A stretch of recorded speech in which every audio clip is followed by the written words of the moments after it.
Yeah, buddy, here we are. We're back. We're doing it. Thank you for being here. Thank you for watching. Thank you for hanging out. We're going to continue the painting, you guys, today on the Tuesday of painting and the Darktide Power Hour with the fellas.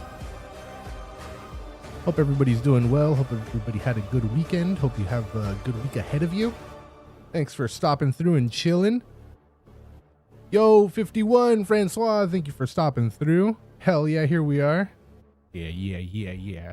I just got on some right before I hit that the live button. All right, you guys. We're going to continue the Santa. We got ourselves a Santa. Look at him. There he is. Yeah. It's getting there. It's getting there. Hopefully we'll knock out a good chunk today.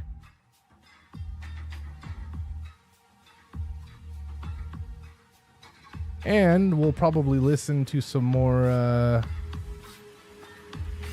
that one homie. What is it, Voldemort?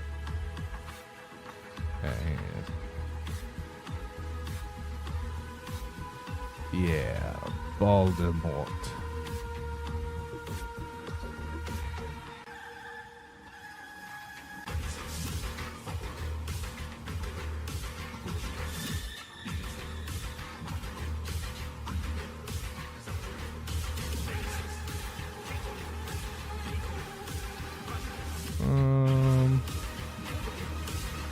Let's see which one looks good.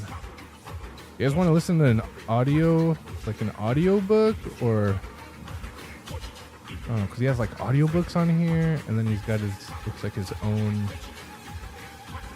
the side pieces of lore. But they are updates. I don't know. Let's just throw on. Let's throw on that audiobook, The Battle of Beta Garmon. Beta Garmon.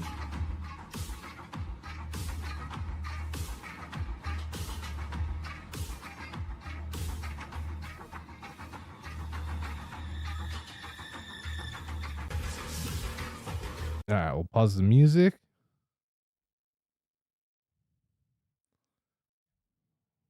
Skip the survey. Warhammer, the Horus Heresy. Campaigns of the Age of Darkness. The Battle for Beta Garmon. The Crucible of a Dark Age. We shall fight for every last world, every last city, and to the last bolt in our arsenal. Yeah, this is the homie. In victory, Horus shall be our master only of ruin, and the emperor of a dead realm. Attributed to Miras Gilrastis, military advisor to the Palatine Lords of Beta Garmon. The Beta Garmon cluster was the graveyard of the Imperium. Here, billions upon billions of lives were thrown into the raging fires of Horus's ambition and Dawn's desperation. Discarded without thought or pause to feed the fighting that was consuming the dominion of mankind. A realm once powerful and prosperous was reduced to ruin, its triumph laid low, and people slaughtered at the whim of distant warlords and generals. This was the fate of the Imperium writ in blood for all to see, a grim and fearful darkness of eternal war. For Horus to rise, all the realms of Garmon must endure that fate, and for the Imperium to live then, at least some fragment of Garmon's broken glory must survive. Dawn, the Seneschal of Terror, had seen the inhuman cost already paid to hold the Garmon cluster, had heard the name by which history would refer to this folly. Yet even he could not stop that which was now underway, only feed the flames of death and war in the hope that it would consume his enemies even as it did his own servants. To that end, he would throw his own brothers, Sanguinius and Yagatai, into the crucible. This was the bitter end of the Horus Heresy, the last reward due those that had blackened the Emperor's dream of unity. This was the great slaughter in all its terrible glory. I was the first one to ever join.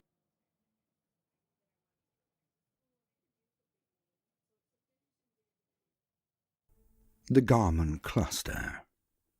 The Garmon Cluster stood as the last Imperial redoubt on the path to terror, a final bulwark after which the armies of the War Master would stand before the very gates of the Imperial Palace. It was a loose hegemony of systems ruled over by the Garmonite Lords, the chief of which were the Palatine Lords of Beta Garmon, and had long been a stronghold of industry and linchpin of the Great Crusade. Wedged between the Vale of Canth, it comprised half a dozen major systems and hundreds of smaller outposts, a vast territory that linked the most stable routes into and out of the Segmentum Solar. This would be the decisive battleground for Horus's rebellion, the breach into one's defenses that would lead the War Master to Terra itself. Preface. I dare not hope for the future of the Imperium, for I know the horrors of its past. War came to the Garmin cluster, and worlds were split asunder. The death scream of billions echoed through the Empyrean. It was a place like so many others, where once life had thrived, but was now a place that became so familiar with death that it was forever darkened. Weapons of apocalyptic power were leveled to unleash their unspeakable fury, and in the fires they wrought, entire armies were consumed. Full legions of titans walked and fell. Machines built to emulate the gods of old were cut down amidst the tempest of battles that saw cities smashed to dust and ruin. In the space of each heartbeat, so many lives were lost that the warriors who fought for the Garmin cluster became numbed to grief. They paid no mind to reverence, for they too may perish before the tears of their mourning had dried upon their bloodied cheeks. Into this crucible of destruction, the Praetorian sent forth his armies to hold against the coming of the War Master. His champions, Sanguinius and Yagatai Khan, were forced to exert their strength to defend the Imperium of mankind, to stem the tide of devastation that lapped at Terra's bounds.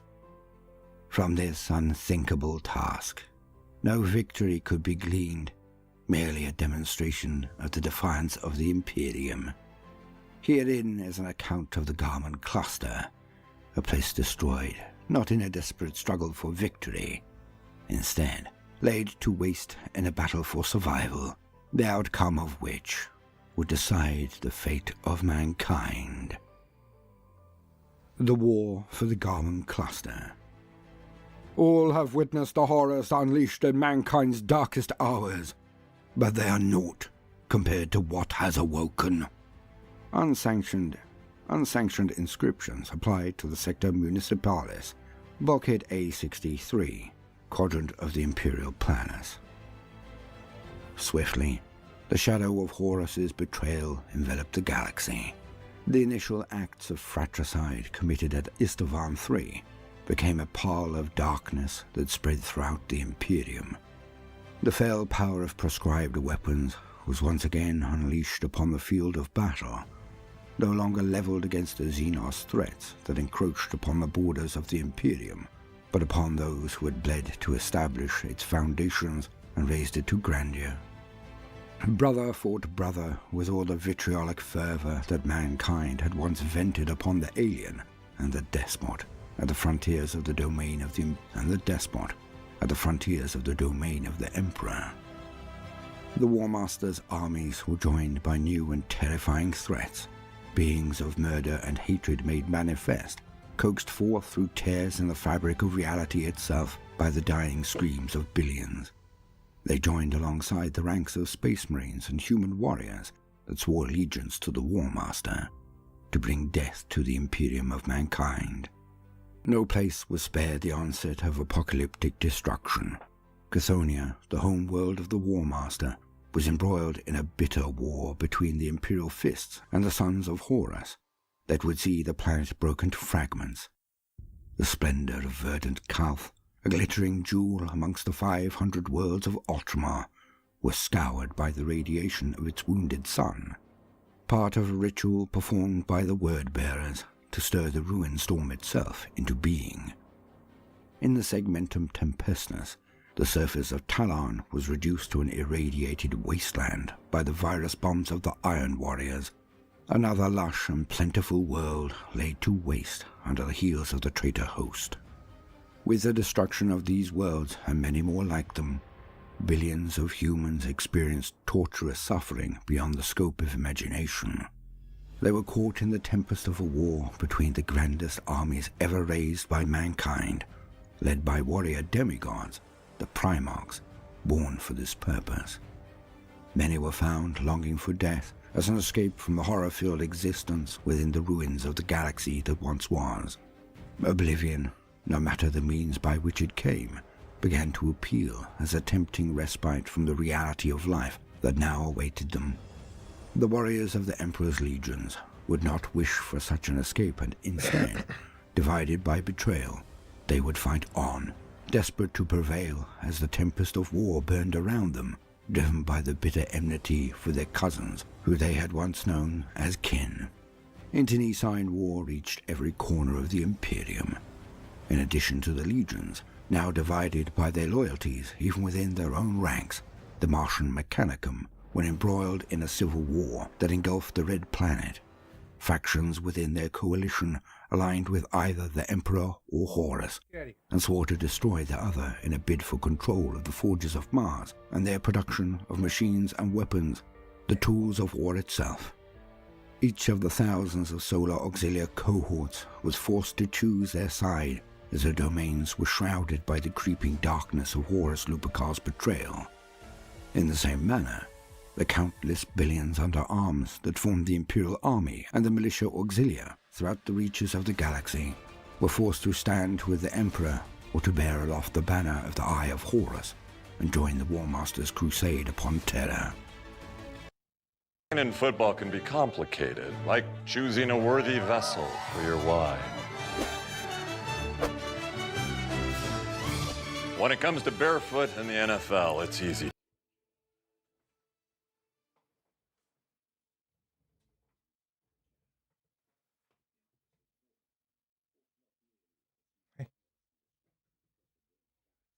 Don't go up there. Damn. Fine.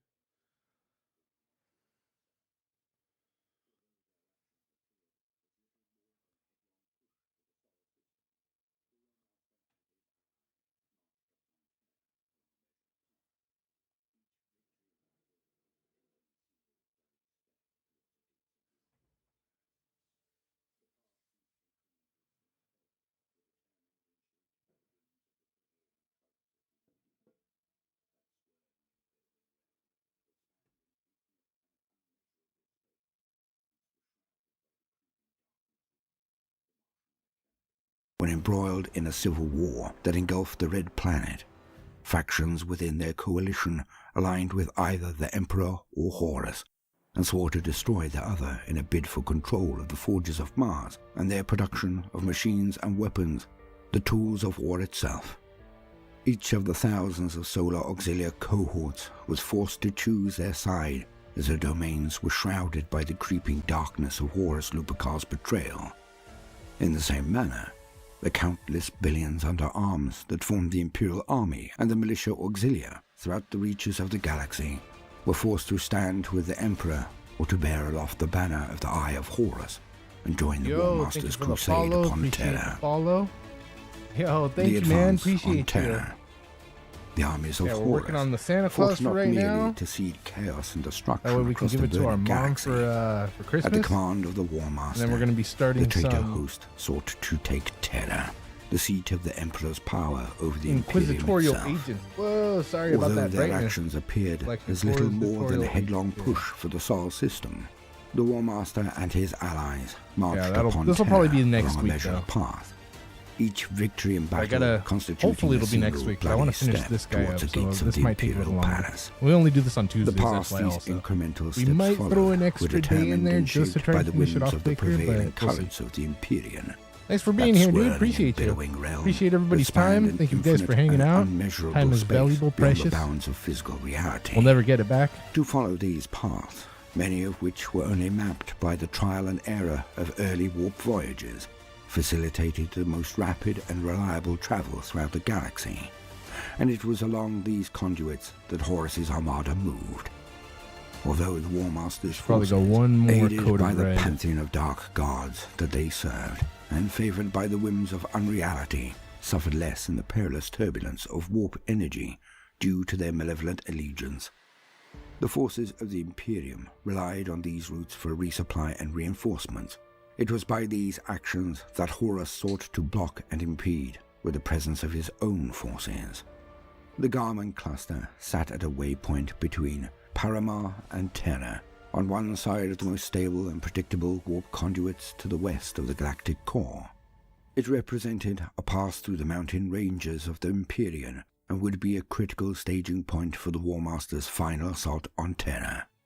Through the Garmin cluster, Horus would be able to direct his fleets rapidly and accurately from throughout the Ultima Segmentum and the secondary sectors, and bear down with irresistible force on the Loyalists within the Segmentum Solar, at the same time depriving Dawn of a route by which reinforcements could reach Terra and the resources of the cluster itself. Significant numbers of Loyalist troops were deployed within the many systems of the Garmin cluster, in concentrations around the Majoris-grade systems, such as Beta Garmin, the site of Neocon City, the capital of the cluster, and Theta Garmin, which was the location of vast shipyards and Imperial battlefleet facilities. The Great Muster, as it was known, was intended to ensure that the Garmin cluster remained under Imperial control as part of the extended defense lines before Horus's oncoming. Owing to this, the Garmin cluster would play host to some of the most pivotal and cataclysmic battles of the Horus heresy. In the Sea of Fire, thousands of ships would burn in war zones so vast that tallies of their dead could never hope to be recorded. Billions would perish during the Great Slaughter, a war so grand that the funeral pyres of its fallen would burn for 1,000 years. More would perish at Neocon City alone than had in the conquest of entire sectors of the galaxy, and the monumental events of the Titan death would inflict damage so extensive that even by the labor of 100 generations, it could not be repaired. 2 loyal sons of the Emperor would be sent forth, both the Primarch Sanguinius and Yagatai Khan, the only of their kind that remained able to, and would find their strength and resolve tested in holding back the might of their traitorous kin, Horus Lupercal, and his host. In this game, your heroes will die. Ruinstorm. The lawyer's capabilities to send and support reinforcements into the cluster were hampered by the Ruinstorm, a tempestuous disturbance in the Immaterium, a storm that swallowed the stars themselves, that was called forth with the culmination of arcane rituals conducted by the word-bearers on distant Calth. Lesser effects were felt by the traitors who, in the shadows, enacted malevolent schemes to bolster their numbers and subjugate the worlds of the Garmin cluster. Operatives of the Alpha Legion and companies of Emperor's children, having awaited the time to rise up during the Garmin cluster's isolation, sent even prior to the rousing of the Ruinstorm as infiltrators and agents of disorder, destabilized the control of the Garminite lords. Titan legios and knight households were set in opposition, bringing their cataclysmic weapons to bear in battle, embroiling worlds throughout the cluster in open warfare as control was wrested back and forth between traitor and loyalist control. In the face of such wanton destruction, Dawn's Great Muster was sent into disarray, and instead of a cohesive loyalist force, the defenders of the Garmin cluster were fragmented and disorganized, fighting as isolated pockets of resistance. Only with the cataclysmic destruction of Davin and the resultant waning of the Ruinstorm did the warp turbulence that shrouded the Garmin cluster abate and allow Rogel Dawn to commit further reinforcements to break the War Master's momentum. Any effort to repel or destroy Horus's forces within the Garmin cluster would be costly, but minuscule in comparison to the price of ceding the territory. If Loyalist forces were to retreat from the sector and fall back to the Segmentum Solar, there would be little to prevent the War Master's armada from filling the vacuum between them and establishing a direct route through which to march his armies upon Terra. Even as humanity itself was divided and burgeoning darkness threatened to smother all that was light, a fire still burned in the hearts of many. In some, the fire was fueled by hope. A belief that all could be rebuilt in the wake of Horus's betrayal, if only his advance on Terra could be halted. In others, fires of hatred burned, fueled by the desire to exact vengeance upon the Emperor's treacherous son and all that followed him. None, however, were ignorant to the fact that there could be no peace for mankind now, for no loyal son could bear to tolerate the existence of a traitor, and no traitor could rest while a single loyal soul stood in defiance. The Praetorians' command. Let the seas boil, let the stars fall. Though it takes the last drop of my blood, I will see the galaxy freed once more. Horus Lupercal. Horus would return to Terra. Although destined as it was, the War Master foresaw the vital importance of the timing of his assault on the throne world, and the manner in which it must be delivered. If he struck before the time was right, he risked doing so with forces unprepared, lacking their full number and momentum, without the aid of the pantheon of his dark masters, and with his might still in ascendancy. To strike too late, and Rogel Dawn, the Praetorian of Terra, would have the opportunity to muster his defensive strength, and the might of Guilliman, the Lion, and their legions would be at the War Master's back, forcing his armies to fight on two fronts. For Horus, delay would increase the likelihood of defeat, but to descend upon the throne world recklessly was no better. If Terra, and with it the Imperium itself, were to fall into the War Master's grasp, then it would require both cunning strategy and an amassed host of the kind never before seen in all the realms of mankind. The Garmin cluster would prove vital for both, and sat at the crux of Horus's onslaught. To waylay Horus, trap him in the Garmin cluster, and delay his inevitable assault on Terra, Rogel Dawn ordered not one, but two Primarchs into the region, Sanguinius and Yagatai Khan. Accompanied by their respective battle hosts, were drawn from the inner defenses of the Sol system and Terra itself, and called upon to ride out from behind their walls and meet their foe. These two were amongst the greatest warriors and generals that yet remained within the Sol system, brothers born to reclaim the stars in the name of their father, but now forced to stand guardian over the ruins of his dreams. Both had been tested in battles beyond the ken of any mortal soldier, had conquered foes beyond count, and were eager to test their mettle against their treacherous brothers. Despite their glorious legacies, Dawn was forced to select Sanguinius not for his superhuman charisma that willed supplication and fealty from his lessers, nor Yagatai for his fearsome prowess as a crusading warrior, but simply because they were all that remained of their kind in defense of the birthplace of humanity. Working across teams is tough, but Asana? Not idly, though, did the Praetorian send his brothers beyond the walls of the Imperial Palace, for their absence undermined the very integrity of the defense of Terra. However, so too did their absence from the Garmin cluster undermine the chances of victory there, for only they held the strength necessary to delay the oncoming of Horus. Terra's governing council was riven by such a bold decision. Several subordinate sector commanders and grand generals of the Imperial Army reckoned such a course of action to be too reckless and uncharacteristic of the Primarch of the 7th Legion. Following this, a coup was birthed in the cloisters of Terra's great command strategiums, and open questioning of Lord Dawn's orders followed, with some so bold as to voice doubts of the Primarch's motivations. Arguments were made that the loyal Primarchs would perform such a pivotal role in the defense that to have them sent forth beyond the lines of the terrestrial defense was needlessly risky, and left the Imperial Palace without contingency in the event of failure. The generals conspired to deny the Praetorian the assistance of their armies, insisting that entire numerous companies of troops, in themselves composed of many hundreds of thousands of troops, would not leave Terra, and instead remain within the walls of the palatial defenses. Division Marshal Dene Korst accused the Praetorian of duplicity and betrayal during a strategic council assembly of minor-grade overseers, instigating an unruly rebellion that threatened to ignite the chambers of command at the heart of the Imperium, which had become a tinderbox of paranoia and suspicion.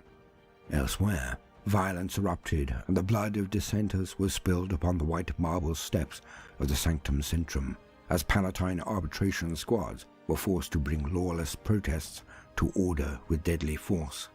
The Khan responded by interrupting the ceaseless training of his warriors to place them on alert, ready to respond to any further uprisings with their overwhelming might.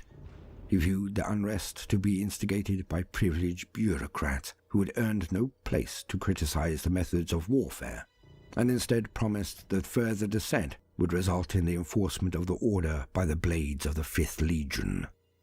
Sanguinius acted in response to these rebellions, not with escalating violence, but by taking to the streets and walking amongst the people to call for unity, imploring the renegade generals to heed Dawn's command, insistent that his strategy was in the interest of the Imperium's defense. It was through the great general's brokering of diplomacy that a summit of the War Council of Terror was held, assembling even those who had held the most opposed and conflicting views within the same auditorium. Before the ranks of thousands of warriors who had gathered in the parade squares, drill spaces, and barrack houses of Terra's defense installations, the image of Rogol Dawn was projected via holocast. Where such technology was not available, his voice was transmitted across a network of emergency vox emitters that were intended to be able to alert Terra's inhabitants in the event of an attack. Dawn reasserted his orders by simple repetition, his voice stern and unwavering, seemingly able to cut through the meter-thick ferrocrete walls that reinforced every sector of the Imperial Palace. The Praetorian's decree. It is I, Rogol Dawn, appointed Praetorian of Terra, who speaks to you now. But no, my voice is the vessel of the will of the Emperor of Mankind, and with it, I make this command. My kin, Sanguinius, the great angel, Lord of the 9th Legion, and Yagatai Khan, the Warhawk, Master of the 5th Legion, are given leave of the bonds of Terra to exert their rightly dominion over the worlds of the Garmin cluster, and to turn back the insurrection of the perfidious Horus and his followers. Their absence will be felt in the hearts of all who reside here upon this imperial domain, but I will accept no insubordination in response. To doubt this command is to doubt the very will of the Emperor. Terra demands that we stand in unity and cast out indecision, for within indecision lies the path to duplicity. If any amongst you possess within them the desire to question such authority, you may seek passage to my quarters, where you will find their doors unbarred, and within them you may speak freely of your apprehensions before me. In this, the will of the Emperor is made plain. Transcript ends. In the conclusion of his short and direct address, he demanded that everyone who still questioned them should present their concerns directly in person within his quarters, for the doorways to them would be left open for any to venture within. Rogol Dawn would make this offer, but none came forth, for it was through the ministrations of Sanguinius that mutual understanding had been reached, even before the Praetorian had spoken. What was not known throughout the diplomatic chambers of the Imperium's greatest command center was that Rogol Dawn had in fact acknowledged the strategy as having risks beyond even the gravest any dare make utterance of. Despite the unmoving stoicism of Dawn's demeanor, within, he wrestled with the potential consequences of the decision Horus had forced him to make. Should either of his loyal brothers be lost as they played their part in this daring gambit, the impact on the defense of Terra would be incalculable, and the fate of the Imperium would be cast to the winds. For much as Rogol longed to go in the place of Sanguinius, it could not be. Nor would he entertain the prospect of shackling the Khan with the responsibility that the role of Praetorian entailed, as the Emperor's appointed Primarch. Chosen to act in the stead of the Master of Mankind, Dawn must remain and await the coming of the War Master. At 6th, you make your boss's boss.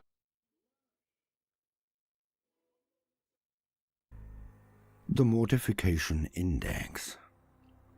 Within the Garmin cluster, Dawn's objective was not to strive for the slimmest chance of victory, but instead to merely hold off absolute defeat for as long as possible.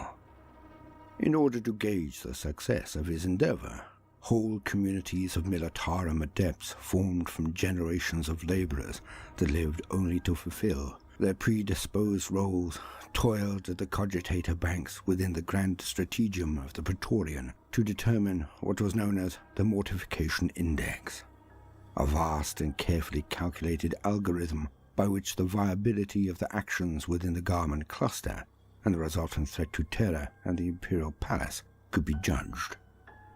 In order to preserve the already fraught morale of the Loyalist forces, the true parameters of the Mortification Index, or Death Clock, as it became known to them in keeping with the now common gallows humour that had been adopted, were not known.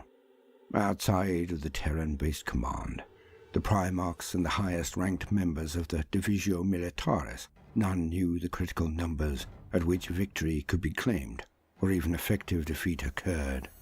It was assumed that the deaths of individual humans caused an almost imperceptible impact on the index, but when multiplied across entire squadrons, formations, and cohorts, the effect was cumulative, with each additional formation and war machine having a more profound impact on the index itself. It was also reckoned that the loss of either loyal Primarch would negatively impact the index to such a degree the method of measure would become irrelevant, but throughout the Imperial forces, soldiers would make boastful jests at their own worth, according to the index, making light of the fact that their continued existence had been reduced to a simple numerical value. The Brothers' Oath. Aboard the great capital ship Phalanx, Dawn privately held court with both Yagatai and Sanguinius. With preparations underway for the great battle host of the 5th and 9th Legions to make way for the Garmin cluster, the Praetorian chose for them to convene not within the windowless interiors of the great bastion that surrounded the epicenter of the Imperium, but within his own sanctum. Only there could adequate perspective be gained, where the orb of terror itself could be seen, framed within a single viewing port of the mightiest vessel of the Imperial fleet.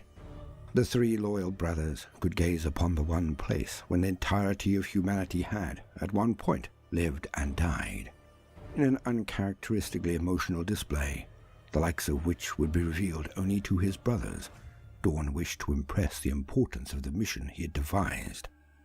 As Luna's shadow slowly crept across the grey-blue sphere of terror, the Praetorian spoke to his brothers in the manner of a tutor, as he was prone to doing. He spoke of the history of humanity, of his learning of ancient civilizations, and of the triumphs of the tribes of old Earth. Times of glory and of enlightenment that had been and gone in the passage of time, and long-dead kings and tyrants whose bones had become dust before mankind had ventured out into the stars. Dawn spoke the great victories of the Imperium, many of which the great angel had enacted by his own hand. Once we trod the stars themselves as our domain. None that existed could be found our equal. Just as humanity laid conquest to old Earth, we spread the borders of our domain with impunity. Those days are now behind us, only memories for us to cleave unto. Sanguinius, a scholar as he was, listened intently to the lecture, allowing the indulgence as Dawn framed the orb of terror with his hands, as if gauging its proportions. Yagatai, though, even respectful of his brothers as he was, Well, the truth. could Hello, not here we hide are. his We're doing it. Thank you for impertinence being at the here. recollection of these dead and Doing a little relevant painting. tales, and his gaze was drawn to the pinpoints And we'll of play some starlight game- that were we'll visible play, beyond the some curve of Darktide with Terra's the fellas. horizon, Have each some exerting gaming a pull on afterwards. his attention. He paced the floor Just like putting a my captive Santa in animal, front of the his fan so hands he drawn dries to a the little hilt of quicker. his sword, longing once again for glorious battle at the frontiers of the Imperium. Some moments had passed before Yagatai had realized his distraction had silenced Rogul, who waited patiently to continue, as the Khan once again sat upon one of the great chaises that furnished the chamber.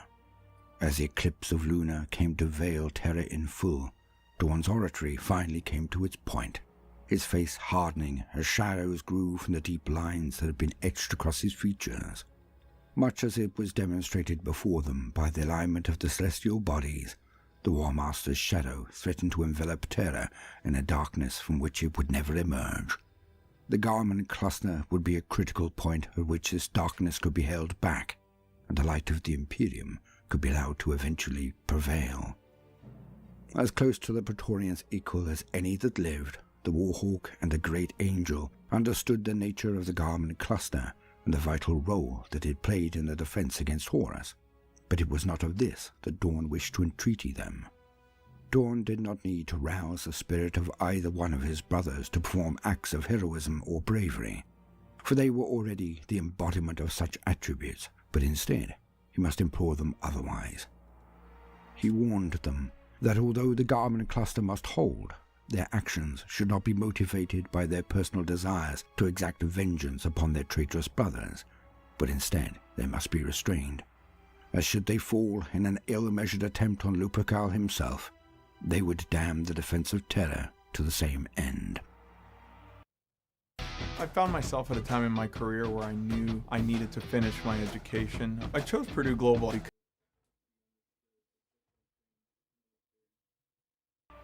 The Angel's March.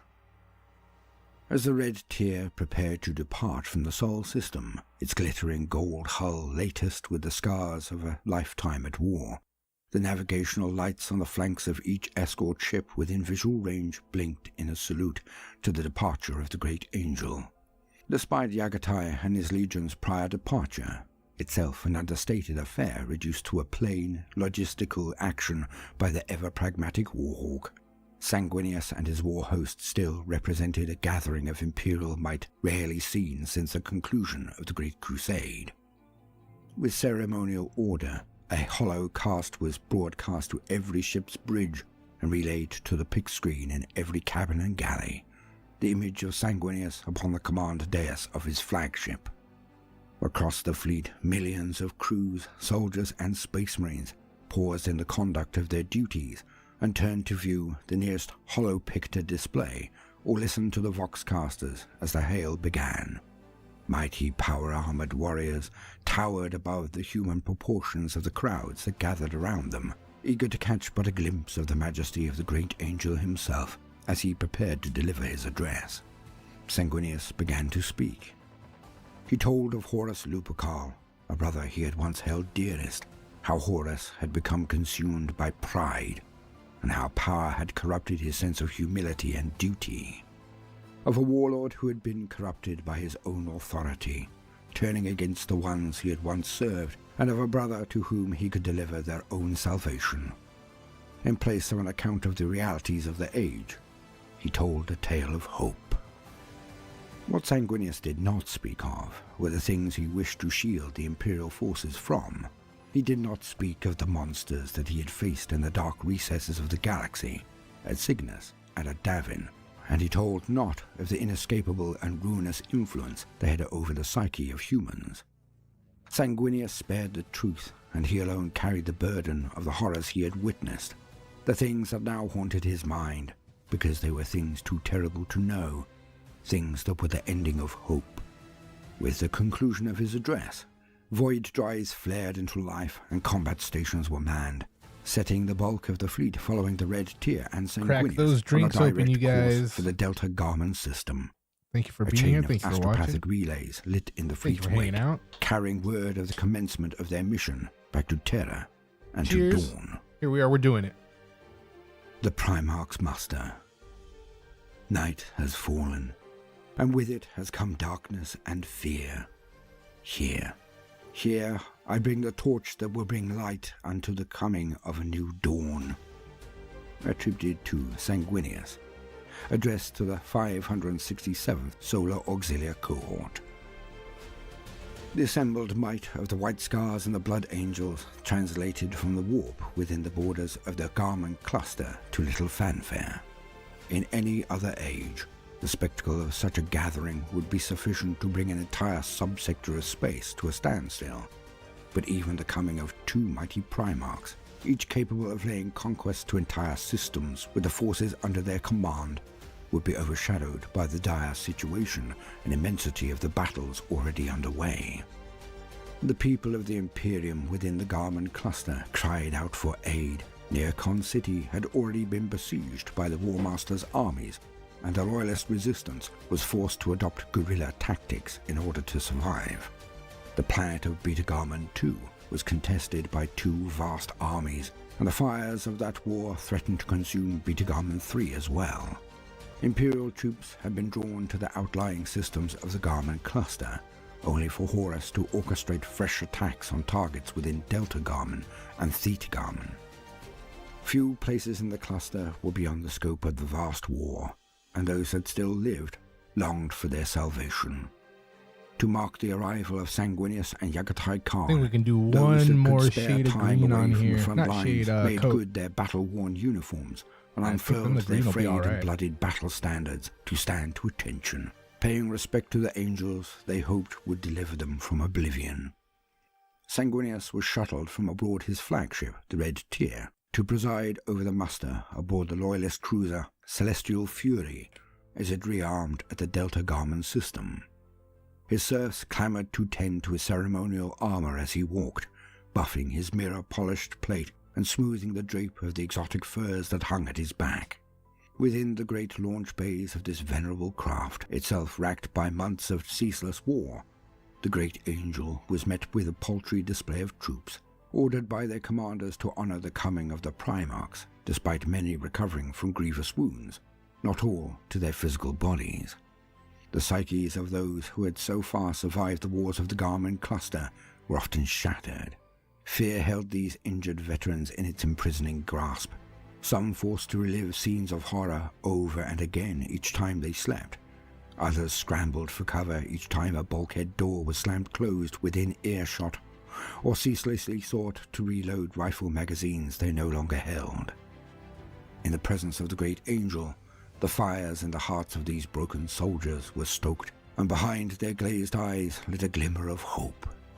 Sanguinius walked amongst the warriors and looked into their hollow eyes, windows into minds haunted by the atrocities of battle, and noted many were missing arms, legs, or both.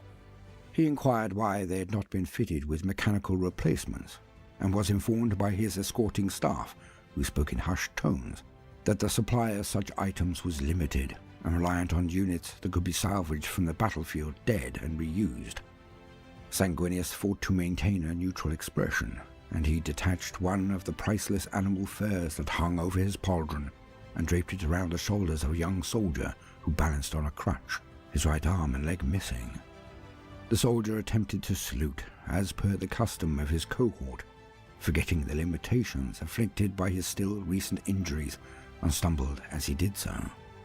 His frustration giving way to tears that streamed down his filth-smeared cheeks. The angel reached forward to grasp his shoulder and steady him. He needed no thanks for this gift, and only wished that the injured man find comfort in its warmth.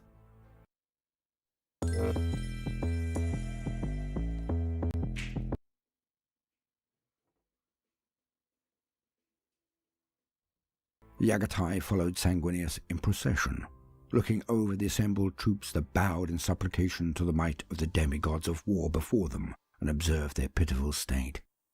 He carried with him no trappings of ceremony to be given as petty gifts, and wore only his battle plate, about him hanging no favours nor trinkets, and only weapons. In the presence of the Khan, adorned in his battle panoply, men did not react as they did in the presence of Sanguinius, and instead they were cowed, and flinched with each of his thunderous footfalls, as if each were the burst of shot or shell, the cacophony of the battlefield. As he stood to bring his eyes to the level of the battered warriors that were arrayed before him in their patchwork uniforms, their wounds still bound with dressings, the Khan noted that few could bear to meet his gaze. Instead, their stares were drawn to the blade of the white tiger Dao that hung at his side, as they took in the fine latticework of thousands of scratches and dents in its bladed edge. To them, each was a disturbing memento of the death of one of Yagatai's enemies, where the presence of his kin, Sanguinius, comforted men and inspired them to stand tall. They regarded the Khan with great caution and unease, as if they were trapped in a cage with a wild beast that had slipped its restraints. With every individual Yagatai regarded, his ire grew, until he realized that his face had hardened into a contemptuous sneer, which only served to heighten the atmosphere of tension that clung to his procession. Without word, the Khan cut his participation in the ceremonial welcome short. Tired of its futility, he turned on his heels and strode purposefully from the launch bay. His attendants bowed to the congregation, awkwardly bidding them farewell on behalf of their master, and jogged to keep pace as they turned towards the shuttle that would carry him back to his flagship.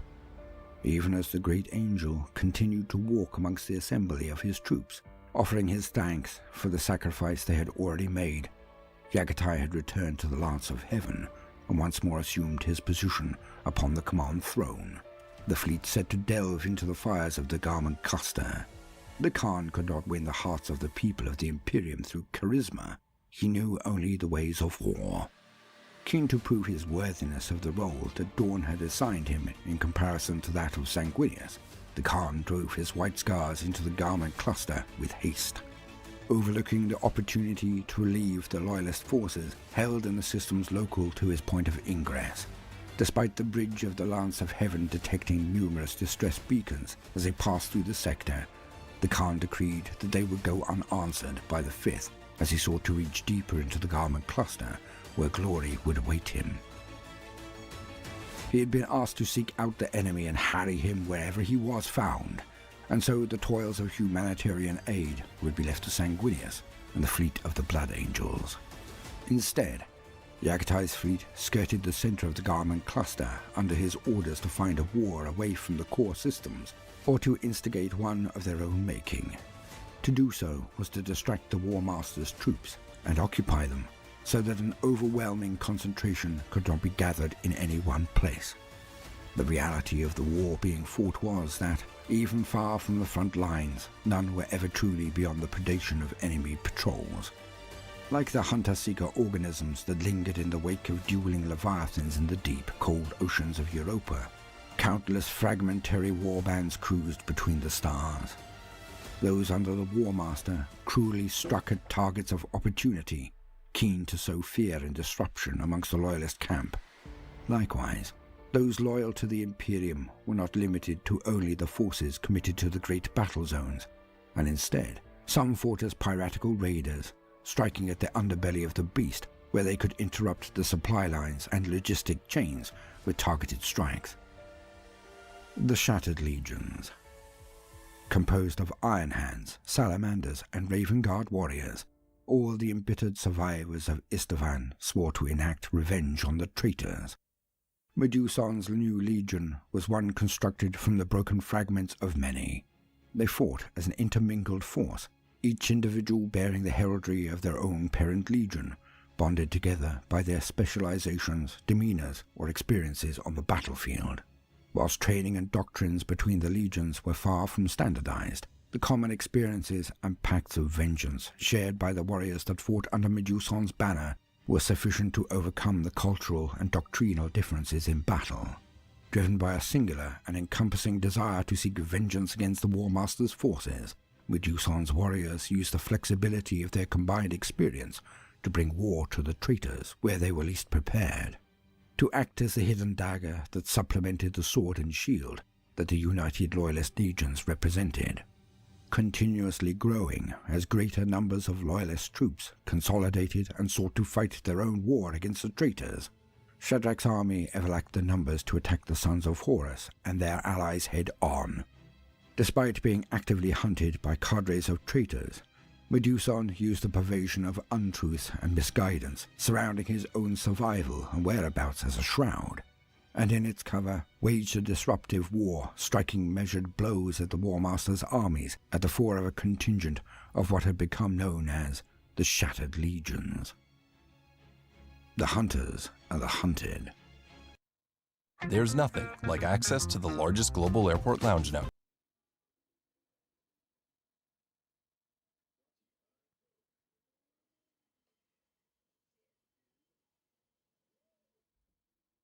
In the expanse of space between Delta Garmin and Theta Garmin, amidst the sea of Minoris-grade systems, a Shattered Legion strike fleet had sprung upon an unsuspected convoy of bulk haulers that had seemingly little in the way of security escort or fleet protection. Upon his command dais, aboard the nominated command vessel Aleph 639, Shadrach Meduson was interlinked with a trio of his delegate commanders, and together they monitored the screens of cogitator banks to coordinate the attack of their strike force.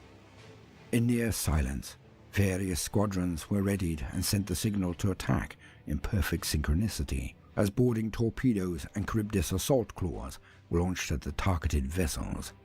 As the assault craft approached their destination, their clamping arms thrust forward to penetrate the hulls of the cargo ships, each expected to contain supplies of weapons, munitions, and provisions destined for the Traitor Manufactorum outposts and supply orbitals. Melter cutters fired up to finish the work that the Ripping Claws had started, burning access ports through which the warriors of the Shattered Legions boarded. As they did so, their interlinked Vox networks were alive with communications, vital to the conduct of the mission, but also appended with boastful jests between the warriors of mixed providences, who constantly vied to outdo the efforts of each other in the conduct of battle. Warriors who hailed from the 18th voxed remarks about those of the 19th, goading them about their propensity to linger in the shadows of the mighty salamanders, who were ever keen to take the lead in such boarding actions. Retorts were given voice by the Raven Guard troops, who made light of the comparatively clumsy and heavy-handed nature of the salamanders in battle. Such frivolity was rarely shared by the warriors of the 10th Legion, who transmitted only vital strategic data in curt and clipped messages. Odin, what's up, dude? Thanks for rolling through. We're just doing a little bit of painting. Rivalries, such division was superficial, and as brothers they fought, each willing to lay down their lives for another, and unerringly respectful of the commanders of their assigned squad leaders, no matter where they hailed from. Meduson himself encouraged such exchanges, despite his cold and calculated mind making him a stranger to the finer points of their humor.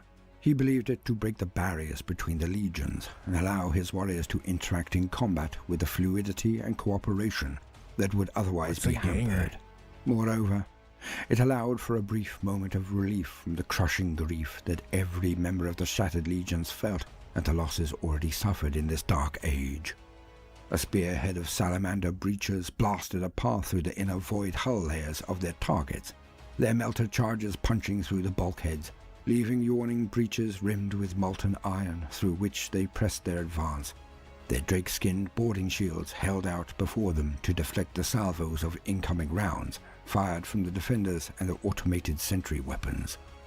To their rear, a group of Raven Guard space I saw the reveal, but I don't know anything about them. To use the concealment of their shadows, if it's dual wielding weapons, that's pretty badass. I'm down for that. I like shooting. Selected order, defined by the threat their targets presented. With each chamber cleared of enemies, they once again folded back into formation, ready to repeat the process.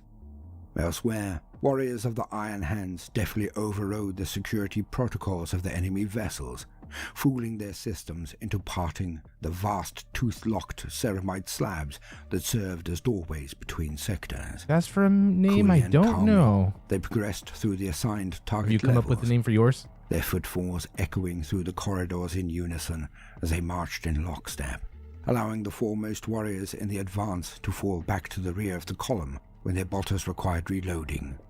The warriors of other Legion parentage stalled their pace to stay in their position in the marching order of such squads, trusting in the predefined calculations of Ferris's unyielding sons and becoming part of their machine-like operations.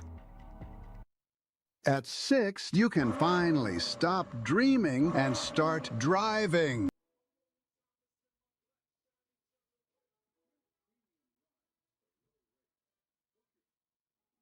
Assault. Shattered Legion squads chase small contingents of Sons of Horus through the winding labyrinth of corridors that led deeper into the interior of the cargo hauler in running firefights. Traitors only stopped momentarily to fire short bursts of bolter fire, less aimed and more intended to slow the advance of their pursuers as they ducked through bulkhead doors and hatchways. The loyalists could not hope to catch the warriors of the 16th as they fell back, their familiarity with the layout of the vessel lending them pace beyond their physical capabilities. To combat this, Meduson's men relied on their technological advantages, deploying disruptive code sequences into the ship's mainframe to control the access ident codes. In doing so, they pinned the traitors against bulkheads that would not open, and the emerald green-clad warriors brought forth flamers to burn the War Master's troops where they were trapped. Grimly, the 10th Legion warriors looked on as the sons of Horus burned, sparing their ammunition, whereas the warriors of the 19th doled out single execution shots with their bolt pistols, if only to silence the dying gasps of their enemies. As Meduson's assault teams systematically worked through the ship, they were hampered by the sheer weight of panicked bodies, a horde released from the cargo holds by the sons of Horus in a callous attempt to preserve their own lives. Instead of weapons or supplies, the holds had been filled with thousands of men, women, and children. Now emaciated and encrusted in filth, they had been driven insane by their maltreatment and captivity. Some reduced to shambling wrecks, indifferent to the mayhem that unfolded around them.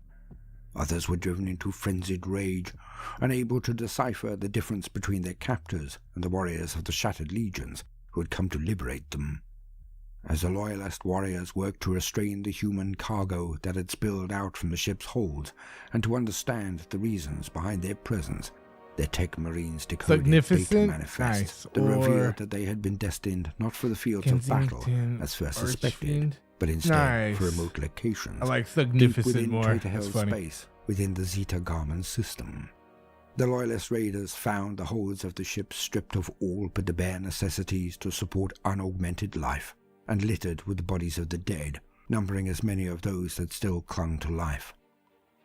Meduson showed little emotion as the flood of Vox data was relayed to his command position aboard the Aleph 639.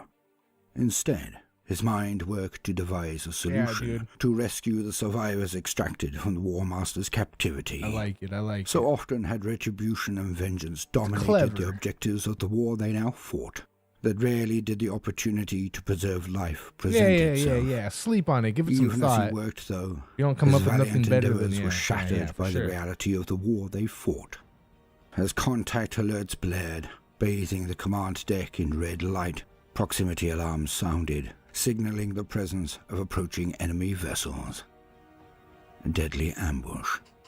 A flotilla of Sons of Horus light cruisers tore into real space dangerously close to Meduson's strike fleet, opening fire without mercy. Cheers, you guys. The ships, under the command of Veren Asherharden, were well-equipped and well-maintained Legion vessels, their formidable weapons fired with pinpoint accuracy and coordination, destroying the Loyalist boarding craft and leaving their assault parties with no reinforcements or means of escape from the cargo haulers they were aboard.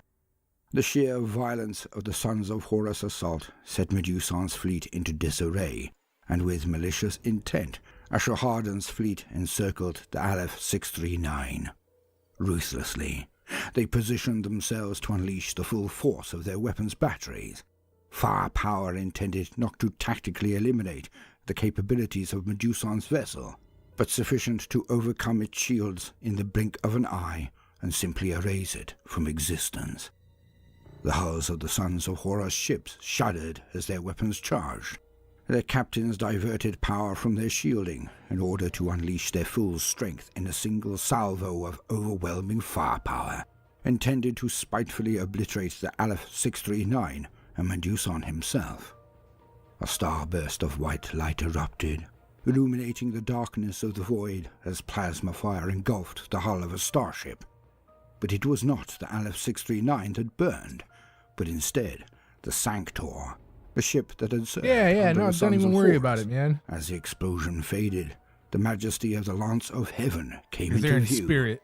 its prow-mounted batteries already reloaded and ready to fire on a new target. As the Sons of Horus had ambushed their enemies, so too did the White Scars, the ivory-white hull of the Khan's flagship, joined by a trio of mighty battleships, reflecting the dim light of the void as they charged forward in an arrowhead formation. The arrival of such an overwhelming force, although merely a splinter of the 5th Legion's strength that had departed from Terra, was enough to cause the Sons of Horus to flee. Several of the sea-green vessels were split amidships by las beams as they turned about, as the ships under Meduson's command rallied and began to lend their firepower to the battle. With his advantage reasserted by the arrival of the White Scars, Meduson himself, accompanied by a contingent of his most battle-hardened veteran warriors, boarded a stricken vessel bearing the Eye of Horus, keen to make the most of the opportunity that had been presented. I was the first one to ever join the military.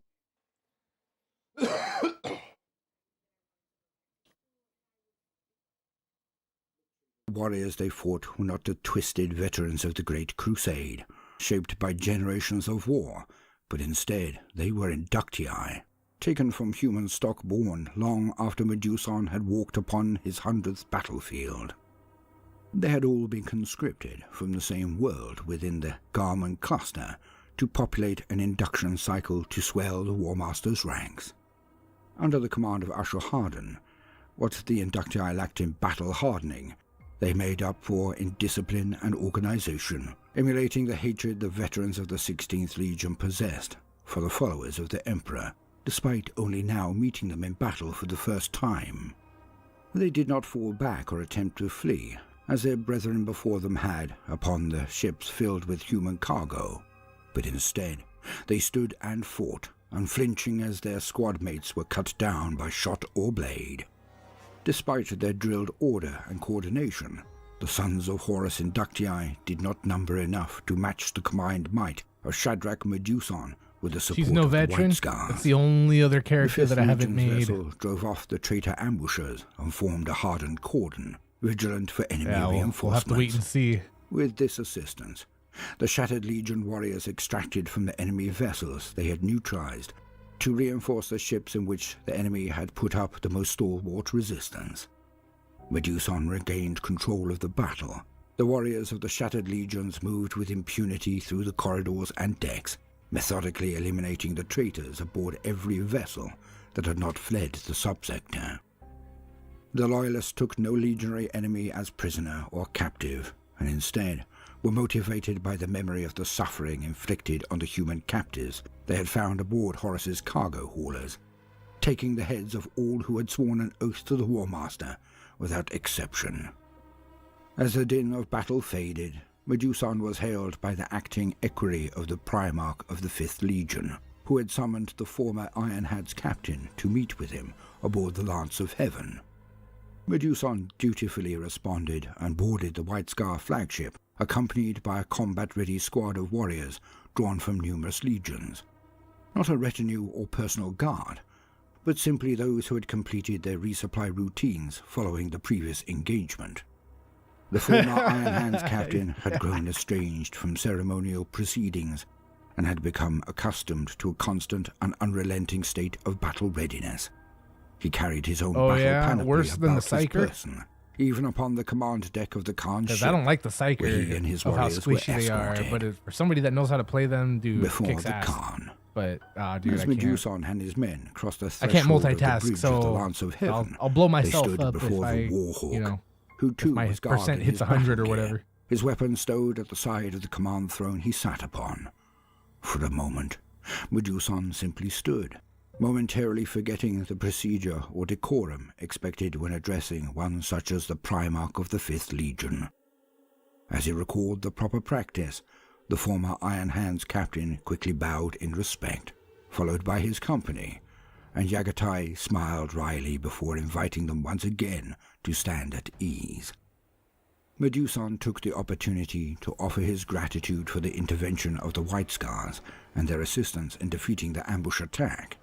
Yagatai accepted Meduson's thanks with the curt and understated modesty of a warrior king, insisting that the customs of Trigoris allowed no other course of action. The Khan informed Meduson of the mission that Rogel Dawn had ordered his legion to complete, and of the presence of Sanguinius and the Blood Angels elsewhere in the Garmin cluster. Presumptuously, in expectation of the former Iron Hand captain's compliance, The Primarch of the 5th Legion outlined the role that Meduson's shattered legions would play as they joined with the White Scar fleet under the overall command of Yagatai.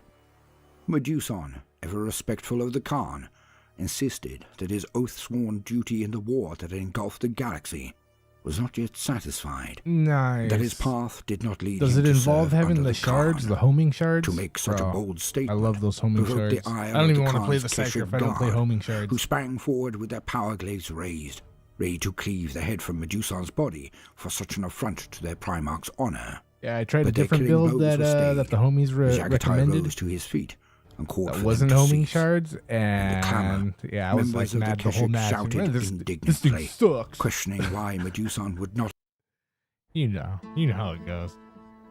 If you have tried multiple oral antidepressants, accept the honor of fighting alongside the Primarch and the 5th Legion. The Khan stood motionless as a silence enveloped the chamber. The Keshik's gazes remained fixed upon Meduson, who stood immobile at its center as his men glanced around warily. At Yagatai's command, the defiant captain could be executed for his disrespect, and the Primarch would assume a command of his troops, not out of respect or willing subordination, but out of necessity. This, though, would erode the standing of Spam Yagatai that shit Khan forever, amongst never those blow who up? were loyal Okay. to the Imperium. I'm gonna shoot Something spam, not worthy shoot of the spam, shoot adoration spam. that Sanguinius bathed in. Power The spam. Khan's response was utterly When I say quiet spam, I mean as he like turned the away cooldown from or whatever. Meduson. So be it. What it would be The to field of reload nameless on a dead. different character. From aboard the Lance of Heaven, Yagatai Khan once again led his legions onwards, deeper We're into just the giving that Garment guy a cluster, quick minute to dry a descending little upon bit. traitor-held positions We to put the unleash red their on, we wrath. put some pink on, we Auger put some stations green in the on. deep void had been shattered It's, by the lightning it's in assaults front of the of fan the right 5th now. Legion, Hopefully who had annihilated their try a little defenses quicker. with their ship's prow batteries before launching ferocious boarding actions to seek out and kill the War Master's troops without mercy. The Khan delivered the same fate to the defiant We're gonna traitors get our at an enhancers ice-encrusted going one supply more voyage time. terminus, where he personally led an assault to hunt and destroy the corrupted automata constructs that had been reprogrammed to serve Horus. After intercepting the faint echo of a distant beacon, their attentions were drawn towards the Aleph planet, on the system designated officially as 678 Minoris Garmon, and known informally as Baron's Landing, a title dating back to the age of the ancestor colony's first forays into that region of space. Militaris records suggested that the planet had been the destination of a solar auxiliar cohort, who had pursued traitor forces of an unknown constitution to that subsector. But the outcome of the action was not known, and the fate of the combatants a mystery. The 5th Legion splinter fleet, some 50 vessels led out by the Khan himself, approached the system. Passing the wrecks of long inactive auger stations and communications relay satellites consigned to dereliction, adrift and slowly decaying. Ever vigilant of a duplicitous ambush by hidden traitor ships, the White Scars maintained a level of high alert, shields powered and with gunnery batteries primed to fire at will. Despite this vigil, no aggressors were detected, and no attack materialized on the approach towards the gravitational well of their objective planet. Even with the imposing form of the Lance of Heaven drawing into high orbit, no response from any defending army was provoked.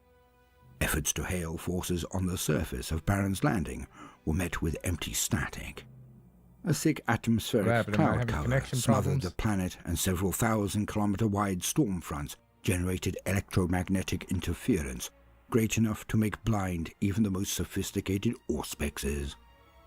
As the fleet drew closer, Vox officers reported that efforts to collimate the distress beacon's signal had been successful. The transcripts pulled from the degraded battle data told of an unsuccessful loyalist assault, the survivors collapsing into a defensive line and a single pocket of surviving troops holding out to the last, besieged by savage warriors that stalked them in the night amongst the fields of their dead enemies. Such tales were of no concern to the Primarch of the 5th, and only served to instigate within him a desire to meet those who instilled such dread in others and slay them in battle. Owing to the turbulent atmospheric conditions and rugged terrain, The Khan's veteran drop force was alone in reaching its designated zone accurately, and mobilized in exploratory land raiders, supported by a company of Sky Hunter riding scimitar jet bikes. Little word of how many other drop companies had deployed successfully reached the Primarch, and a number of companies remained uncommunicable. Their Vox channels silent, and their troops scattered across that sector of the planet. Those that were reachable had made planetfall so far off course, or beyond mountain ranges or canyons substantial enough that it would take days to traverse. In stillness, though, was death. And so the Khan resolved to proceed towards the site of the distressed beacon, ordering his warriors to mobilize. Engines flared into life, and tracks rolled forward at his command.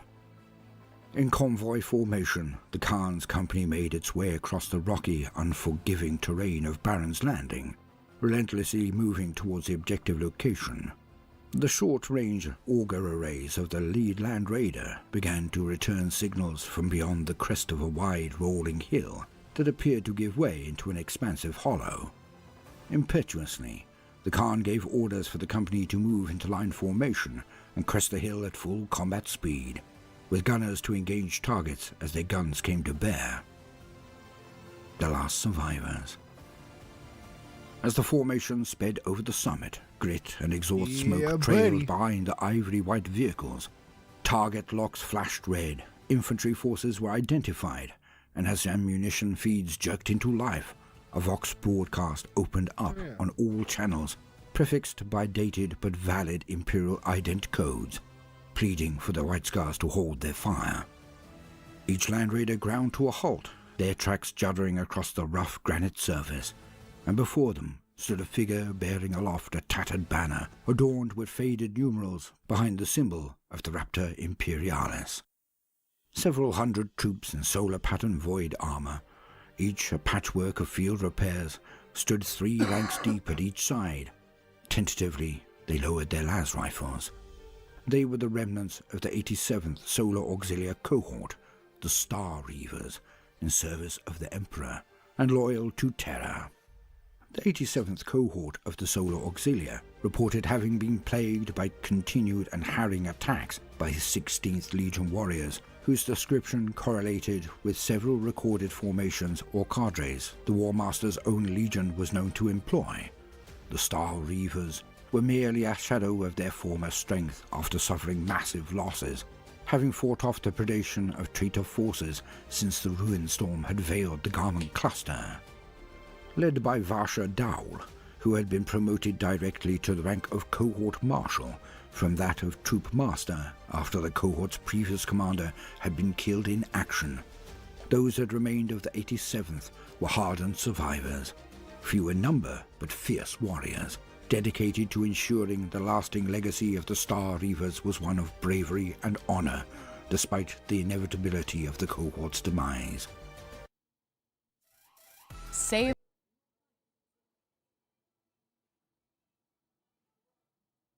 Marshal Dao pledged her subservience to Yagatai Khan and the White Scars, and joined with his company. The combined Imperial force set about the conduct of the mission as planned, and moved in battle formation towards the source of the distressed beacon. As they drew closer, the meteorological conditions in the region were becalmed, and no battle raged in the region the comm interceptors were traced to. Instead, the forward elements of the force came to a halt at the edge of a vast killing field, once one of the planet's barren plains, now bountiful with the dead. Strewn about in a thick carpet were armored plates, torn from their undersuits with deliberate force, broken rifles, and the bodies of countless soldiers, many of which were little more than desiccated skin sacks of fragmentary bone. Great piles of ashen corpses were piled upon the skeletal remains of fallen war walkers and the rusting carcasses of tanks and transport vehicles, all burnt to black in the fire of their own destruction.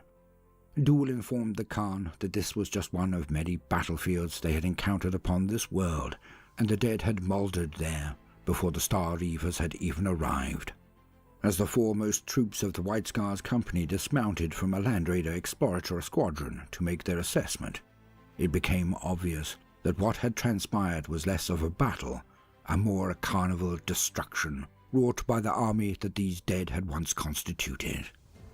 Extreme caution was exercised, and a full spectral sweep of the battlefield was conducted as they advanced.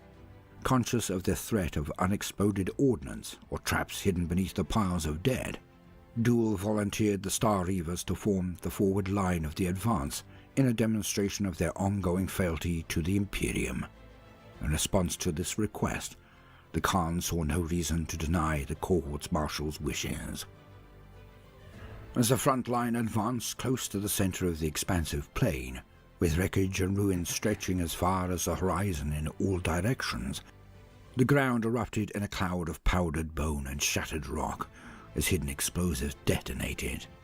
The front lines of the Star Reavers were shredded by the force of the explosion, cut down by shrapnel and pulverized by the shockwave of overpressure that made a mockery of their comparatively light armor. Even portions of the White Scar's advance suffered similarly, with dismounted troops crushed beneath the mass of a Land Raider flipped over in the blast. The surviving auxiliary troopers struggled to their feet and unearthed each other from what's up, my beneath the dude? rubble thrown Thanks for up rolling by through. the explosion. Appreciate as you. White Scar Space Marines Here we strode are, forward we're through doing their it. lines, their bolt guns leveled on the forms of the enemies little suddenly painting revealed action. as the blast subsided. Despite the sudden shock of the ambush attack, disciplined and measured bursts of fire were doled out by each legionary as they advanced. Even those injured in the blast, some with limbs hanging limp to their side, or entire panels ripped from their power armor, maintained ordered discipline, knowing their actions were under the watchful eye of their gene-sire. White Scar warriors directed their fire at the silhouetted enemies that strode towards them through a wall of fine dust that hung in the air after the initial explosion, as auxiliary sections moved up to lend their volleys of firepower to the fight. Vehicles within the Loyalist lines wheeled about to lend their supportive fire, with heavy bolters hammering in bursts and las cannon spearing fire into the lines of the newly revealed enemy. The Sons of Horus advanced in uniform spacings, firing their bolters in disciplined bursts as they paced towards the Loyalist lines. In the face of the oncoming enemy, Marshal Varshal Duel of the 87th Cohort strode to the fore of her troops and amongst a line of White Scar legionaries, keen to demonstrate the valor of her troops for the Primarch of the 5th to bear witness. She commanded the Star Reavers' rifle sections to form ranks, the weight of their fire supplementing that of the 5th Legion warriors. Volleys of their las fire cut through the dust-choked atmosphere, but for every shot that found its target, 20 more were deflected by the ceramite plate of the Sons of Horus, leaving the momentum of their advance unbroken. As their enemies drew ever closer, the White Scars slung their bolters and drew blades and chainswords. As one, they cried their battle oaths and ran to counter their attackers. In reply, the Sons of Horus let out a loose chorus of battle cries in reply, their language a broken Chthonian dialect. Warriors clashed at running speed, and the lines of white-armored loyalists collided into the dust-caked green plate of the Sons of Horus with jarring force. Blades clashed and were stabbed through layers of ceramite, tearing flesh and grating upon bone. With great sweeps of their savage chain axes, the 16th Legion warriors ripped the legs from under their enemies and cleaved down in overhead strikes that smashed through any blade or limb that was offered up to counter or parry the irresistible force of the oncoming blow. They fought with the ferocity and excitement of gangers gifted the strength of a space marine to wield at will, using artless brutality instead of honed technique, and relishing in the thrill of murder. In the press of a close assault, the White Scars faltered. The Sons of Horus responded to the impact of the countercharge with only more zeal and ferocity, driving the Sons of the Khan back over the ground which they had gained. As they disengaged, the ordered ranks of the Star Reavers resumed their volley fire, deep draining their charge packs as they fired their weapons in blast charger mode into the ranks of the Sons of Horus that had pressed into the fray. Still, though, their enemy came on, too few cut down to stall their advance. Knowing the grim inevitability of their fate, Marshal Duel drew her power sword and ordered her rifle section to fix their bayonets once their ammunition was spent. With a defiant cry, she led the final charge of her company into the teeth of the traitors. An act that invited certain death for the Star Reavers, but one that would buy time for their legionary brethren to consolidate their lines and range their weapons. Despite the tally of the dead that had joined those already lying on the battlefield, mere moments had passed since the ambush on the Loyalist forces had been triggered. Found out we were pregnant. Of course, we were.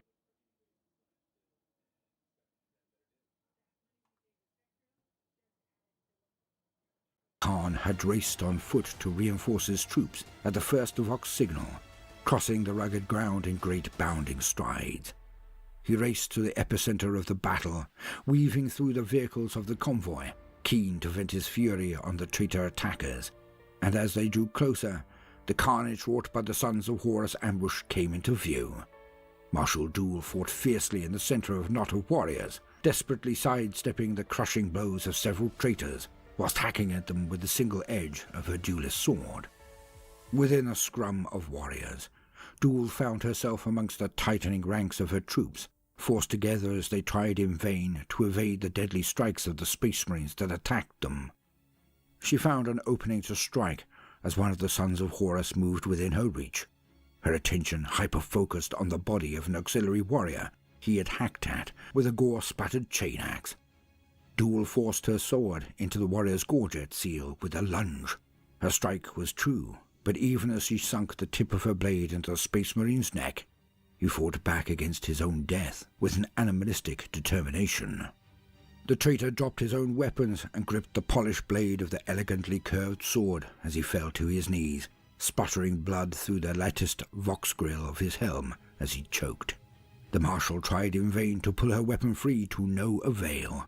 Instead, she let go, surrendering it, and turning about in time to see the huge axe blade of another attacker swing down, and with a sickening crunch, she was cleaved from collar to hip by the brutal blow.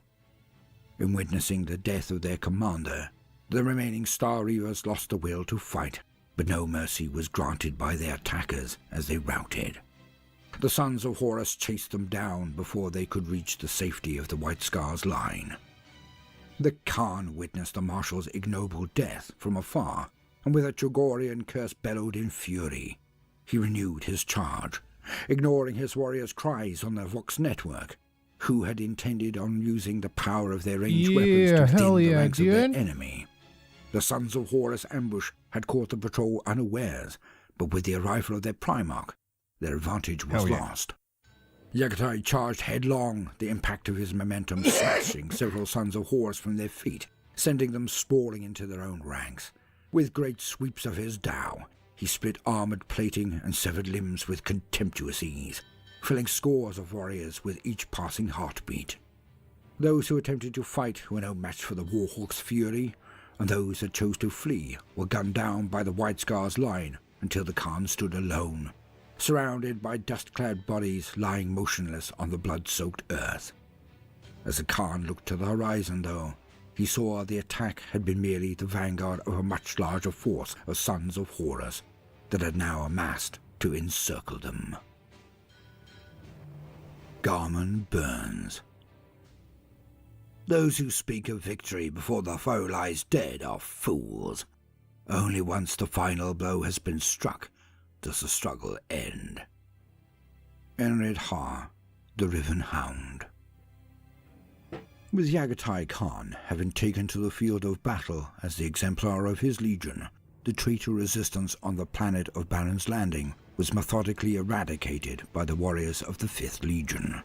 Despite the disadvantages posed by the rugged terrain, battle-hardened White Scars used their expertise in mobile warfare to scour every hold of enemy presence in an ever-moving kinetic campaign. Sky Hunter squadrons had soared over the craggy terrain to identify enemy positions, providing reconnaissance to direct the precision assaults of their brothers, allowing none to escape their wrath.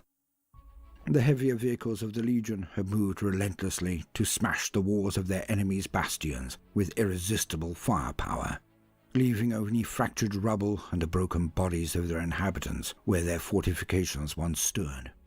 This victory had come at the cost of the survivors of the Star Reavers, a Solar Auxilia cohort who, in unity, had dutifully sacrificed their lives to honor the Lord of the 5th Legion. The cost of the Khan's forces had also been high, with over 40% of the Legion's war machines that were deployed having been rendered inoperable or irrecoverable by enemy attacks that made use of the hostile terrain to devastating effect. Regardless of the price paid for it, Baron's Landing had no native population or military forces to liberate, and no assets to garrison. Instead, like so many of the worlds that were fought in the fires of the Horus Heresy, it was ruined and left in the wake of the 5th Legion's fleet as they continued their campaign through the Garment Cluster. The White Scars delved ever deeper amidst the chaos of the Great Slaughter, a war front that had enveloped the region to enact the will of their Primarch. They laid waste to fleets of traitors as they traversed the void and cracked the bedrock of the planets they fell upon to bring death to the enemies of the Imperium.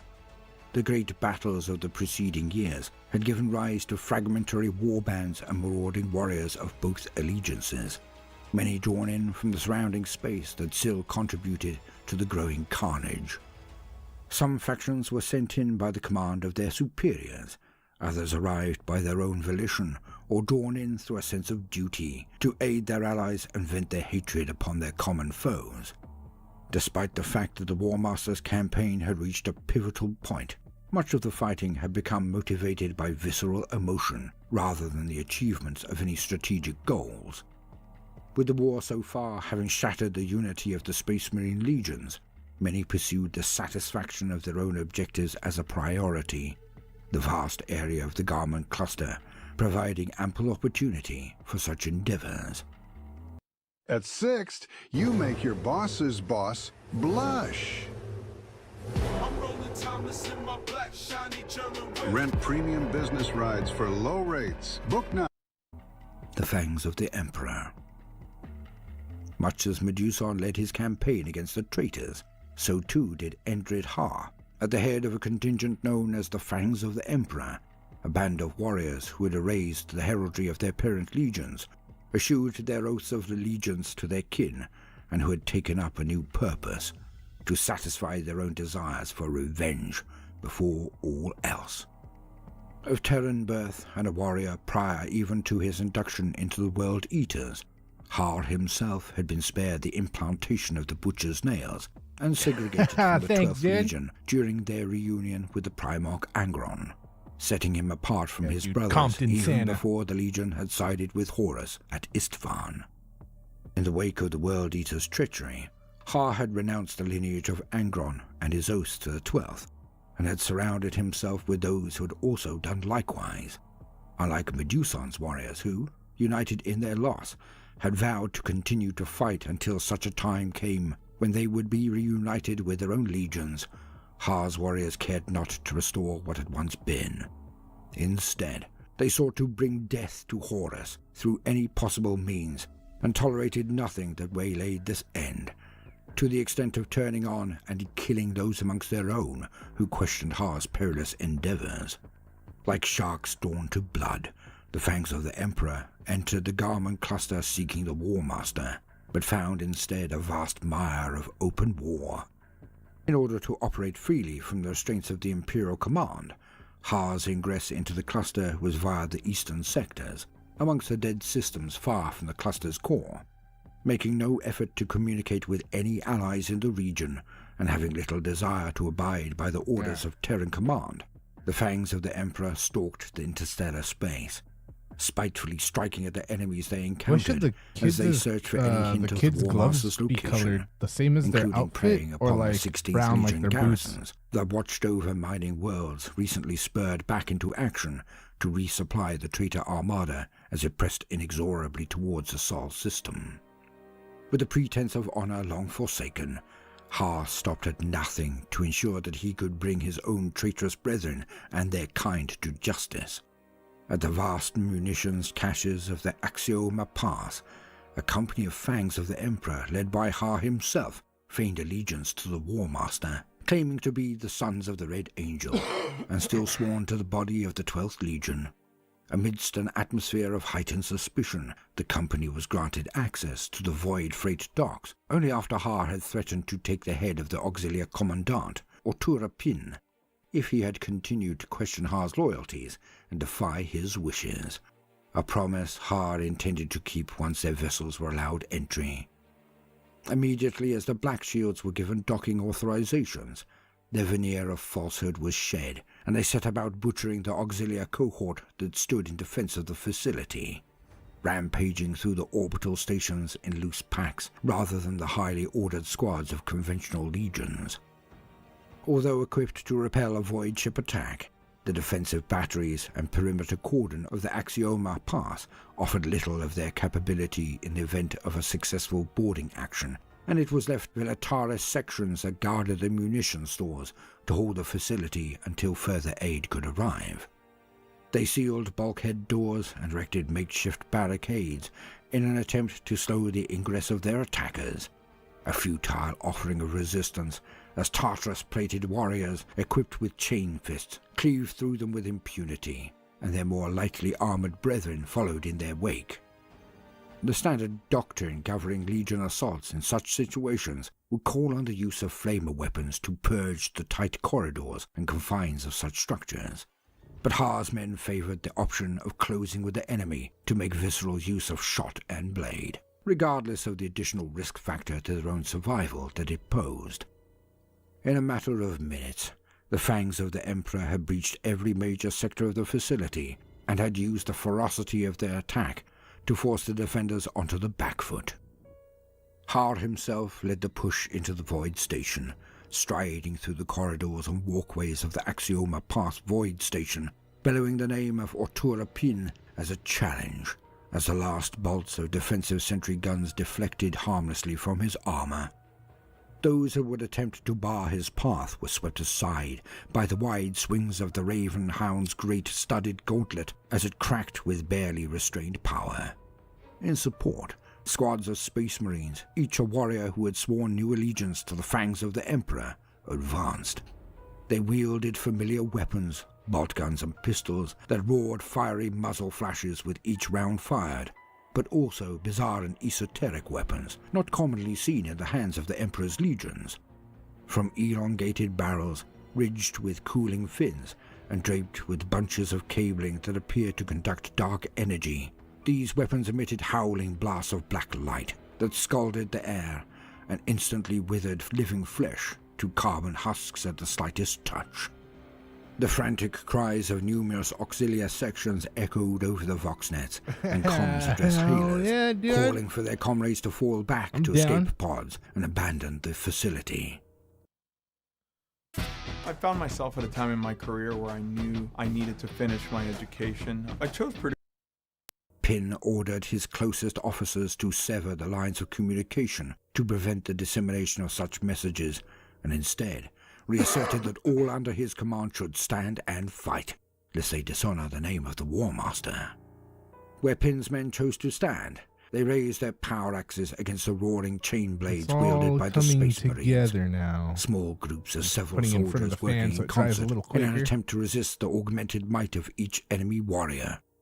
Together, they strove to land blows that carved white-hot rents through the ceramite plate of power armor, but only after a great many individual strikes, each that would cost the life of a man, would the incensed Space Marines finally fall.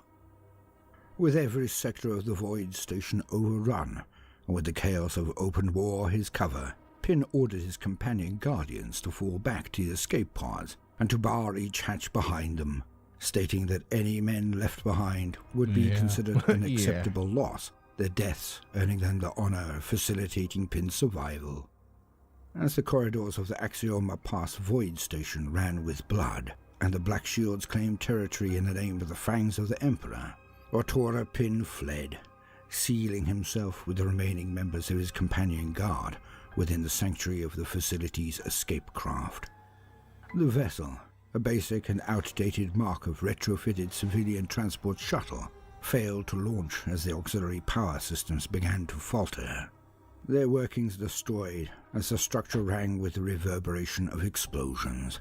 Pin cowered in the darkness behind the remnants of his elite guard, He watched in terror as the immense hand of Endrid Ha inexorably tore through the entrance hatch, ripping away metal in jagged strips. With a final punch, the hatchway was breached, and half a dozen impact-triggered frag grenades were casually tossed through the jagged-edged hole. Pin's troops scrambled for cover, but the combination of explosive fragmentation and overpressure caught those who were too slow to find safety. With indifference to the sporadic defensive fire, those few who survived returned with their lasguns. Ha strode through the breach, casually meting out single shots with his heavy pistol into the surviving auxiliary. He was followed by 2 Space Marines who scanned the gloom with mechanical precision, seeking threats to eliminate. But Ha raised his mighty fist and clenched it in wordless communication, causing them to immediately stop. The escape vessel interior was becalmed, save the last dying groans of Pin's finest men and the snivelling whelps of the Commandant himself as he dragged the blood-soaked ruin of his lower limbs away from the deliberate advance of his attacker. Pin's whimpering grew to a scream as Ha's mighty power-armored boot stepped down on the shredded remains of his legs, but fell silent as the Riven Hound's blood-soaked fist swung in a hammer blow to crush his skull to paste. With the Axioma Pass cleared of traitor presence, the fangs of the Emperor did not care for the plunder of the caches it held, and instead their minds were turned once more to spite rather than self-perpetuation. Within several of the hangars, Ha's warriors discovered caches of macro shells and immense missiles, That's right, undoubtedly destined to rain down upon the loyalist defenses in the core of the Garmin cluster. Unstoppable Black Santa. Although their effect would be devastating if directed towards their foe, Ha's fleet ignored their potential for use and instead primed the weapons for detonation, annihilating the Axioma Pass Void Station moments after the fangs of the Emperor had vacated it. Ha's warriors obliterated dozens of orbital stations and supply convoys as they did the Axioma Pass, destroying all they found without consideration for what could be preserved to turn against the War Master by those that opposed him. Yagatai Khan first witnessed the shadows of the fire-blackened hulls of the fangs of the Emperor fleet as they fell over the planet of 248 Minoris Garmon, a subsystem behind the War Master's line of defense. Here the auxiliary companies of Sons of Horus labored to repair thousands of Legion vehicles, a minute fraction of those committed to the Garmin front, but a number that would serve well in replenishing the losses that the 5th Legion had so far sustained. Row upon row of Deimos-patterned battle tanks sat, many destined for a world known as Deatus. They were repaired and refitted, and awaited the allocation of new crews that were still undergoing the implantation processes that would transform them into Space Marines. Predators sat, their primary cannon ammunition hoppers filled, and their fuel tanks brimming with promethium. Vindicators, fully laden with their fortress-breaking shells, awaited the thunderous transport ships that would carry them to the heart of battle. And Scorpius artillery vehicles idled, their targeting systems dormant as missiles sat arrayed in their launch tubes. Although now daubed in the colors of the traitor legions, such vehicles had no innate allegiance, and as the wars of the Age of Darkness had aptly demonstrated, could just as easily be turned upon those that wore the same colors as any other weapon could. The Khan had ordered his communication officers to open voxhalers with Ha's warriors as the fangs of the Emperor initiated their attacks. The Primarch wished to issue orders for them to spare the assets of war material that sat on the surface from collateral damage, but his hails went without reply. Uncaring for the preservation of those potential assets, and ignorant to their value to the greater war, the strafing attacks of the harbingers of the fangs of the Emperor's assault descended on trails of fire and rained destruction upon the hangar pods, sending war machines tumbling end over end as explosions billowed amongst them. Fire after squadrons thundered overhead. Tempest rockets loosed from their rails with abandon as Sons of Horus warriors rushed to man the defensive anti-air gun posts in response to the lightning-fast attack. As they began to return fire, their positions were assaulted by Ha's troops, who had stormed across the airfields to overwhelm the defenders before their lines could be established. Such assaults were prized by some legions who carried them out with careful orchestration and artful planning. But under the command of Endred Har, they were driven by little more than impetuous fury, leaving cratered fields littered with ruined hulls, buckled and burning in their wake. The destruction wrought upon the mech yards of 248 Minoris Garben was total, with naught to be salvaged in the wake of the battle, one which would be regarded as a success from the perspective of Endred Har, but one that would be considered a senseless waste of vital resources by Yagatai Khan. Enraged by the impetuous and careless acts of the fangs of the Emperor, Khan did not summon Har before him as he would any other subordinate beneath him in the established chain of command. Yeah, dude. But instead demanded to be taken 40K to the location race wars, of Har bro. himself. Like a relentless weed, moderate to severe ulcerative colitis symptoms can keep coming back. No. The Warhawk defied. They got bigger Yagatai problems. Stormbird descended on roaring retro thrusters amidst the burning debris of hundreds of Legion battle tanks on the surface of 248 Minoris Garben. As the Khan exited its landing ramp, Har was striding through the wreckage of the battle, his innermost circle of warriors following in a loose group. Their tarnished armor was slick with the blood of their enemies and crusted with the filth of battle. They laughed callously as they walked, administering execution shots to the wounded sons of Horus troops that were strewn amongst the debris and desecrating the bodies of those that were already dead. The Khan saw not noble warriors of the Imperium in them, but savages who had long forgotten any honor or respect they possessed. Yagatai bellowed the name of Har as a summons, even as he approached him, his voice a clarion call across the landscape. Har glanced up in response, breaking his attentions away from his toils with the dead and dying around him. Even before he had the opportunity to greet the Primarch of the 5th Legion, the back of the Khan's gauntlet met the side of the Ravenhound's head in a sweeping blow, knocking him clean from his feet and sprawling through the air several meters to the right, where he landed awkwardly amidst the detritus of battle. Har's men watched aghast, their feet locked to the ground as if in the hold of graphitic clamps. Despite their prowess and skill at arms, they hesitated to strike at Yagatai Khan in retaliation, for none amongst them could move swiftly enough to even take a step before the Primarch would strike them down with a deadly blow. They looked on as their leader spat congealed gobbets of his own blood, the force of the Khan's blow having caused several injuries to face and jaw that would have been sufficient to kill an unaugmented warrior. He hauled himself up onto a knee as a Warhawk towered over him. When Har had been admonished in such a manner by lesser warriors than the Khan, his supposed superiors from within the 12th Legion, he had responded with an uppercut punch, driven with the force of both arms and legs, or a feigned blow to buy time to deliver a volley from his sidearm at point-blank range. Either attempt to strike the Warhawk in anger would be a death sentence, and one that he would only prepare to serve as a result of an attempt on Horus's life. Instead, each warrior remained still as an uneasy silence descended. Only moments passed before each stretched to the span of an age before the Khan's voice, like the thunder that heralds the coming of a storm, finally broke the silence. He told Har of the disgust he felt, that his personal vendetta had led to the squandering of so much that could have been of value to the 5th Legion. He chastised the former World Eater for his ignorance, and inability to perceive the wider situation and of the perilous balance that the fate of Terra and of humanity found itself in. Scornfully he admitted, though, he did not expect any more from those of the lineage of Angron, the most feral and indignant of those amongst his kin.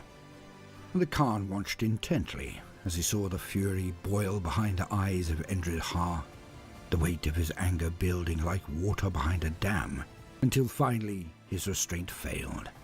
Har sprang to his feet with an explosive release of tension, his massive fist swinging in a wide arc, driven not by skill, but by incandescent rage.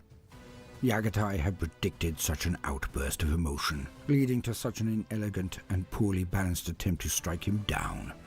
With a deft half-step to the side, the Warhawk avoided Har's clumsy attack and crouched to sweep his own leg in a tight circle that entangled Endred's feet as he passed, knocking them out from under him and once again causing him to land in an awkward heap. Making no effort to draw his own weapon, or instigate an attack himself, the Khan watched Har with a sideways stare as he hauled himself to his feet again and began to circle slowly, his frustration manifesting in his posture as he tensed and released the grip of his fists. The fangs of the Emperor that accompanied Har stood motionless as spectators, knowing better than to intervene in matters of honor, and also reluctant to seal their own deaths by attacking the Warhawk himself. Har's restraint once again slipped, and he broke into a charge directly towards Yagatai, throwing the mass of his body in an ungainly attempt at a tackle. Once more, the Khan predicted Har's actions, and in the blink of an eye had clinched him in a grapple, throwing him over his shoulder and using Har's momentum to slam him into the ground on his back. Before Har had even recovered from the force of the blow, Yagatai had drawn his sword, and its tip was pointed directly at Har's throat as he lay on his back. With the Riven Hound at his mercy, Yagatai muted his tone and spoke closely to the warrior he held captive, casually informing him that, as a consequence of his actions, he would be relieved of the command of his men. Their fighting strength would be reassigned under the control of the Khan, where they would fight at the will of the 5th Legion. The notion of such a thing caused Har to scoff involuntarily, an act that provoked the Khan to drive the tip of his blade ever closer to his throat. With his voice a breathy rasp, as the tip of the Warhawk's blade threatened to cut into the flesh of his neck, Har whispered, "You will fail in your endeavor, Warhawk, unless you heed me now. I know more of the Garmin cluster than you would suppose." You've earned this, so hold it up high. You don't just give an extra hand, you give... Assault on Deitas. The hull of the Lance of Heaven blazed with heat as it flew into the atmosphere of Deitas, followed by the vessels of the 5th Legion Retribution Fleet in a tight formation, disgorging drop pods and landing ships as a massed planetary assault. There was no other herald of Yagatai Khan's arrival, no opportunity to offer a surrender, nor enter into a process of diplomacy. Only the might of the White Scars unleashed to attack at their Primarch's command. No sooner had the first assault craft of the 5th Legion broken the low cloud cover of the brooding skies, came the reaction of the traitor army that inhabited Deitas. They replied in kind, with unrelenting barrages of weapons fire directed towards the invaders. Macro cannon and las batteries emplaced within great fortifications turned skywards as they tracked the trajectories of the Loyalist ships, crisscrossing the skies with red-orange incandescence. The Sons of Horus sent squadrons of Xiphon interceptor craft soaring in near vertical climbs, their afterburners trailing fire as they accelerated. They raced to meet the larger, less maneuverable dropships as they descended, packs of hungry wolves snapping at the ankles of herd beasts. They harried their chosen prey with strafing cannon fire, damaging thrusters and wings, sending the larger craft tumbling without control through the lattice of contrails that webbed the sky. Thousands of Loyalist troops were lost when their transports crashed or were obliterated by direct hits from the potent guns of the traitor defense, but for each that was lost, another ran the gauntlet of fire to reach the ground. Despite the remote location of their garrison upon Deitas, set apart from the well-traveled routes of the Garmin cluster, Varen Ashurdan's Sons of Horus had maintained a constant state of vigilance, maintaining their battle readiness and alertness at all times. No amount of preparation could repel the onslaught of the White Scars, though. Their landing craft and dropships filled the skies above the long-forgotten world, darkening the light of the day as they deployed the full force of their legion. The initial waves of Loyalists paid a high price for conducting such a bold and direct assault on the traitor positions as they charged directly at the enemy's guns. This was the way of warfare Yagatai Khan had instilled in his sons, opting to harness the shock and awe of a rapid assault instead of a time-consuming preparatory bombardment and escalation of force. The massed assault plunged the entire planet into a war that encompassed every ancient city across every desolate continent, without a single word exchanged between the generals of either side. The equatorial wastelands became the site of massive battles in which the treads of thousands of tanks crushed the remains of the planet's ancient civilizations, raising clouds of dust and ash high into the atmosphere. White Scar's assault companies targeted the temperate jungle regions of the planet, stalking through the dense vegetation to silence outposts and remote silos from which the traitors launched missile strikes on loyalist locations. Armored columns of sea-green Kratos tanks, flanked by scores of infantry, rolled from within the subterranean hangars of long-abandoned manufactorum's facilities to meet and oppose the waves of ivory-white grav skimmers, jet bikes and land speeders that ran at the vanguard of the White Scar's assault.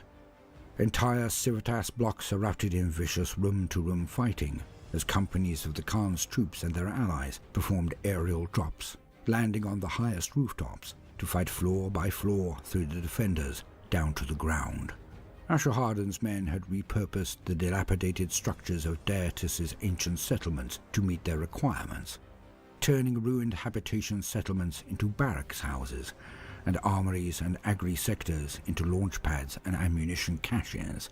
These locations became the epicenters of great battles, where the White Scars attempted to eliminate the infrastructure behind the traitors' defense. Take 50% off Christmas. In truth, all but one of these assaults by the White Scars was a feign, intended to misdirect the strength of the traitors. It was not blindly or by chance that the 5th Legion had happened across Dietus, and it was not out of fury or vengeful rage that Yagatai had ordered the assault of the planet. Instead, his actions were guided by the information extracted from Endrid Ha. Under duress, the former World Eater had confessed that, during his own campaign through the Garment Cluster, it had been revealed to him that the sons of Horus had amassed upon Dietus. Gathered to them reinforcements from the Zeta Garment system and allies from many of the traitor legions and other factions that had aligned with the War Master. Together they had claimed the entire planet as their own and repurposed the primitive structures of long-dead civilizations, draping them with banners that bore the sigil of the War Master. Where many of these structures were utilized as military installations necessary to supply the vast traitor armies with key resources, fuel and ammunition, one location given the name of Gal Zamad, roughly God's throne, in a particular Chthonian dialect, had a far more sinister purpose. Endrid Ha had intended to travel to Dietus to find this place where, it was told to him, Horus himself would seek to perform a ritual, a communion with his dark patrons that would further the ascension of his maligned powers. Yagatai, although suspicious of this revelation, had harried the War Master's forces ceaselessly, but knew that the White Scars campaign, no matter how impactful, would ever be cast into shadow by the glorious endeavors of the Great Angel. The victories the White Scars had enjoyed were merely peripheral, and in the greater scheme, ones that would not impact the course of history. Even if it defied Dawn's instructions to seek neither revenge nor personal glory, the Khan could not ignore such an opportunity, and in successfully pursuing it, he would be able to change the course of the Horus heresy. The Khan's victory could waylay the War Master's return to Terra, and in turn contribute more to the preservation of the Imperium than the work of any other. In admonishment for his impetuous campaign of wanton destruction, the Khan had ordered Endrid Ha to instead lead his fangs of the Emperor elsewhere within the Garment Cluster, to the Zeta Garment system, leaving the prize of the hunt of the War Master to himself and the 5th Legion. Before their departure, though, the Warhawk swore that should Ha's recountings be revealed as false, or should he disobey the Primarch's will, then he would once again feel the bite of the White Tiger Dao upon his throat, and it would be the last sensation he would ever experience. The very presence of the traitor forces at Dietus had told Yagatai that at least some of Ha's story had been true, but in a time of such deceit and betrayal, there ever remained the possibility of a ruse or a misrepresentation of truth intended to drive the 5th Legion into a baited trap within which their peril awaited them. While the White Scars committed a full-scale attack and locked with traitor forces, there was no time for doubt, and should Ha's words prove to be naught more than falsehood, there would be no honor in recalling the Legion. The Traitor's Lair. Upon their arrival, no scouting parties had been necessary to validate the words that the Khan had been told. The structure of the Gal Zamad, though obscured by the thick cloud cover that enveloped the planet, was visible to multispectral augers of every vessel in the fleet. Set within an octagonal perimeter of concentric curtain walls that had existed since before Imperial records began, unmistakably the architecture of some lost civilization, the Gal Zamad was a plateau-topped pyramid formed from cut stone, each the size of a Minotaurum container. Although formidable as a position to assail, the original architects of the structure had clearly intended some grander purpose, more akin to the legendary constructs of pre-industrial Terra, a time when the gods of old had supposedly walked the earth. The Gal Zamad bore the characteristics of a place that formed not only the center of a civilization, but also acted as a monument to faith, a place where life and death were intertwined, a place of creation and of ending, a gateway between one realm of existence and another. Horus and his followers had not revered or respected this place as those who had built it, although it was impossible to know if those who came before would have considered the labors of the 16th Legion to constitute desecration. To augment the defenses, shield generators and gun emplacements had been recently added by the War Master's engineers within sprawling fields of dragon's teeth and tank traps. They had created a new monument from the Gal Zamad. They had made it a temple to conquest and dominion, but one that, at its core, would still play host to some ritual of arcane significance. Popeyes ahora te ofrece garlic parm tenders, cheesy bites y marinara sauce en una Freddy Fazbear box terroríficamente. The traitor's stronghold was an affront to the purity of the Imperium, and that the blasphemous ancient structure stood at its heart incensed the Warhawk. At the fore of his legion, the Primarch's company focused the main strength of their assault on the Gal Zamad, while screening forces of indentured loyalist troops and solar auxiliary cohorts were deployed to contain and occupy the enemies stationed within the lesser fortifications to prevent them from harassing the main assault. A formation of 5th Legion Terminators advanced upon the Gal Zamad, forced to entrust their survival to their Cataphractii Terminator plate. The narrowness of the defenses prevented them being delivered into the battle by Spartan assault tanks. Across open ground the warriors marched, unrelenting in their pace, even as brothers amongst their number fell to the torrent of defensive fire and explosions rippling through their ranks. Less than half of the warriors that set out to cross the deadly open ground surrounding the fortress reached their objective.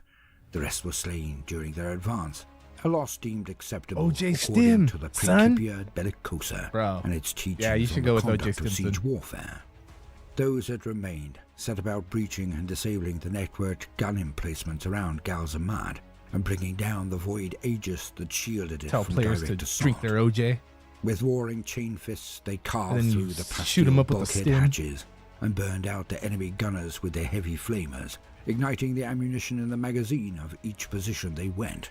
Detonations erupted as the ebon-armored Terminators of the 5th Legion enacted the rites of the Karash, and one by one silenced the defenders' guns, working relentlessly towards the generators within the walls of the fortress. With the coverage of the enemy's interceptor fire reduced, the White Scars were able to land greater numbers of troops safely and moved quickly to amass their forces and besiege the enemy position. But even with many of the traitor guns silenced, they were not unopposed.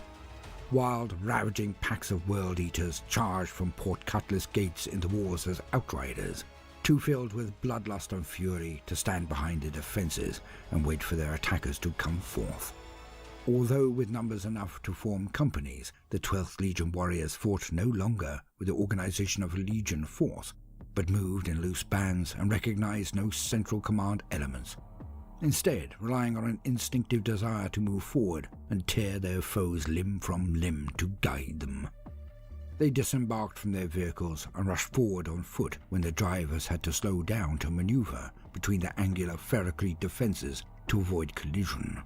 The World Eaters were not the only warriors intent on closing with the enemy line rapidly, and a Zhao formation of 5th Legion warriors dropped from the heavy clouds that hung over Gal Zamad. having departed their dropships high above to shield the Terminator squads that worked to systematically disable the defenses. The great Khan himself rode at the fore, his battle cries audible over even the roaring jets of his Sojutsu pattern void bike as they tore at full speed towards the traitor line. Where the sight of a Primarch such as Yagatai would have caused other warriors to balk or even rout, the effect on the 12th Legion was the inverse, and their champions tightened their chain bindings of their weapons and clamoured over their own troops to bellow challenges to the Lord of the 5th Legion, eager to prove themselves worthy in personal combat, as was the custom of their heritage. Yagatai sought only to test himself in combat with the War Master himself, but if those aspirant warriors were so keen to cross his path, he was prepared to gladly deliver unto them the death they so desired. Flanking the Arrowhead column as they closed on the World Eaters' line below them were Javelin and Kaizagan landspeeders, who rained fire on the 12th Legion warriors from afar, strafing along their disordered lines with a hail of solid shot and shredding fragmentary missiles, cutting their legs from beneath the World Eaters as they charged. This was not the true strength of the Zhao assault, but merely a preparatory bombardment, as Yagatai and the 5th Legion warriors continued their meteoric descent towards the enemy line, weaving and dodging to avoid the sporadic gunfire of the World Eaters, before finally unsheathing their blades and Kontos power lances to charge the enemy line at full speed. The force of the impact sent a thundering shockwave through the atmosphere as the explosive discharges of power lances pierced the ceramide armor of both warriors and war machines alike, pulverizing the flesh of the bodies within. Lesser warriors would have turned and fled, but the World Eaters were undeterred by the ferocity of the charge and sought to tear White Scar riders from their saddles with their bare hands as they passed and hacked with grinding chain axes to bring their opponents low. Yagatai leapt from his mount and emptied a single shot from each chamber of Storm's voice, his artifice sidearm, into the central mass of 6 World Eaters, the impact punching them clean from their feet, and had reholstered it before the bodies of his enemies hit the ground. The elegantly curved white tiger Dao blade sang as Yagatai carved arcs from left to right, right to left, cleaving his enemies at the midriff with each pass. First came one would-be champion of the 12th Legion, roaring and frothing from the breather grill of his helm as he swung the weight of a massive chain blade in a competent yet predictable manner. The Khan had decided on how this opponent would die even as he advanced, the traitor's rage and bluster no match for the swordsmanship of the Primarch. He spun away from the World Eater's blows and reversed his grip of his weapon, thrusting it through the back of his opponent as the momentum of a misplaced blow carried the World Eater past. Next came 2, chained together, left arm to right as part of some barbaric gladiatorial ritual, each wielding weapons fashioned in the shape of the tools of ancient hunters in their free hands. For a fraction of a second, the Primarch hesitated, a period of time imperceptible to mere humans, but a moment long enough for Yagatai to delay and take in the spectacle of a pair of warriors fighting in such a manner. The moment passed, a period less than the blink of an eye, and the Khan struck, beheading them as one with a single sweep. With the momentum of the initial charge spent, a grinding melee ensued before the walls of the fortification as more warriors committed to the fight. White Scars borne aloft on Warhawk jump packs reinforced the line first, with additional squads of warriors following on foot. Scorpius artillery batteries were brought forward from the landing sites within range of the traitors' walls. They unleashed a relentless barrage upon the defenders, whilst land speeders and jet bike squadrons continued their strafing runs, shielding the Khan from the focused firepower of the 16th Legion warriors atop the massive battlements of the ancient fortress. Choices. They make us who we are, but they aren't all created equal. Kirin Ichiban is... The sun of Deata set and rose again, as a blood-red orb before the fury of the World Eaters was finally extinguished by the unremitting determination of the 5th Legion. Thousands had died during a single night of carnage, but what remained of Yagatai's loyal sons now stood before the gates of Galzamad as they were broken open. The venerable 5th Legion Mastodon, Atlasa, itself a relic of the Great Crusade, had been sacrificed to breach the gates. Even in its machine death, the massive vehicle's stricken hull provided an armored conduit through which the White Scars could make their ingress into the inner fortress. The Atlas's crew drained the dying throes of its reactor's output to fuel searing blasts from its siege melter array, burning a path through the throngs of Sons of Horus that rushed to fill the breach, reducing armor and flesh to ash. Yagatai Khan emerged from the gloomy interior of the stricken mastodon, treading the fire-scoured path before him, followed closely by a score of Ibn Keshig Terminators wielding glaives sheathed in crackling power fields. Each of them was wearied by the preceding hours of battle, but sustained by not only their transhuman physiologies, but also their burning hatred for their duplicitous brethren. Sons of Horus amassed upon the steps of the central pyramid, emerging from subterranean bunkers and silos to bring their weaponry to bear. They unleashed volleys of bolt round and incendiary blasts of plasma that cut through the ranks of the White Scars as they fanned out from the breach to press a fresh assault. Even as White Scars poured from the breach, they were forced to fight across open ground to reach the steep, stepped sides of the pyramid, and paid a toll in spilled blood for every step forward. Over the bodies of his fallen sons, the Khan climbed in search of Horus, each having sold their lives only after sending many times their own number of traitor legionaries tumbling down to the ground. At last, he reached the plateau atop the Galzamad, and those that remained of his company drove the blades through the throats of the few enemies that still defied death around them. At the foot of the pyramid far below, battle still raged as traitor warriors in the sea green of the 16th were joined by those clad in the royal violet of the 3rd and the deep crimson of the 17th to repel the White Scars. Yeah, dude. A fog I'm as sure you'll thick think as of oil even smoke more. began to coalesce, blocking the Khan's view, with his view of the battle beneath him obscured. Yaktai's sight was drawn to the presence that moved in the haze before him. It was at first an indistinct silhouette in the distance, but as the figure strode closer, the vision became clearer. Horus Lupercal was finally before him. The War Master was not alone on the plateau of the Galzamad, as dozens of the elite of the 16th Legion prowled closer, the golden cast skulls of their former foes hanging from the chains of their Baroque spiked armor, and the eye lenses of their fire-blackened helms glowing like embers in the dark. Behind them, a hunched figure with all the trappings of a space marine bore his weight upon a staff topped with a brazen rendering of the Eye of Horus. The Khan glanced about him. His companions instinctively raised their power glaives and formed around him in a protective circle.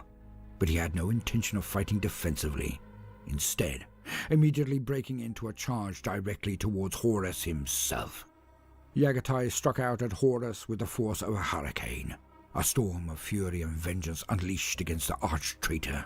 The Khan's faithful company of Ibn Keshig fought at his side, each a warrior of exemplary discipline and skill, pitted against the brute force and resilience of the elite warriors that accompanied the War Master. The blade mastery and fervor of the White Scars would have been sufficient to best almost any other warriors, but they had found their equal in Horus and his servants. Where his warriors fought as slavering monsters that reveled in slaughter, Horus fought impassively, his gaze ever fixed at some point beyond Yagatai. He moved to counter each of the Khan's blows with premonitory intuition, maintaining an imperious guard against his deadly sword strikes. The blade of the white tiger Dao skittering from the haft of Worldbreaker in showers of white-hot sparks with each pass.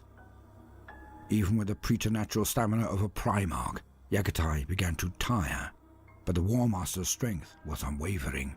Like a mountain of granite, he remained unmoved before the flurry of blows that the Khan unleashed. Evidently, the ritual he had come to Daetus to conduct was already complete, and his physical form already bestowed with the eightfold blessings of his malevolent benefactors. Horus's capabilities were now something beyond those he had been created with. He was enhanced. He had ascended. With a dismissive forward kick to Yagatai's chest, he sent the Warhawk sprawling backwards where he landed amongst a heap of his own sons, all of them dead, their armor torn through by blade and claw, and their bodies now twisted, crumpled wrecks. Sons of Horus spat guttural Chthonian slurs as they prowled around him, but Horus held them at bay with a subtle gesture of his hand as he loomed over the Khan, who lay prone, breathing heavily with the exertion of battle. Yagatai awaited the coming of a killing blow as the War Master raised his enormous spiked mace. But before it was delivered, Horus hesitated, as if reminded of some greater purpose, an eventuality that would yet come to pass. Yagatai searched the face of his brother and looked deep into his eyes, now black and bottomless pits. No kin of his resided within that physical form any longer. Something hateful and malevolent had taken it as its own. With the Verizon Visa card, you get up to $200 cash back as a new cardholder, and Above, as Horus was poised to deliver his brother's end, fire wreathed the skies of Dietus. Not of some celestial phenomena, but the burning ruin of Legion warships, far too many of them bearing the heraldry of the 5th Legion. The blinkered focus of the Khan's assault upon the world had placed his fleet in peril, and as the sons of Horus were reinforced, fresh vessels under the command of Tybalt Ma had moved in response to the attacks. With the overwhelming majority of his warriors committed to support the ground assault, the Khan's fleet had resisted the counterattack of the sons of Horus, who had arrived from their stations within the subsector, but in the face of such overwhelming enemy forces, defeat was imminent. The Lance of Heaven itself and many other ships of the White Scars had come perilously close to being overrun, their crews' vox hails for assistance unheard by the Khan or any other, as if they had been silenced by some unseen corruption. The invaders upon the 5th Legion flagship were driven off through the intervention of Meduson's shattered legions, warriors in Ebon, Emerald and Iron Grey who had arrived, drawn in pursuit of Tybalt Ma, unannounced but welcomed by the White Scars, to purge the traitorous presence. Shadrach Meduson himself had boarded the Khan's ship and fought to clear the bridge of enemies, his troops securing it at the cost of many lives. Amongst Meduson's men who also hailed from the 10th Legion, some had elevated the practice of vox encoding and communication beyond that of standard legionary training. These Space Marines plied their mysterious skills to bypass the obfuscating PAL in their vox networks and re-establish communications with the troops on the surface of Dietus. For their intervention, the White Scars gave their gratitude to Meduson and his warriors, although their efforts had revealed a dire situation, one of imminent loyalist defeat and the Primarch of the 5th himself in peril. With the primary system of the vessel once again under their control, the Shattered Legions and the White Scars worked in concert. Meduson was informed that although his Tech Marines were successfully able to fix the location of Yagatai Khan upon the surface of Dietus, the extraction of the Warhawk to relative safety by means of standard teleportation, the equipment that the warriors of the 5th Legion were familiar with, would have been impossible. The enhanced and experimental technological artifacts that the warriors of the Shattered Legions had in their possession had far greater capabilities, including that of much more accurate and powerful teleportation, although in many cases were untested and their use had unforeseen consequences. Despite the dire risks, Meduson was pressed to make a choice, for without his intervention, the Warhawk would fall before Horus, the effect of which would damn the defense of Terra to almost certain failure. At his command, Meduson's men had initiated the mechanisms of technology the likes of which existed nowhere else within the Imperium, and opened a rift through physical space, allowing them to reach to the surface of Dietus and deliver Yagatai Khan from within the grasp of the War Master. Been sitting here for like 20 minutes. I thought, yeah, maybe we should put the camera on him. His limbs giving way under his own weight, as if stricken by some debilitating malady that radiated from Horus. As the Khan had finally accepted the imminence of his own end, a blinding flash of white light erupted around him, the miniature supernovae of a teleportation flare. When the whiteout faded, Yagatai was gone, leaving Horus on the plateau surrounded by the scenes of butchery he and his warriors had wrought. Oh, let me try. No, bro, you don't have thumbs. You can't do it. Over the Khan. Instead, maybe I'll put some paint on your paw one day and you can stamp a piece of paper for me. Traitor. War in the shadows. The hell of the ancients has surely been filled, for now the damned are amongst us. Ancient Terran proverb. He stands. Darktide Khan rapidly recovered from the shock of sudden teleportation, his enhanced mental and physical resilience proving him against the trauma of the process far more effectively than that of any space marine. He was, however, still rendered insensate for a short period, a side effect of the mysterious technology employed to deliver him once again to the bridge of the Lance of Heaven. During his recovery, much of the surviving Loyalist fleet had escaped from the proximity of Dietus and made way for the near void in a hasty and disorganized disengagement.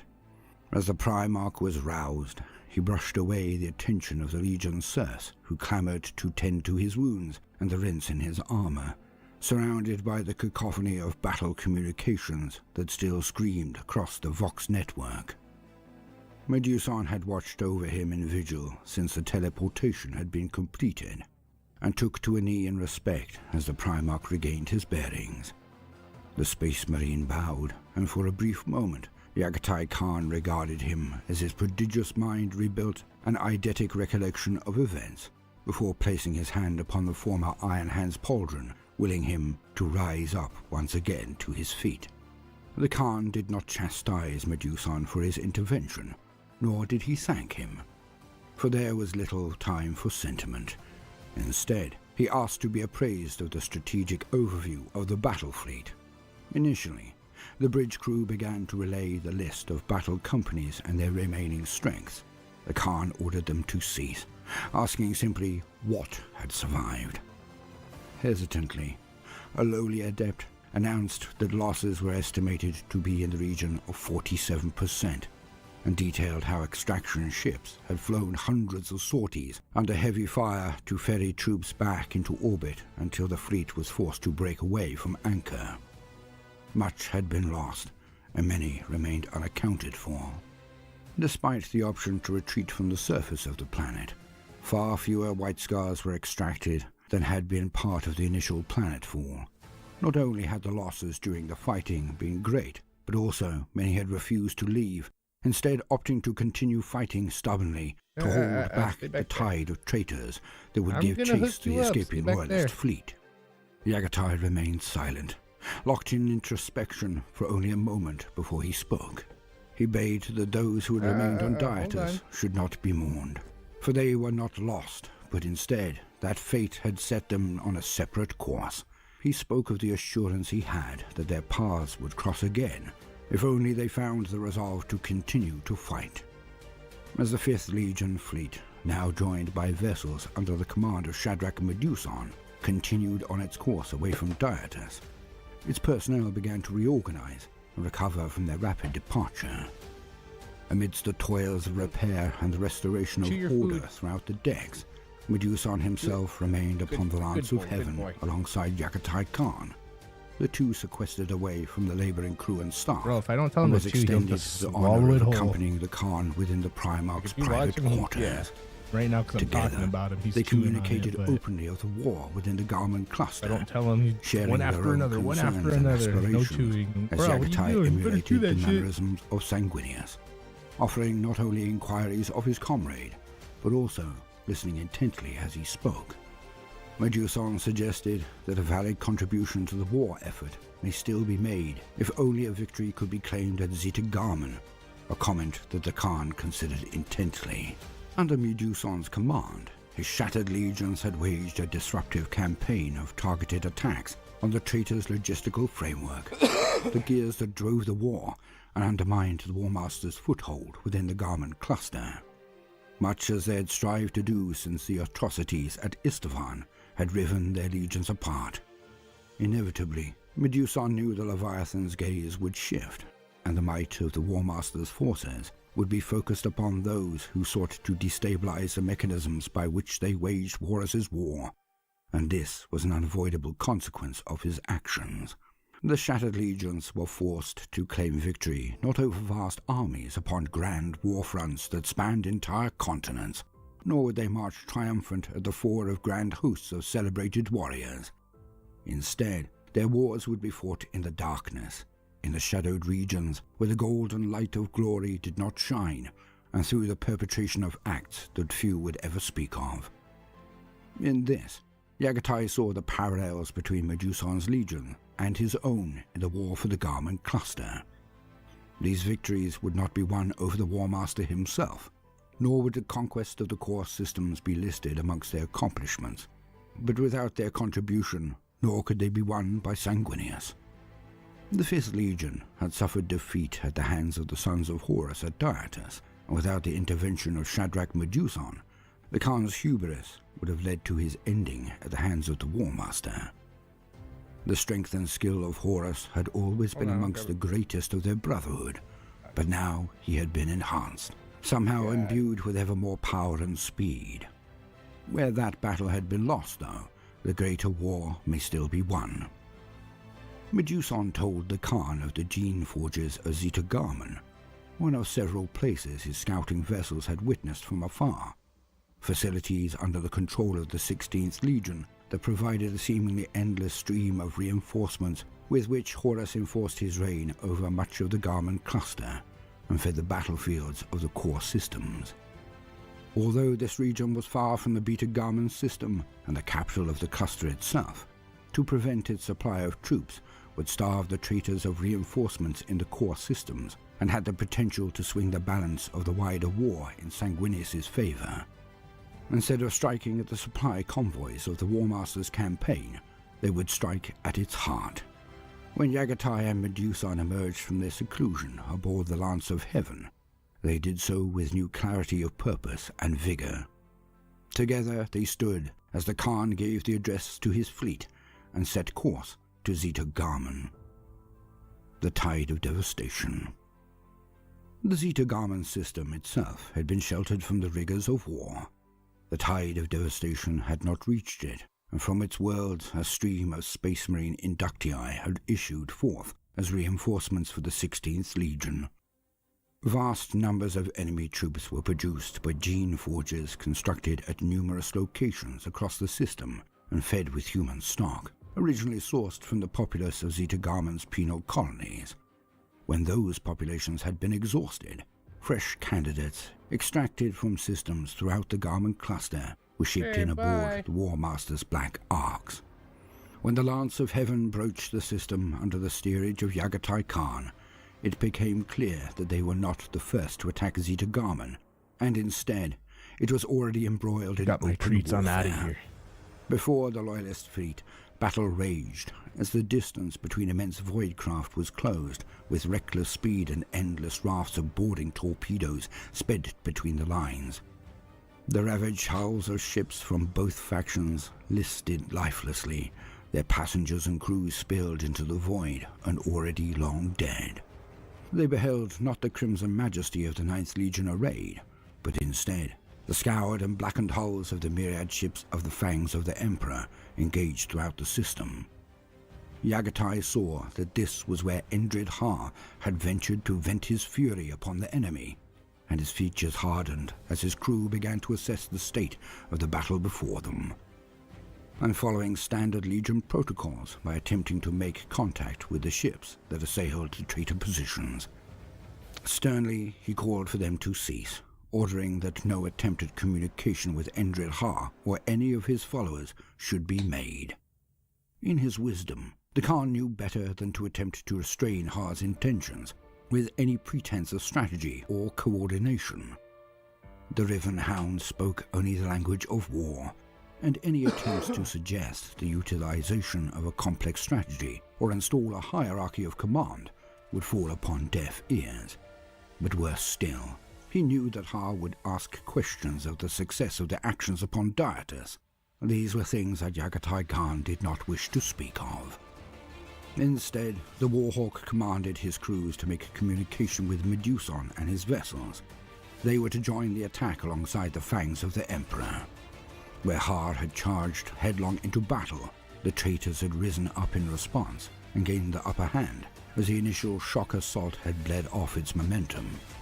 Although merely the garrison force of a system that languished far from the crucible of the war, the traitors that remained within the Zeta Garment system were well placed to defend their territory, and were able to fight with the ferocity of a force many times their true number. The Khan intended to be the hammer that would smash the traitor force, to triumph over the War Master's troops and deliver the fangs of the Emperor from their inevitable destruction. Vindication through victory.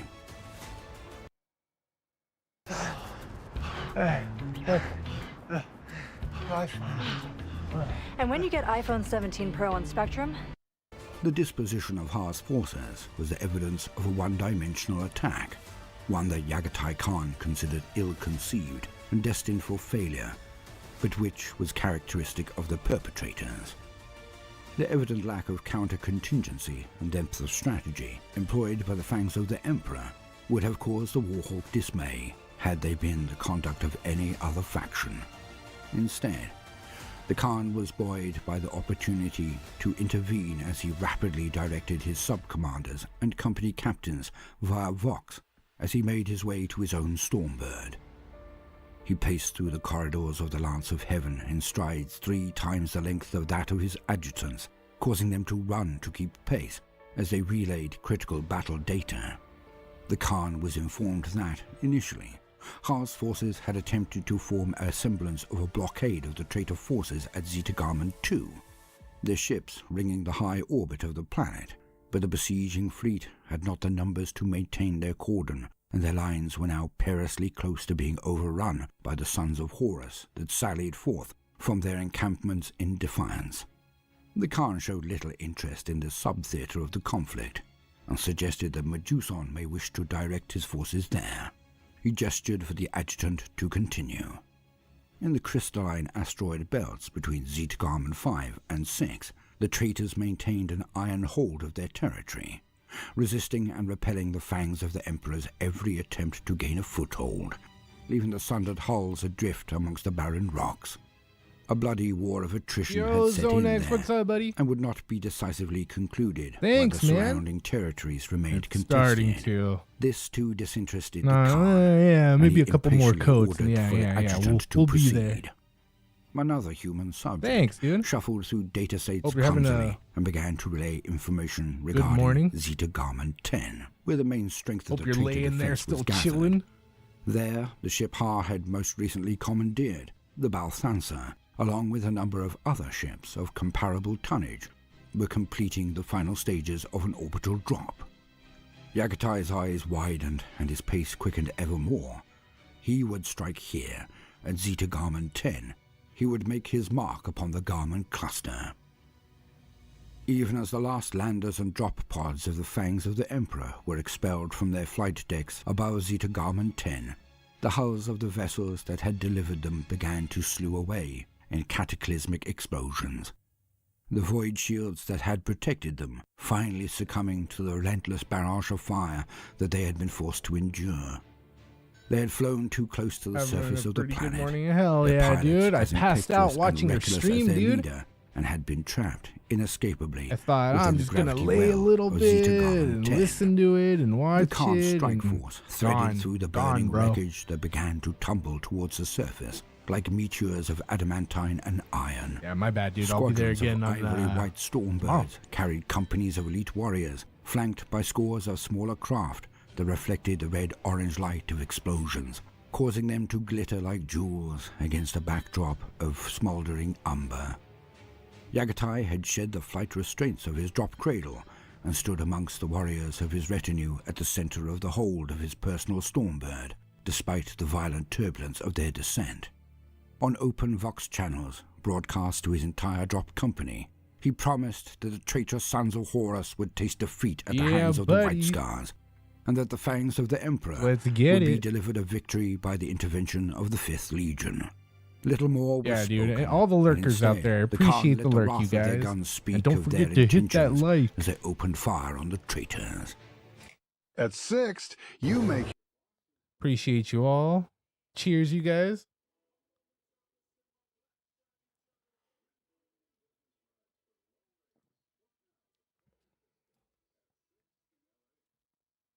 battle raged across the surface of Zeta Gamma 10, with fronts opened where the fangs of the Emperor had made planetfall. Prior to the traitor's occupation, the planet had once housed penal colonies of billions within towering incarceration stacks, built from prefabricated ferrocrete modules that were added as the population dictated.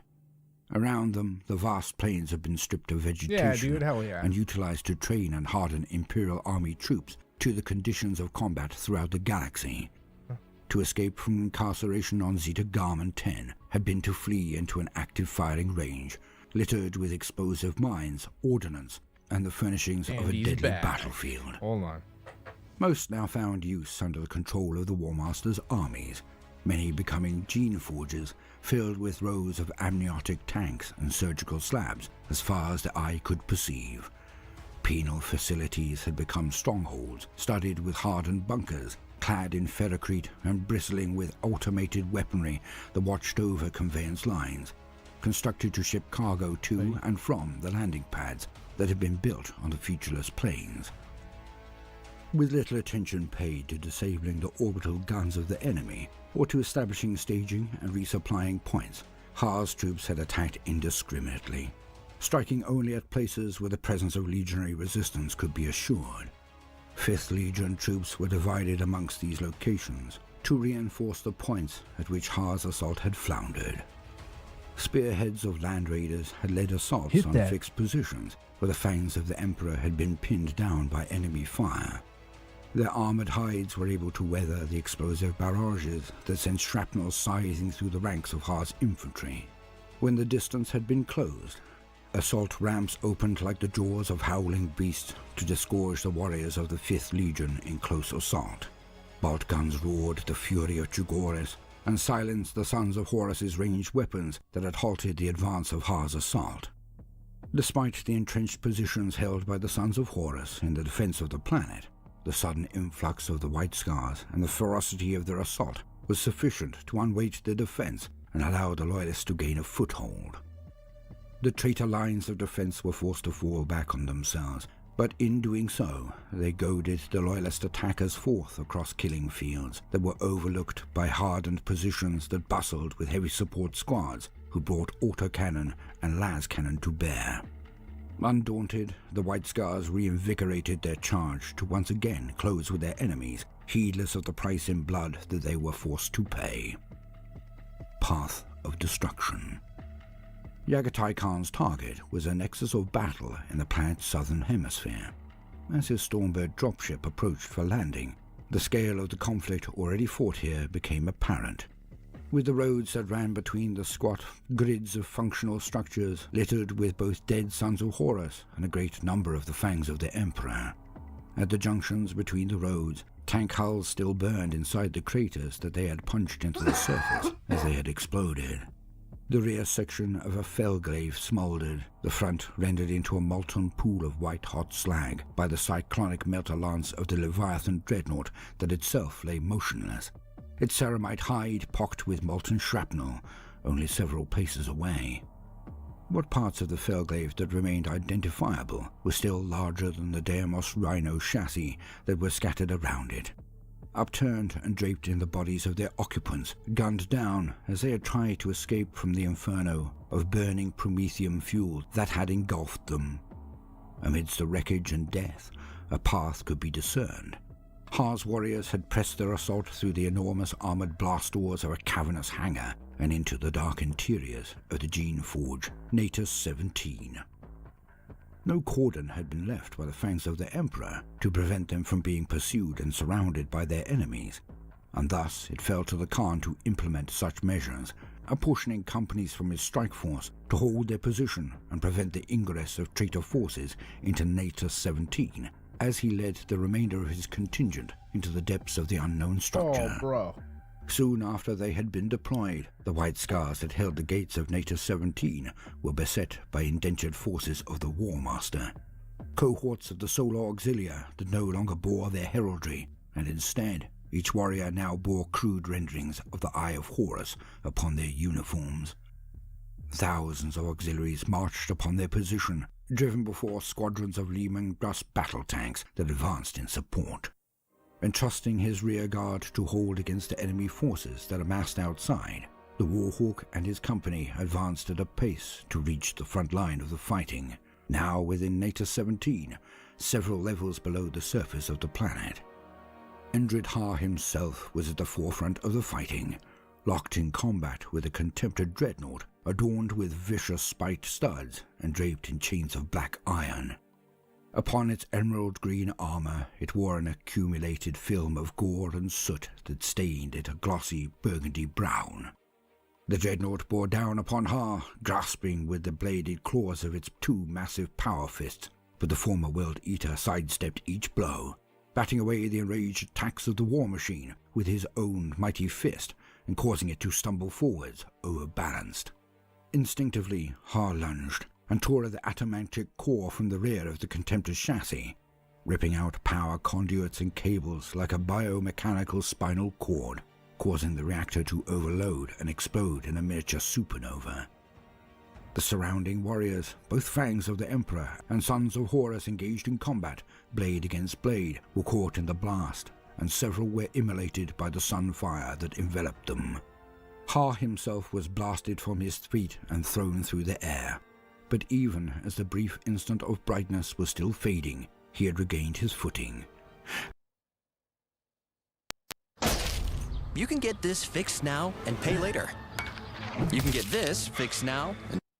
As he scanned his surroundings to regain his awareness of the battle, his eyes fell upon the figure of Yagatai, and with a grimace upon his face in acknowledgement of his presence, Ha once again charged headlong into his enemies and spared no more time on welcoming the arrival of his allies.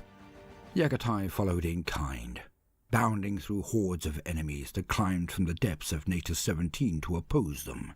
Veteran warriors, sons of Horus, that had formed part of the original garrison force of Zeta Garmin 10, were now only 1 in every 10 of the traitor force. The rest were Inductii warriors, awoken from their hypno-indoctrination to defend the planet of their birth. So new to their lives as Space Marines were they, that they pressed forward without the cohesion of squad organization, there having been no time for their masters to assign such roles to them. Although just meters apart, the Khan could snatch only glimpses of Endred Ha amidst the press of power-armored bodies that filled the chamber of the interior of the structure. In each he saw a snapshot of the pure brutality, frozen in the stroboscopic flashes of light from the thousands of bolt rounds that were discharged in the space between each of his breaths. One moment he saw Ha crush the windpipe of an unhelmed warrior with a blow to the throat. The next he wielded the disembodied limb of one of Horus's sons as a weapon against the warrior it had been detached from. The Khan could not help but find humor in the situation, and allowed a smile to spread across his blood-spattered face. The Khan himself fought with the force of a hurricane, each sweep of his blade cutting down half a dozen of his foes, but over their lifeless bodies stepped ever more to replace them. His armor's systems registered the impact of blows against his body, but he no longer felt them. His muscles were saturated by the acidic burn of their superhuman exertion, unnumbed to any other sensation. As a shockwave of the detonation of a massive breaching charge washed over him, a bomb set to bring down the defense of the traitors, the din of battle was temporarily drowned out, and in a brief moment of calm, the Khan saw his sons as they fought. Even combined with the warriors of the fangs of the Emperor, they were outnumbered, with 5 or more sons of Horus for every one of the loyalists that still stood. In the face of such an enemy, where others may have faltered, the spirits of the White Scars sang in unison, spurring each of them to feats beyond even that of their augmented physiologies. Relishing in the destruction that they wrought, the Warhawk and the Riven Hound fought side by side at the front of their assault into the Gene Forge. Although they did not speak, they were united as warriors upon the field of battle. There was no need for words to express their bond. Their enemies fell in droves before the combined might of the White Scars and the fangs of the Emperor as they forged a path of blood and destruction into the central atrium of Natus 17. At the heart of the forge were the gene vats, within which new progenoid glands were grown, enough to implant into hundreds of thousands of Inductii warriors and rebuild the strength of the 16th anew.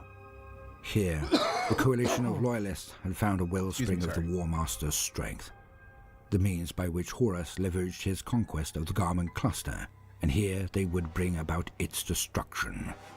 With cleansing Promethean fire, they purged the gene forgers of their stocks, toppling the fluid-filled silos and calling on flamer teams to incinerate their contents as they spilled upon the ground.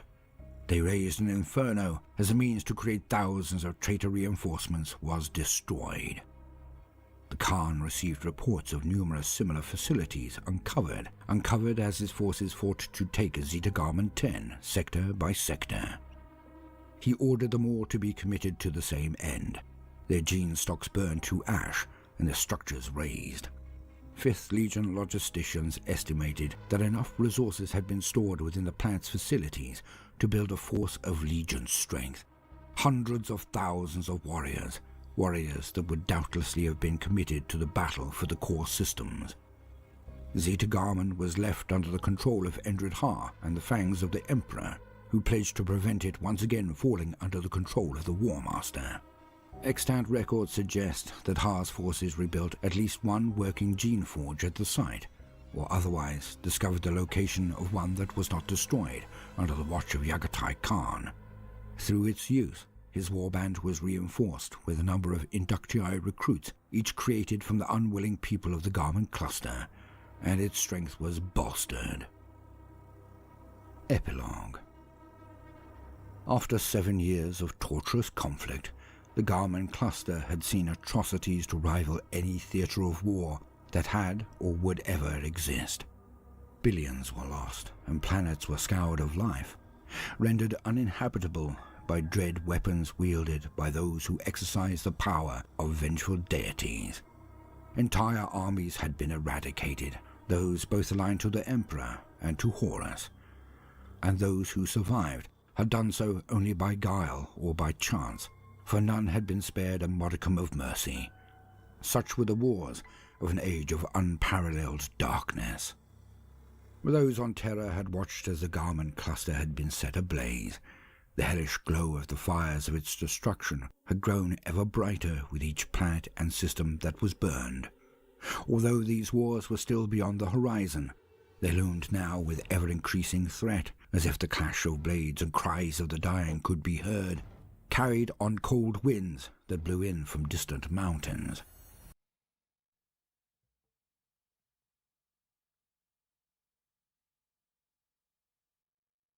You guys ready? I'm ready for anything. Some things haven't changed. Sanguinius had done all that Dawn had asked, more than any could have expected him to achieve. He had led his legion on a crusade into the heart of darkness, into the crucible fires of battle of an apocalyptic scale. He had been the carrier of light that had rallied the forces of the Imperium under his banner, and he had stood in defiance of the arch-traitor Horus. Although the Garmin Cluster had been lost, the great angel had taken his measure of the War Master's strength, and he now knew what would confront him at the gates of Terra. The weight of knowing was shared only with the Warhawk, the one other that had faced Horus in his ascended state and knew of the power that he wielded. The Khan had fought a war on his own terms. He had reaved across the Garmin Cluster, harrying at the heels of the War Master's armies to undermine their strength. Yagatai had won his victory at Zeta Garmin, an act that may have changed the course of the war for the core systems. Although he had survived to prove his worth in comparison to Sanguinius, he had suffered his aspiration and hubris. He too we gotta catch some South Park one of these days. Horus now wielded, and he too knew what challenges the Imperium was yet to face. Both of the Primarchs had found allies within the Garmin Cluster, those they had aided, or those that had fought alongside them to thwart the traitor host. Shadrach Meduson had played a role in the Khan's crusade, and it could be said that it was to him that the Warhawk owed his life. But now their paths diverged. Meduson would fight on separately within the Garmin Cluster and beyond. The bitter enmity between him and Tybalt Ma would only end with the death of one of them. Endred Ha would too remain within the sector, rebuilding and reforging the strength of the fangs of the Emperor, still filled with a hatred only felt by those who had been betrayed. Neither would return to Terra yet, for it was not their time. The message had reached the Imperial Palace, and word spread the Dawn's chosen champions, Sanguinius and Yagatai, both still lived, and that they made way to the Sol system. The people of Terra celebrated this victory in itself, jubilant that the protectors of humanity returned to once again take their place upon the wars. The people, however, were ignorant of the immensity of the horrors that would be soon upon them, for an army wrought of darkness itself, that thirsted for the blood of the Imperium, burgeoned. Horus's followers had amassed as water behind a dam, and the final levy was on the verge of failing. Soon, a flood would come to engulf Terra, and it held the power to wash away all that had been built in the name of mankind. Horus would return to Terra. End quote.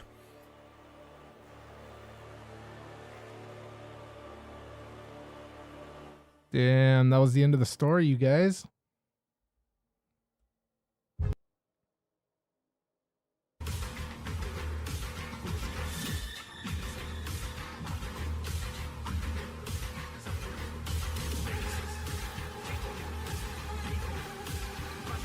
Punk ass kitties, bro. It's alright. If the Pitbull understood his own power, he would rule over them. It's kind of like the people in the government, you know? The people knew that. Alright, let's see. What other one should we throw on?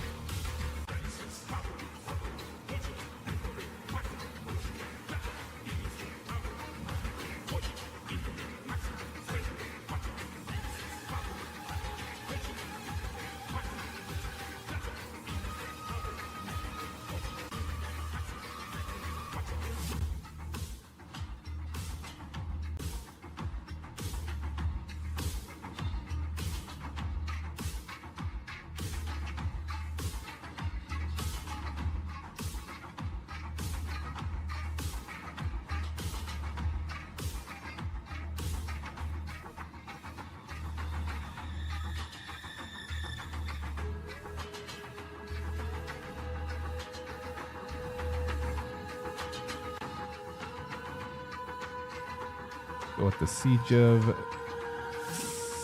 Cthonia.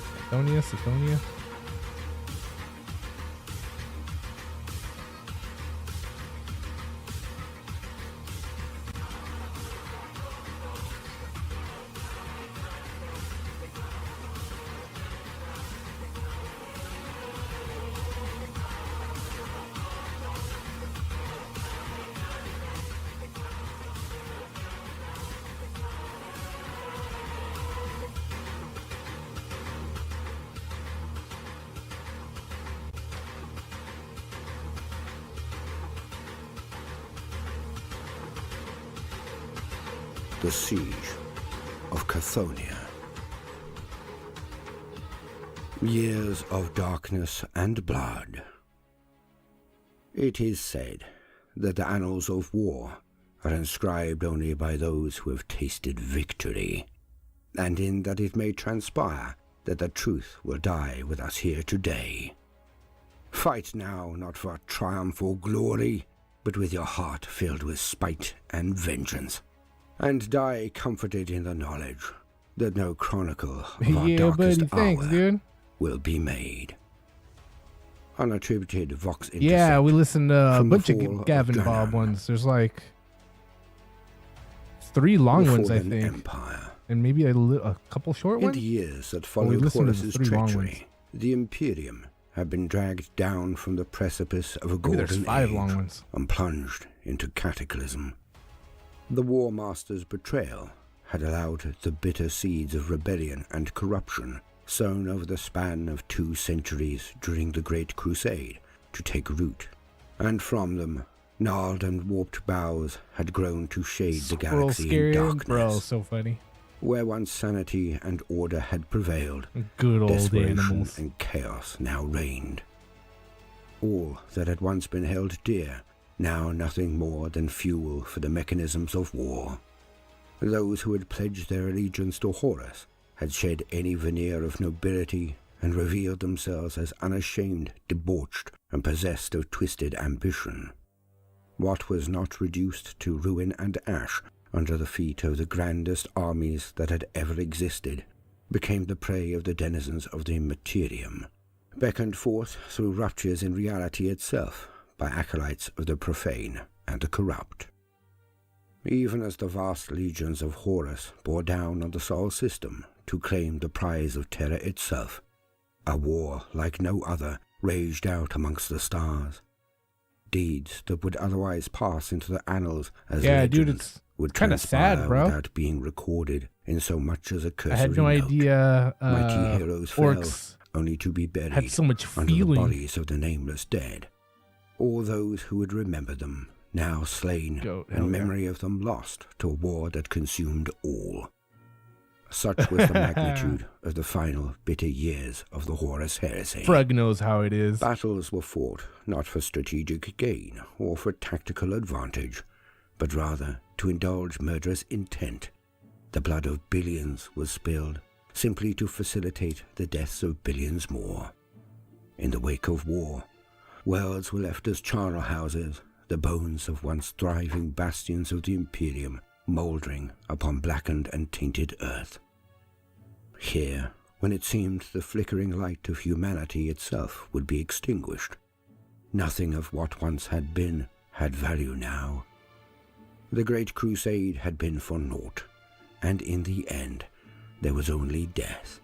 Despite this, those that remained loyal to the Imperium fought on in the darkness and in grief against those that had turned against them. He's hanging out. He wants to be a part of it. Without hope of victory and the pretense of honor lost, they fought not for glory or conquest, as it once was, but they fought, pushed to the bounds of sanity, for vengeance. Driven to survive, only so that He's they probably could fight saying, again. Wait a minute. They stood Who said shoulder you to could shoulder, paint my forever Santa? changed, shadows of who they once were, and swore a new oath. An oath to fight on forever. For now, they knew there could only be war. Years of darkness and blood. The final years of the Horus heresy. War in the shadows.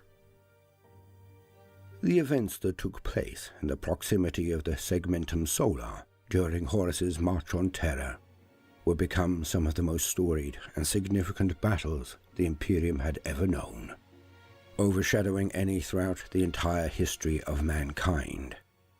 Rogul Dawn, the Primarch of the 7th Legion and Praetorian of Terra, had set his defenses against the inevitable coming of the traitor hordes, and the Emperor himself waged a hidden war of his own within the Webway, the space that existed between reality and the Immaterium. Loyalist forces were drawn in to man defenses that ranged from the cordon wall of the Imperial Palace itself to the distant cold moons of Pluto. Traitor forces left ruin in their wake as they massed and prepared to assault the most heavily defended position in the galaxy, the Sol system. The cradle of humanity was, however, not the only place that battles still raged during the latter years of the heresy. The remnants of expeditionary fleets, garrison forces, and war bands that were still dispersed throughout the furthest reaches of the galaxy did not all voyage to converge upon Terra. Many heeded that call, but were contained behind entrenched blockades and possessed numbers too few to break out and join the fight by the side of the Emperor. Traitor forces of Emperor's children, Death Guard, Iron Warriors, World Eaters, and Thousand Sons amassed in the Inward Cluster, effectively holding loyalist imperial fists captive upon their own home world. What resources were occupied in keeping the 7th Legion from reinforcing Terra were deemed worthwhile if they reduced the number of guns arrayed the top of the ramparts of the Imperial Palace by even a handful. Whoa. He's too big. Got a commercial anyways.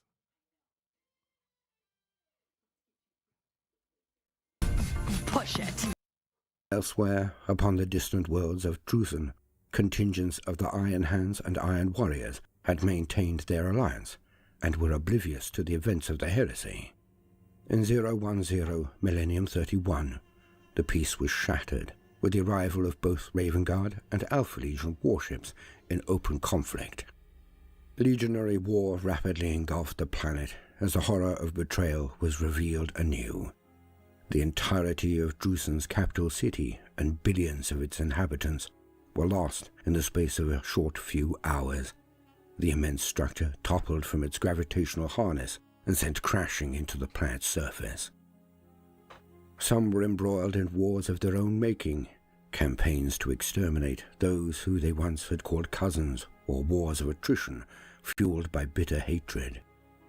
The overarching strategic objectives of many of these conflicts were insignificant in comparison to the opportunity they represented to exact a toll in blood from those who had become the sworn enemy. Little thought was given to the spirit of noble conquest and expansion that prevailed during the era of the Great Crusade, and instead, utter destruction of the foe and any hold they inhabited became the only measure of victory. The Foricon Campaign. A loyalist fleet composed of reconstituted fragments of Salamanders and Iron Hands battle companies arrived in the Foricon system in 013 Millennium 31. Having abandoned any hopes of breaking the blockades that surrounded Terra, and with them they brought war. The Foricon system had been held by a garrison force of the 4th Legion since the latter days of the Great Crusade, although Perturabo's Legion had not been drawn there to simply subjugate its populace or to establish a fortified base of operations in a strategic position in the Segmentum. Instead, they had come to safeguard the extraction of the planet's vast reserves of promethium from beneath the sands of its massive land masses. At the end of the Great Crusade, and during the Horus Heresy, the production of Foricon III's sprawling refineries had been distributed throughout the Traitor Legion, and its contribution to the campaign on Terra was recognized by the War Master himself. Initially, in the years soon after Horus turned on the Imperium, the planet was a bustling waypoint for his battle fleets, and the size of the garrison force grew exponentially. With the planet's orbital docking plates extended to accommodate this activity and fortified with substantial defensive batteries. Nomadic tribes moved across the barren continents, living in rapidly erected hab-domes, connected by walkways and gantries that were raised high above the desert sands on stilts. Major settlements in the localities of the refineries were populated by the workforces that existed in thrall to the Iron Warriors. You're getting Here, hair everywhere. some billions of souls subsisted, packed into rusting Frontieris pattern hab units, stacked on top of each other in grids that extended kilometers beyond sight. Generations had lived and died knowing little more than toil in the sweltering promethium rigs. The fervent activity within the system was short-lived, as traitor forces were marshaled towards the Sol system, and instead plundered the resources they needed from conquered worlds along their route, leaving Foricon III to fade into irrelevance.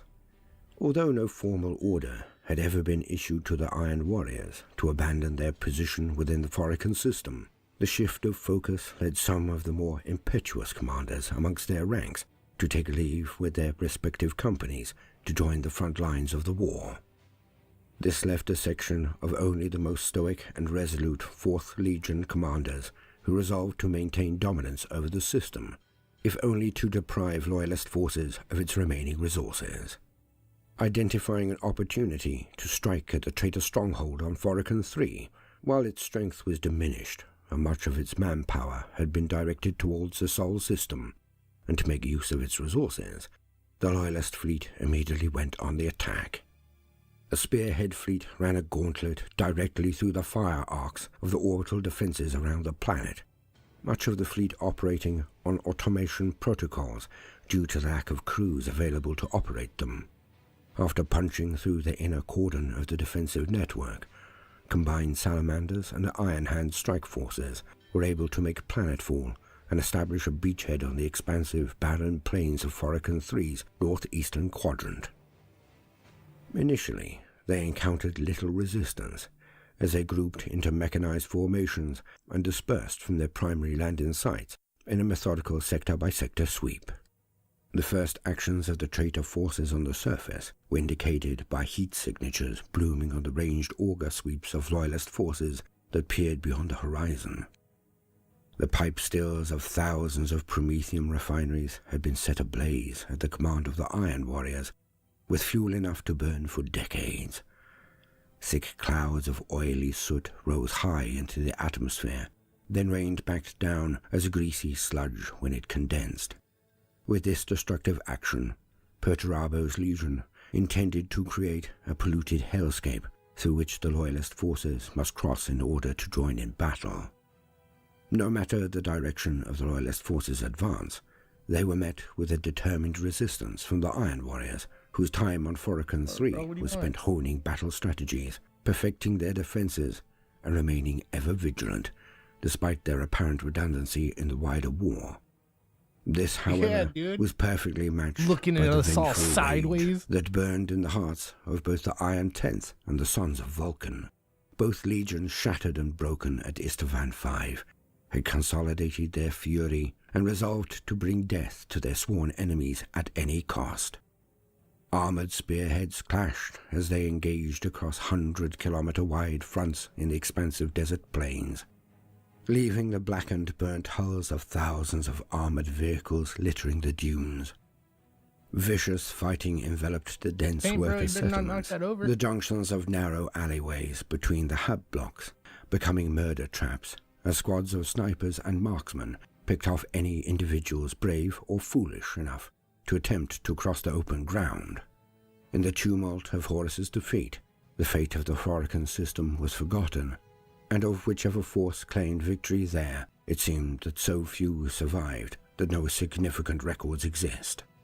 No banners of allegiance to either faction were planted in that earth, and by the time the last refinery stack had burned out, all that remained were the charred wrecks of countless war machines and the ruined bodies of thousands of warriors, left to be consumed by the shifting sands.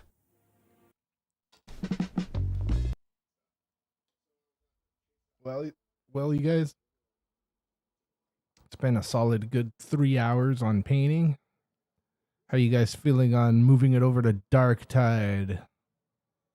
What do you guys think? Should we keep going on the paint? Should we start wrapping it up? Should we just switch over to Darktide right away? What's going on? The caches of Vesdale.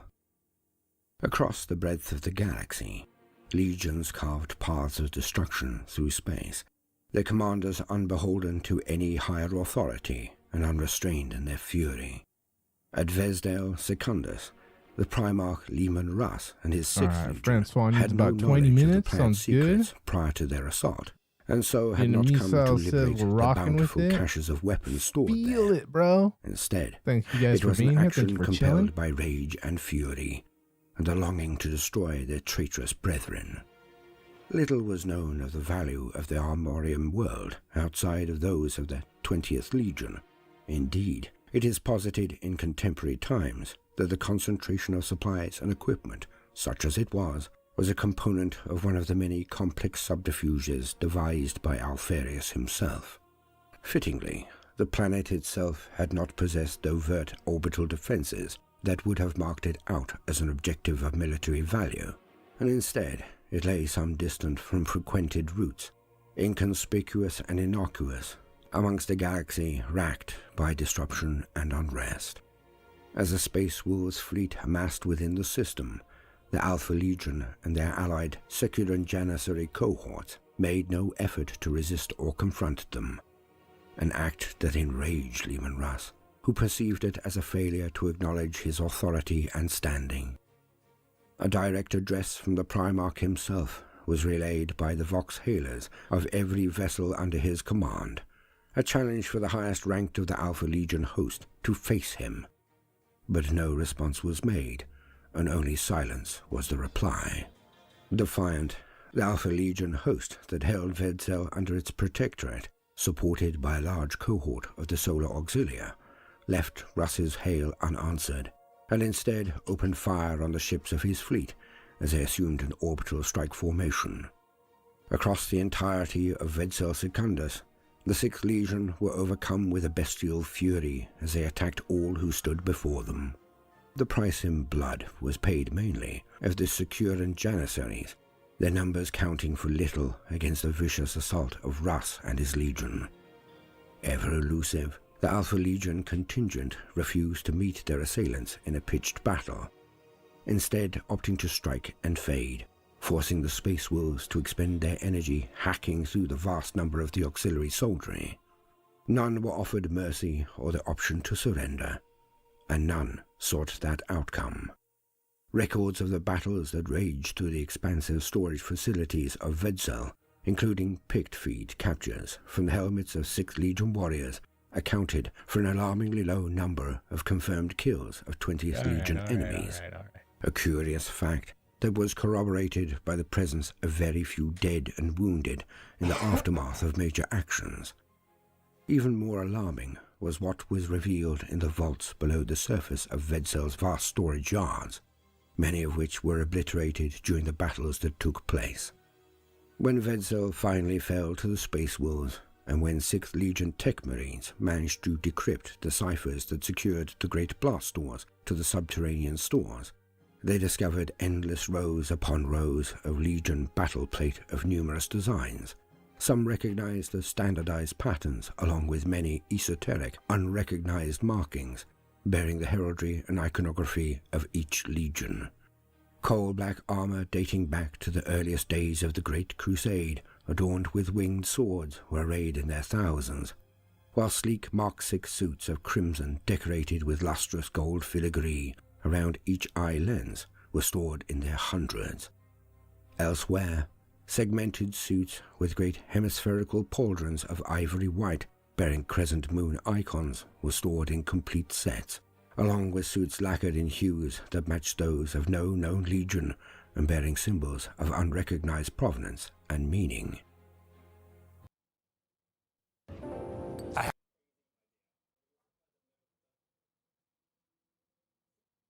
The end of hope.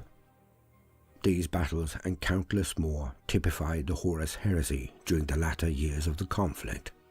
The pall of vengeance, spite, and hatred spilled across the galaxy like an oil slick, as once proud crusading legions indulged their base instincts and became desperate killers, fixated on ending their foe and erasing any evidence of their existence.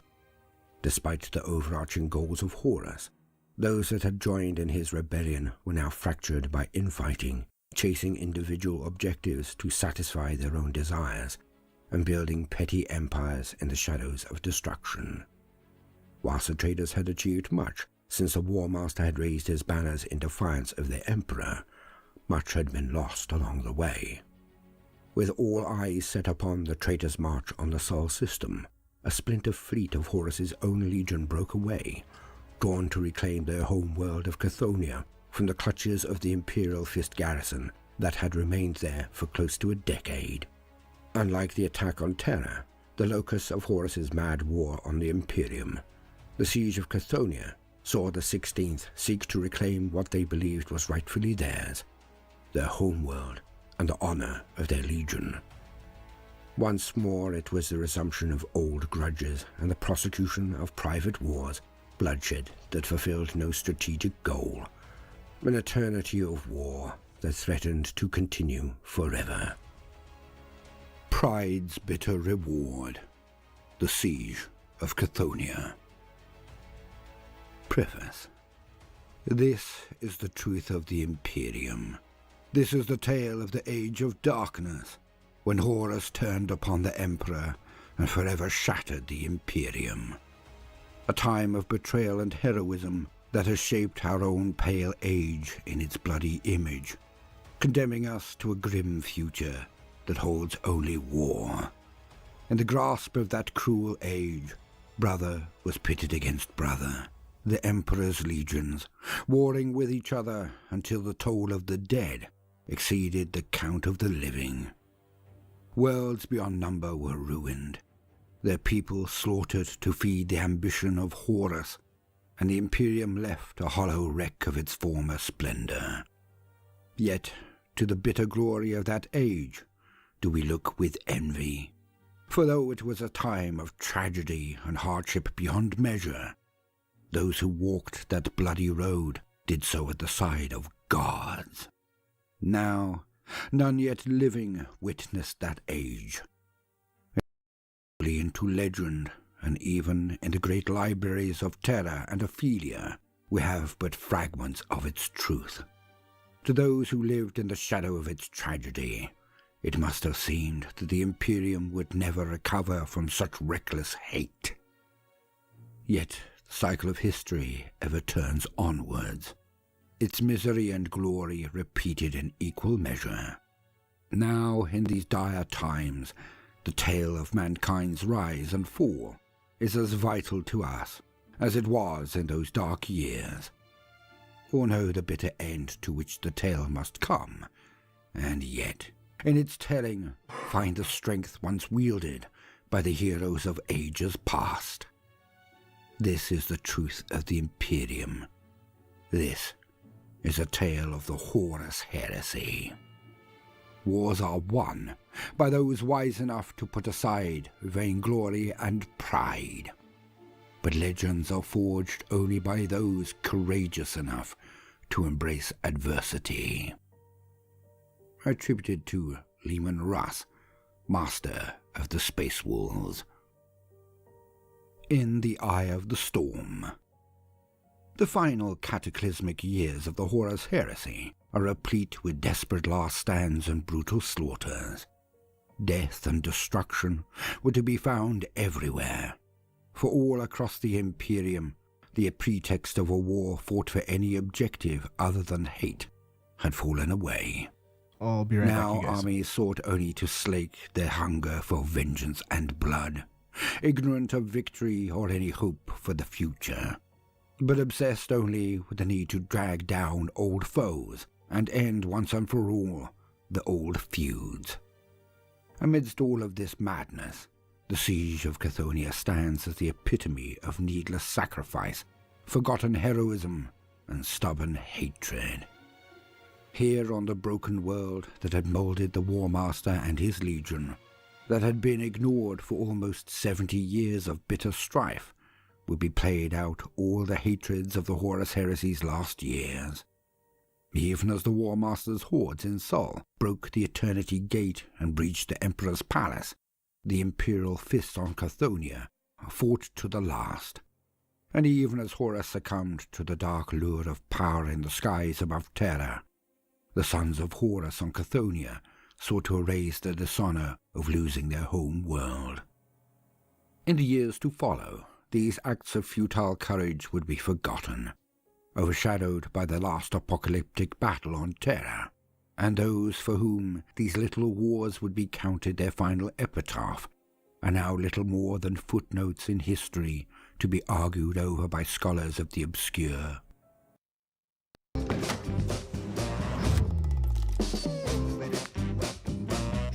The bespoke AI laundry combo washes and dries in only 68 minutes. Even smarter with smart things. Shop Black Friday deals now. Oh,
or the irony of its forging. There is much to be lauded in the annals of this conflict. Much that can be learned of the nature of the Horus Heresy and the warriors that prosecuted that most infamous of wars. To truly understand the events of the Siege of Chthoniya and its importance to the wider conflict that was the Horus Heresy, it must first be placed in its appropriate time and context. This was not a single isolated battle, but the inevitable conclusion of a chain of events set into motion long before its bloody finale. Much as with the wider Horus Heresy, the final throes of war on Chthoniya were the culmination of decades of grudges, rivalries, and misfortunes. Yet during those dark years, the grim links of grievance and sorrow were often overlooked. The surviving records of the Dark Age lay bare the path that leads to this tale's inevitable end. The trail of regrets and failed dreams that brings us to one of the last and most iconic of the Horus Heresy's forgotten battles. This is a story of the Siege of Chthoniya. The Fall of Terra. Most accounts of the final years of the Horus Heresy fail to mention the Siege of Chthoniya for one reason: the Fall of Terra. This one battle, Horus's last desperate gambit and final confrontation with his father and creator, overshadows almost all other events, no matter the importance we may ascribe to them. As such, we shall briefly revisit this most epic of battles, so that it may be put to one side for the remainder of this treatise, and be properly addressed in a tome of its own. Sol itself would be the target of traitor raids and spoiling attacks as early as 010 Millennium 31. Though these minor incursions were swiftly repulsed by the defenders, it would not be until 013 Millennium 31 that a full-scale invasion of the Sol system would be prosecuted by the traitor host. An attack on such a scale that Dawn and his beleaguered forces could only delay its advance on Terra. This assault would be ongoing at the same time as the Sons of Horus began their attack on Chthoniya, with Horus's landing on Terra itself occurring alongside his legion's final attack on the Imperial Fist's defenses. Though some have questioned the timing of the event, it is widely accepted that the final actions of the Siege of Chthoniya occurred at the same moment as the Emperor bested his traitorous son, Horus, in personal combat. However, any link between these two events remains purely speculative, given the distance separating the Chthonius and solar systems. Carta Galactica. Circumspectus. Chthoniya. 001 000 Millennium 31. Chthoniya was a world of hard rock, worm-bored with tunnels and underground cities, orbiting a slowly dying angry blue star in an otherwise lifeless system. Colonized in the lost past, Chthoniya was a world of riches that had been systematically gutted over thousands of years, leaving only a hollowed-out carcass. Mankind had burrowed even deeper into Chthoniya's crust and stabbed its surface with processing hives, which eventually collapsed and crumbled into the endless caverns that existed below its barren and poisonous surface. These lightless realms of mining boar and fallen hive world serve as the refuge and prison of the brutal race of mankind that survived the age of strife on Chthoniya. Relatively close to Terra in the Void, and with whom some minor intermittent contact had been maintained even through the age of strife, Chthoniya was one of the first worlds to be brought into the fold of the new Imperium. As Chthoniya had at that time no form of organized governance, this was undertaken without the consent of its population, which was largely left undisturbed underground, while the fledgling Imperium sought to reap what meager remnants of Chthoniya's mineral wealth remained. Indeed, the expedition of the 5th Legion that first surveyed Chthoniya urged the eradication of the brutal native society, deeming it a nest of serpents coiling in the dark that would be better to be destroyed. However, the Imperium needed fangs, and saw in the depths of Chthonia a new source of wealth in the savage skills of its people. The extent of Chthonia's underworld and its unseen hordes would prove a greater treasure than the Imperium had foreseen. For not only did they prove excellent stock for both the Imperial Army and Legiones Astartes, but they also harbored one of the lost Primarchs. At Sixt, you make your boss's boss blush. Rent premium business rides for low rates. Book now with corporate discounts at Sixt in LA. Sixt. Rent the car.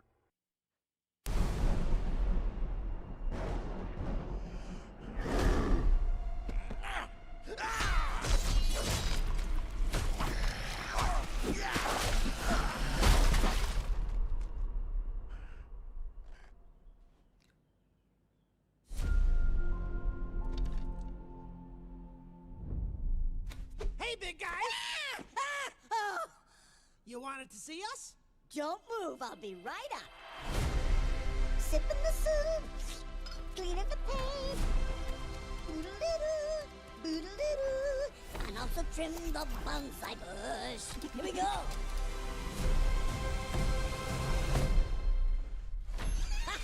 Hey, Luigi! What's up, Mario? Behold! I made a masterpiece for Princess Peach.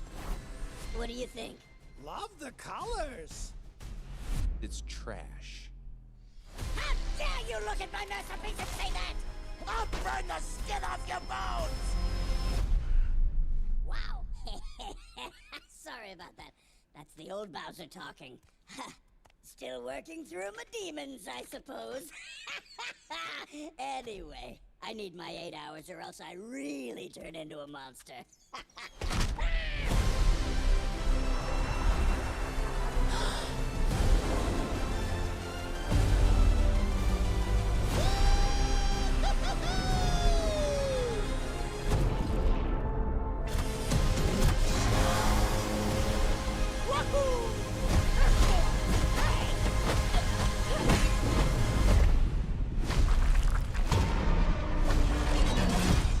I'm Bowser Jr., and I'm gonna be taking my father now!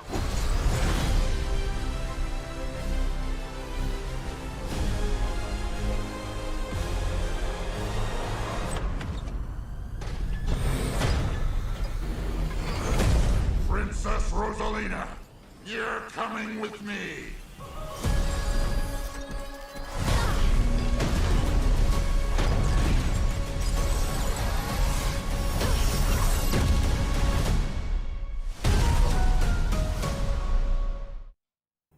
At the direction of Horus Lupercal, newly titled Master of the 16th Legion, the people of Chthonia would serve both as warriors in the Imperial armies and also as labourers in the newly restored factories.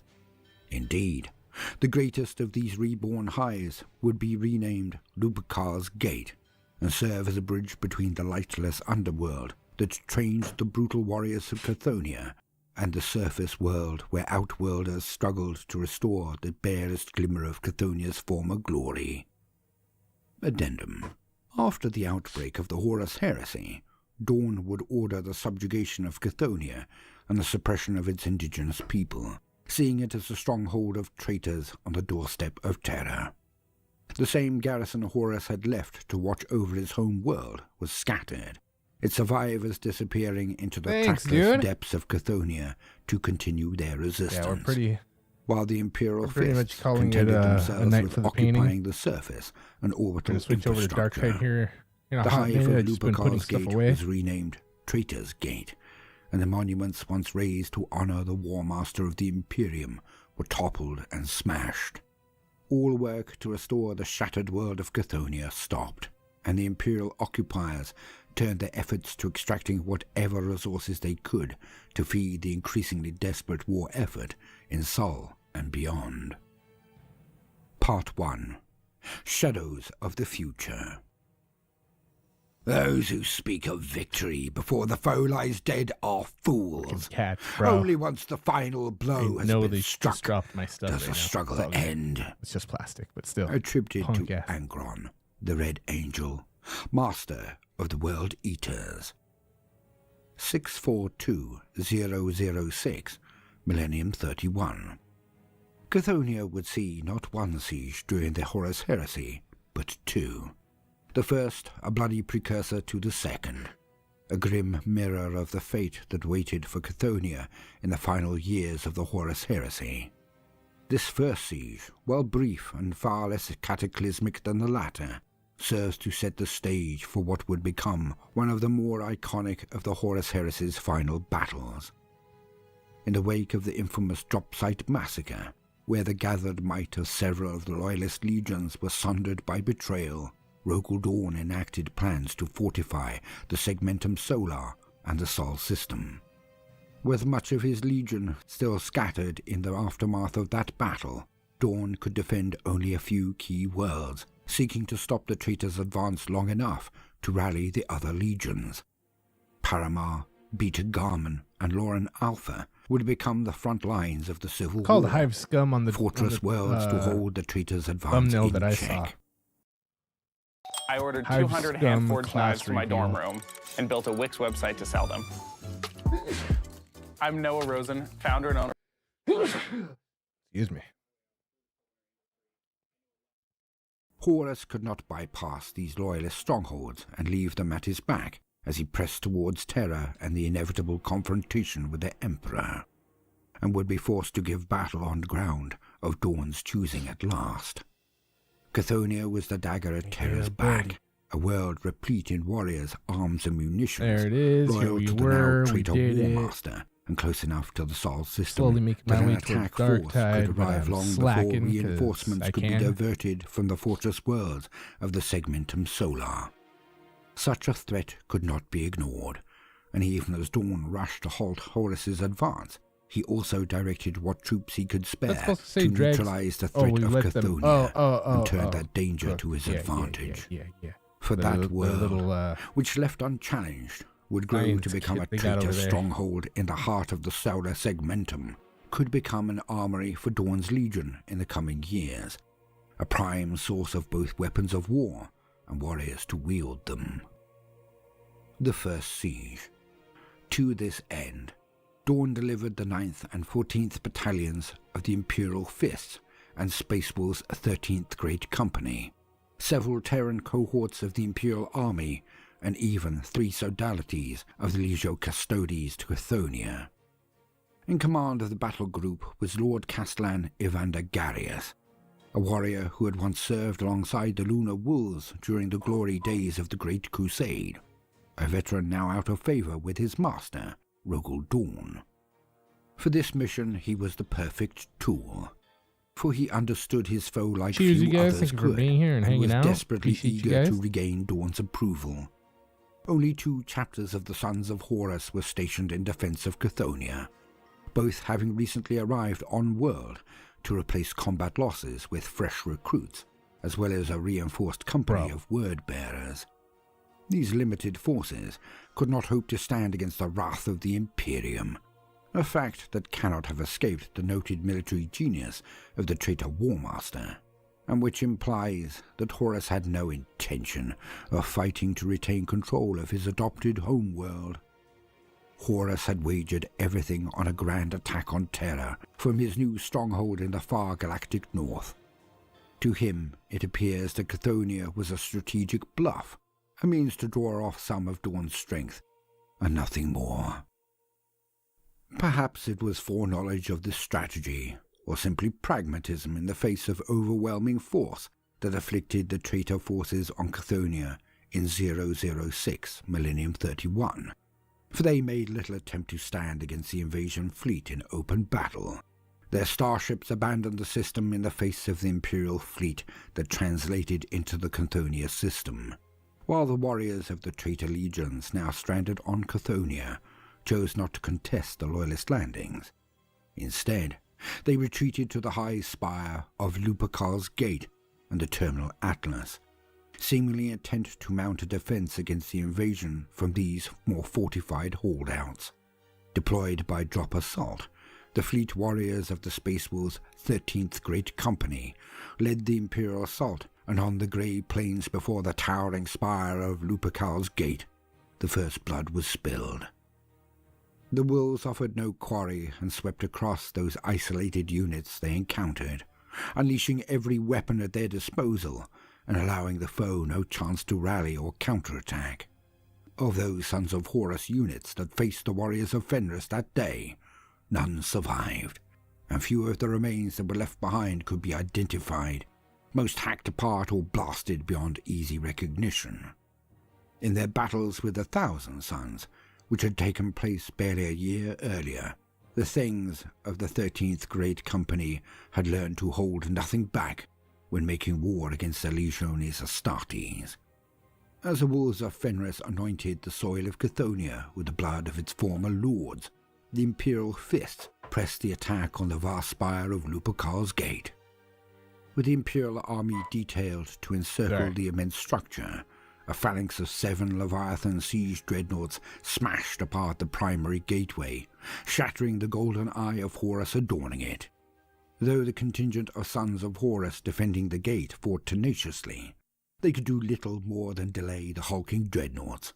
One of the mighty war engines brought low by a barrage of melter blasts, and another by point-blank fire from a Vindicator siege tank. The brutal tactics of the Great Crusade met the stubborn valor of the Legiones Astartes. Yeah, more than where once Ogren? such bold strikes had overwhelmed But if lesser it's only foes, going to have one they shot, I'm proved going less to be pissed efficacious off. against the Emperor's turncoat Space Marines.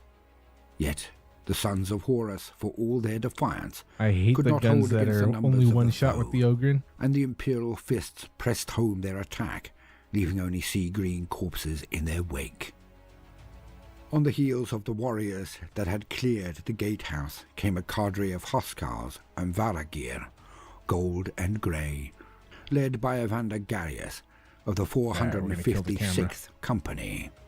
These elite warriors sought to take swift control of the Sky Vault atop the highest spire, where rested the Black Throne of Chthoniya, the very Lens seat cap from back which on. the traitor Warmaster had once ruled over the world that had raised him.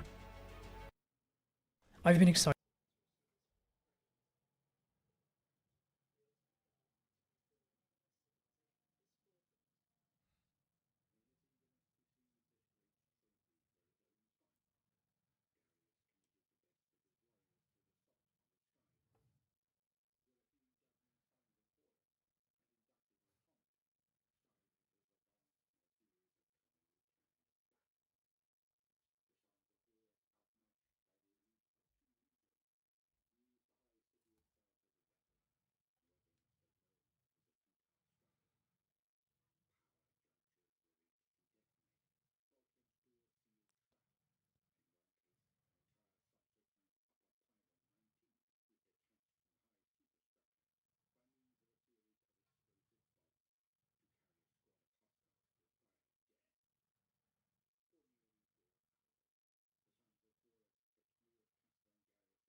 Rumbler. Oh, bro, I forgot to unmute the story. I'll go back a little bit. Power junctures were rigged to detonate, bulkhead doors sealed shut, and in one case, an entire subsection of Upper Pylon 19 was detached from the high superstructure by means of a series of explosive bolts to carry a squad of Huskarls to a fiery death. For nearly 4 hours, the Sons of Horus kept Lord Castellangarius at bay, heedless of their own losses and the damage wrought to the hive's upper levels, the defence collapsing only when Garius and Thane Colby of the Varagir stormed the Sky Vault and struck down the Sons of Horus chieftains. Far below in the depths of Lupercal's Gate, where the Imperial fists had expected to meet similarly dogged resistance from the proud Sons of Horus, they would find only scattered bands of defenders. It quickly became apparent to the Loyalist field commanders that the traitors had no intention of defending the vast high city. but instead intended to sabotage key systems to render it useless to the attackers. A hollow prize to set before the feet of their emperor.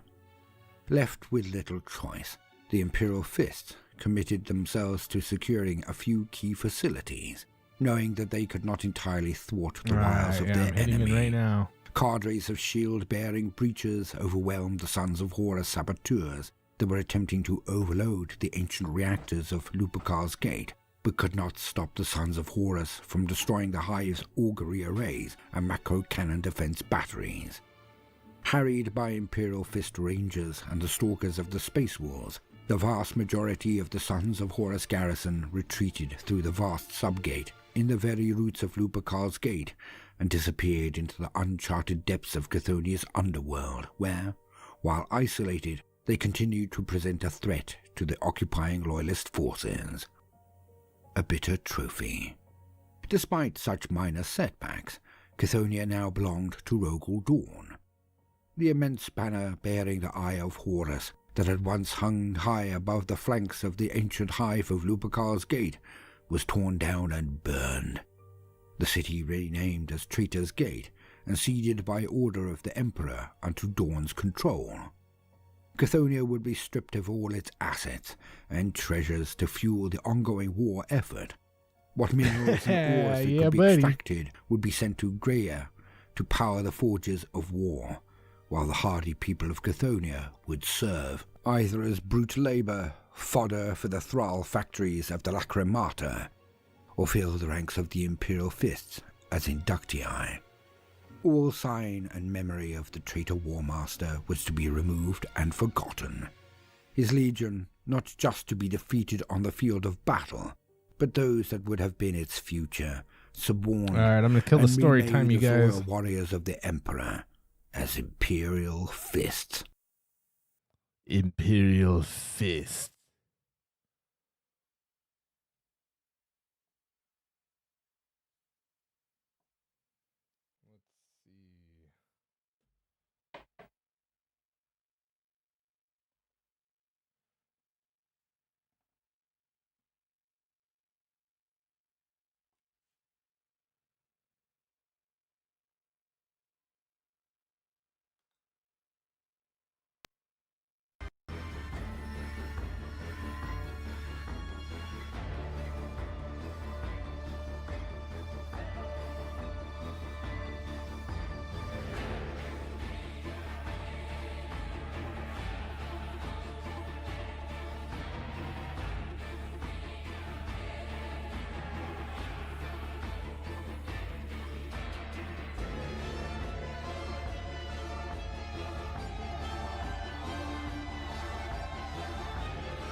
Yeah, fellas.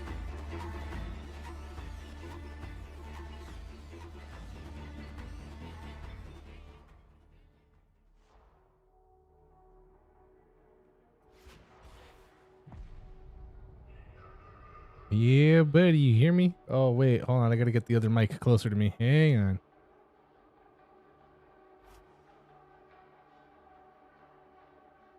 What's up, buddy? Zone X, what's up, my dude? Hope you're doing well. Chilling. Here we are, we're doing it.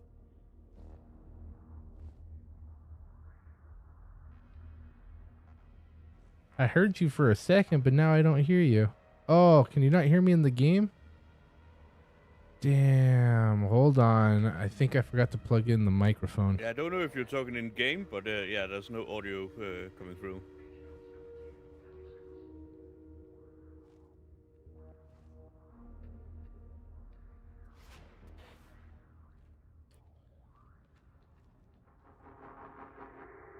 Bro, hold on.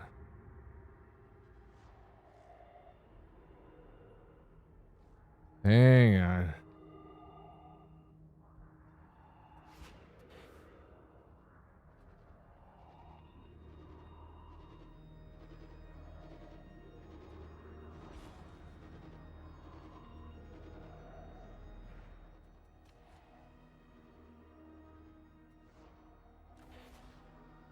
Hey, Frog.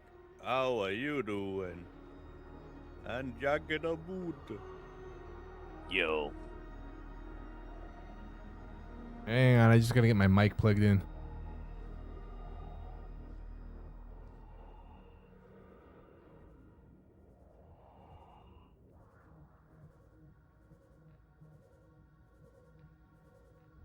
I can't hear you in the headset, buddy. Nah, he's not going through now. I'm looking forward to punish some more big heretics with my beautiful hammer. Yeah, I've liked the hammer for a long time.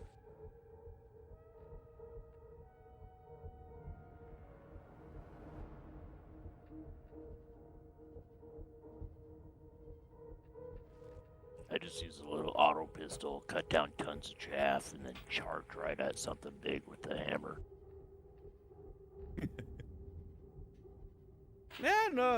The auto pistol, not the biggest fan of that thing. I mean, it's okay. It's not mind-blowingly wow good, you know, but it's okay.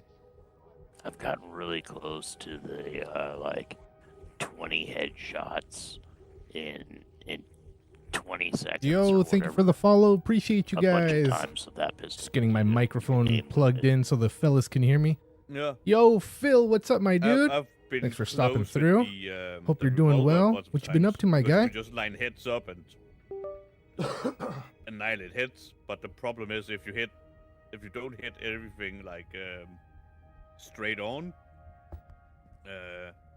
you can very easily miss a hit. Yeah. All right, here we are. We're doing it. Sorry, go ahead. I didn't mean to interrupt. Oh, no. I've been trying to do it on things like crushers that the pistol just won't kill. So you get fairly close to the crusher when somebody else has aggro on it, and then you just mag dump into its face. You need 20 ranged headshot kills, not just hits. Right. Phil, no. It's all right, bro. You'll get it all up and running here soon, and everything will be A-okay in no time. That time will pass before you know it. Yeah, and I'm ready whenever you guys are ready. Smoke that, drink that, all that. You guys got all your contracts or whatever? No, I didn't even check. Hang on. Yeah, my bad. Hang on. Holding up the lunch line.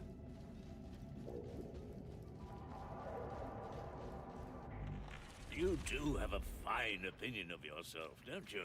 Well, where's 51? He's in here somewhere.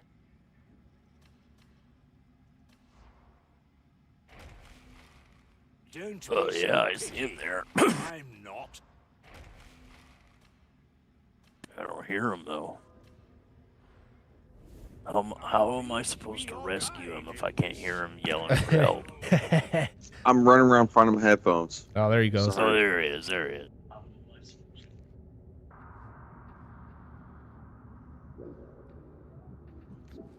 Yes, exactly, dude. How you gonna rescue me when I don't hear you? Or you hear me? Fuck. Yeah, dude. No, I hear you. Hold on. Smoke that.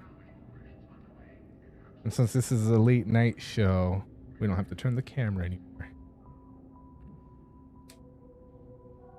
You are kind of loud though, 51. So please try not to blow me out by shouting. Huh? It's loud? 51 in. Yeah, 51's a little loud and Zonix is a little low. Alright, for sure. Is this cool? Yeah, that's good. Interesting. That's not how I had, but sure. Yeah. Alright, I'm still running around looking for my headphones. Sorry. No, you're all good, man. I'm just gonna smoke a skunky tree. Yeah, buddy.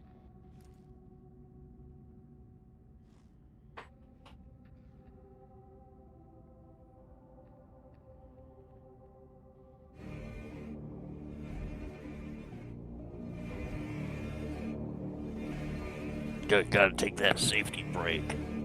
That's right.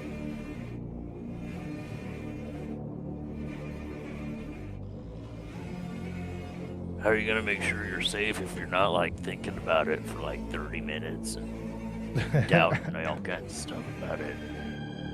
Yeah, dude. So I don't have any distractions. Thinking Yeah, you when gotta my- like overthink it. when my next rip is gonna be. I don't know if I just got my audio settings like dialed the fuck in, because I have you guys on 120% and you're all equal in voice level. Yeah, you sound good now. Just Yeah, sometimes you sound a little far away. Change something and it. 51 changed something and he sounds way better. He sounds more. Yeah, he level was with way the loud a guys second on ago. my end also. I usually change my audio for you guys in OBS. That way you guys are loud enough so the audience can hear. The audience.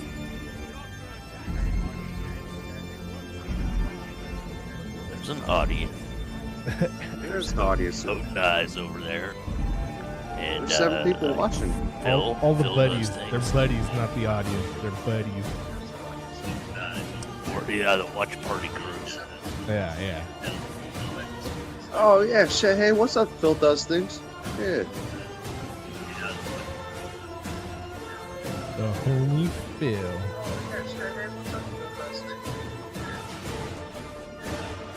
Oh well, should we go play a game or two?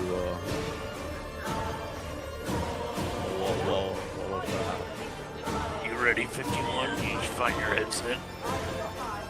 Yeah, I did. Alright, run it. Oh shit, I still got the computer going. Hold on.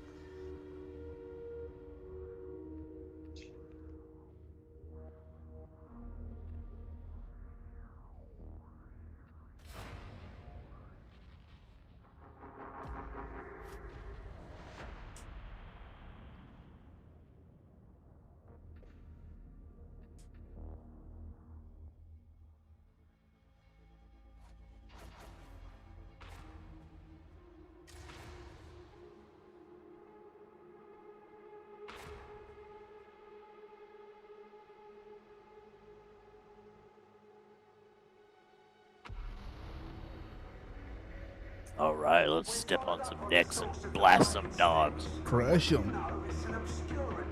And bonk some big enemies. That's right. Backhand them, Zonek. Yeah, those dirty Nurgle hippies. Nurgle hippies, demon host thugsters, all of them. Oh, you didn't say Demon Host, did you? Oh, yeah. So what we'll do is we'll have Frug pull him out, and then we'll have Zonex one-shot him. Nah, or I could just one-shot him. Don't forget the giant, like, morbidly obese thing with the dreadlocks wiggling out of its head, vomiting all over the place. Yeah. Not a piece of Nurgle. I can be clean on duty on that one, so. Well, I mean, we are here in the ghetto, right? In the hood.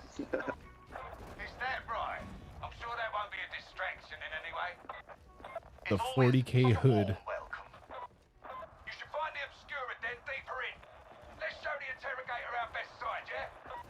Nurgle don't give a damn. Hell no. Nope.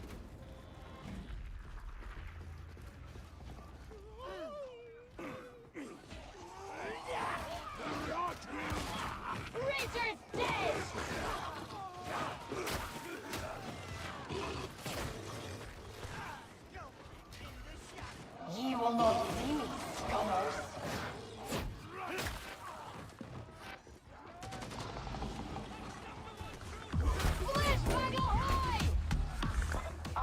Oh, here he goes. I need my ability to do something.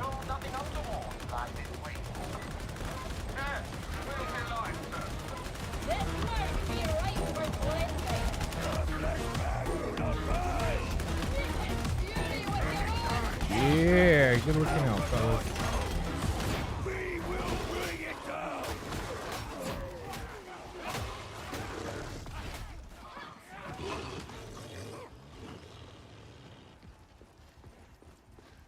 Yeah, swoop. Holy. Ranger silenced. Yeah, you dirty bastard. You. Oh, goodness. Alright. The trick is run super far ahead.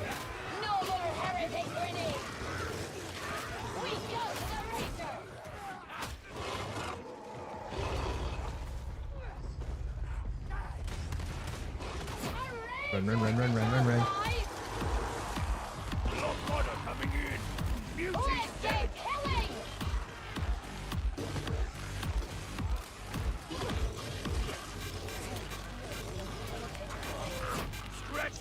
I mean, where? Where do we run ahead? Oh. No, I just meant to like grab a box, grab something. Or Jack the Boot gets his sticky sausage fingers on it.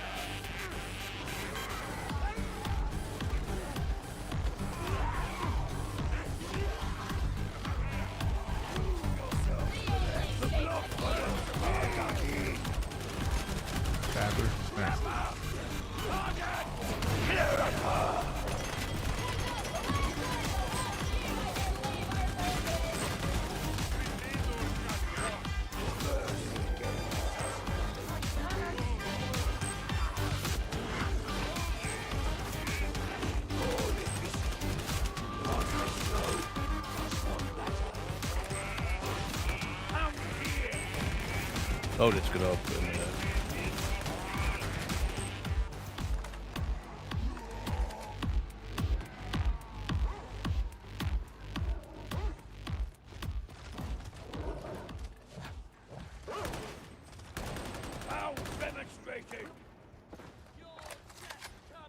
Medicare servitor. Hell yeah.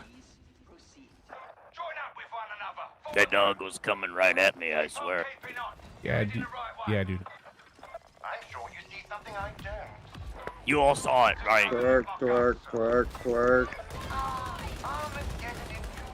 Yeah, Odin I.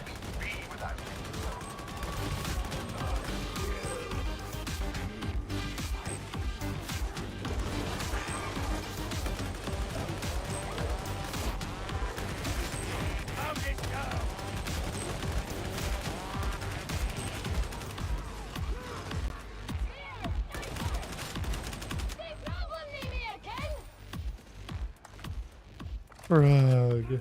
Ah. Granting service to the Lex is the highest honor.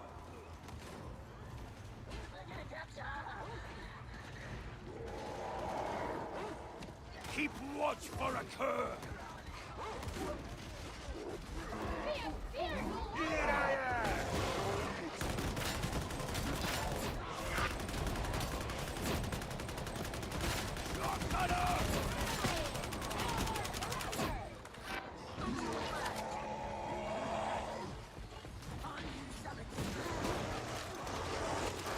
That bitch went running. And I followed and got hit by a trapper. My dumb ass. God damn it. Trappers.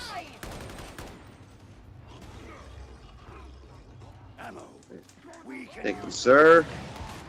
So next, you're a gentleman and hero. Oh, welcome.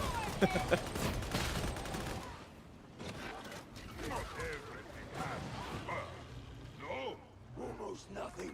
In fact. Oh, plasma gun bastards.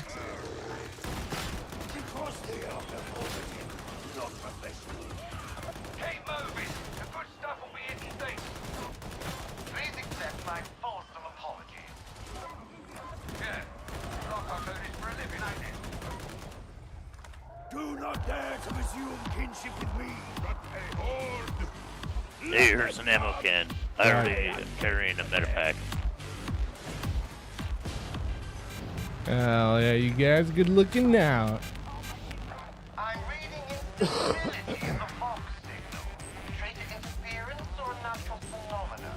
Are you playing that build where you don't want heals?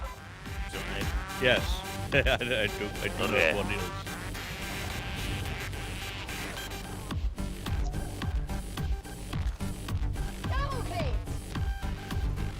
Hey, 51, grab that ammo can. I don't really use guns. No, I know, but grab it for us. It doesn't matter. Wait, grab the ammo can. Oh shit, dude. No, over here. That box, the green box. Yeah.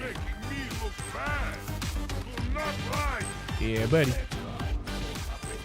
Are you sure?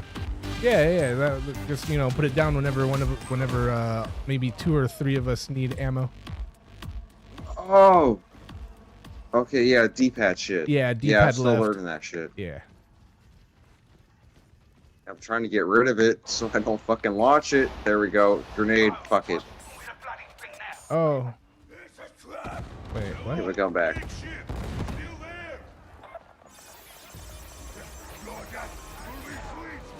It sucks, dude. I'm still new to this game. Yeah, dude. There's still things I need to learn. I know how you feel.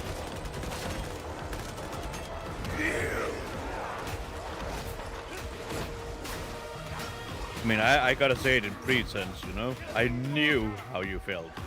You know? No longer. Yeah, no, I still definitely need a carry. Thankfully, I got my teammates are badass.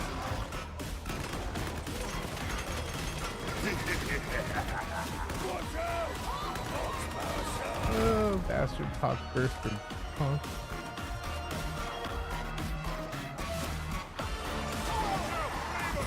Definitely trying to be more part of the team rather than wasting time by getting fucked by a trapper. God damn it. Gotcha.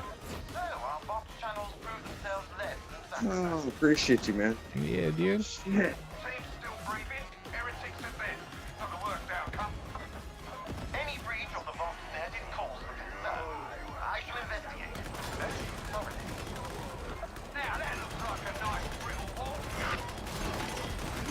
There's the enemy.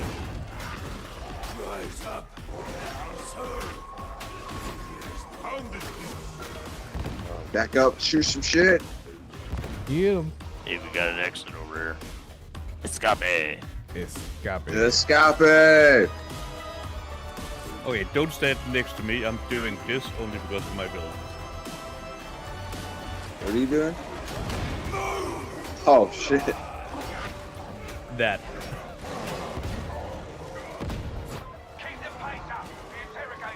Bro. 51, turn around.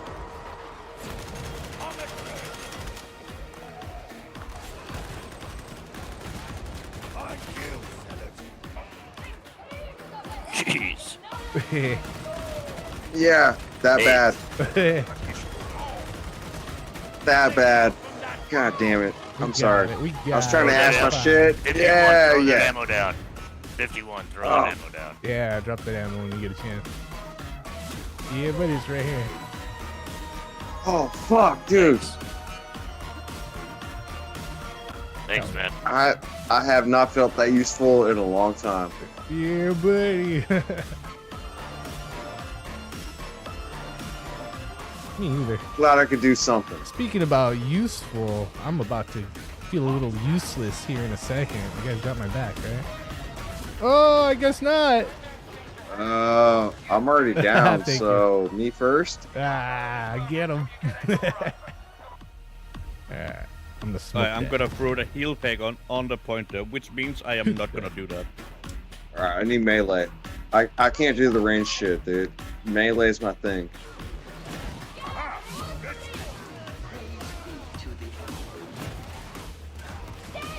Yeah, buddy, back to normal. So somebody needs 51, to. you keep Buddy safe when he has to go do the thing. I'm gonna hold down the health station here, so you know where it's at. Yeah, dude, cover. I need cover. Yeah, get him. Yeah, that's more than melee though. Fuck. Yeah, good looking Alright, out. we'll figure it out. We got it.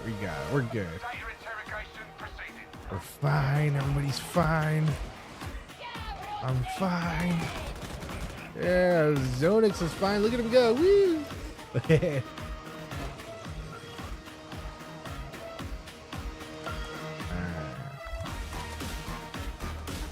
Alright, check the boot. Keep him off me. From where you're at. Yeah, Frog, good looking out. We're good.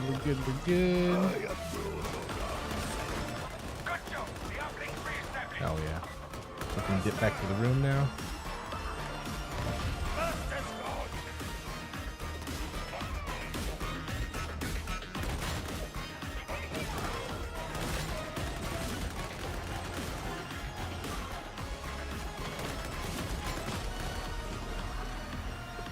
Alright, I'm going. Keep me covered. Make sure the fire guy doesn't come out. Oh, cover him. Hold on. Yeah, wrong room.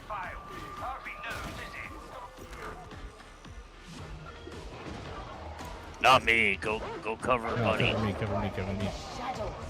No! Alright, one more time.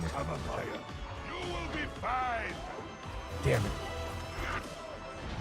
I keep getting knocked by somebody somewhere. You guys keep coming from around the left. They're flanking me. Two more. One more. There it is. Got it. Good looking out, fellas.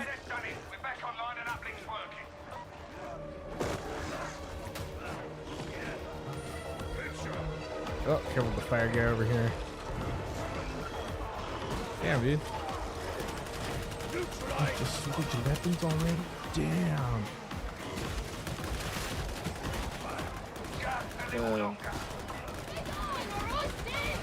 Man, let me cover.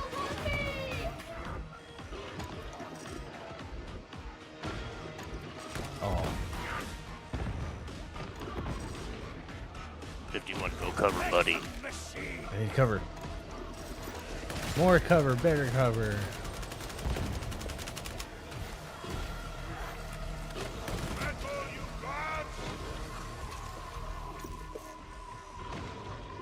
Alright, here we go. Nope. I need cover fire. One more. Alright, we're good. Yeah, Okay, boy. 51, come up here and heal. Yeah, I need that med station. Med station here. I was looking at it earlier like, god damn it, that's tempting, but yo. There's a little more to be done. Fuck. Yeah, don't forget the balloon. Don't forget to fucking breathe. Holy shit, don't hold your breath. Yeah, don't forget. Breathing? Don't forget to breathing bring a is towel. Yeah. Holy shit. I confess that I'm not surprised. Then again, I seldom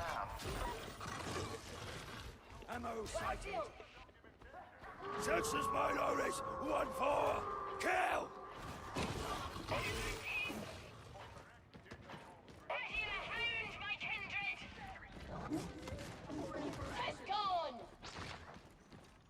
Are you a Lex-abiding citizen?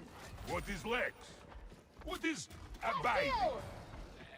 And what is citizen? Kill yon sharpshooter! I strike in shadow. Got a gunner!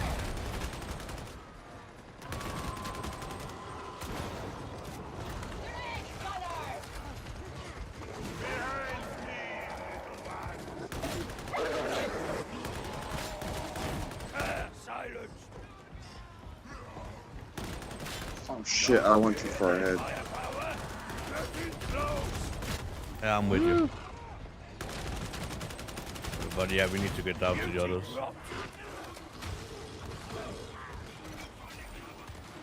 Heavy gunner sighted. What? I hesitate to criticize, but perhaps you could advance just a little faster. Oh, we got a beast of Nurgle. Beast of Nurgle. He's dead.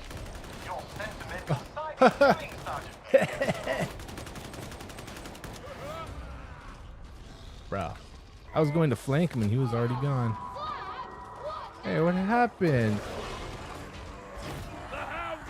Oh, all right, I'm coming up. Hold on. Hang on. I mean, you can't do much but hang on, so hang on. Yeah.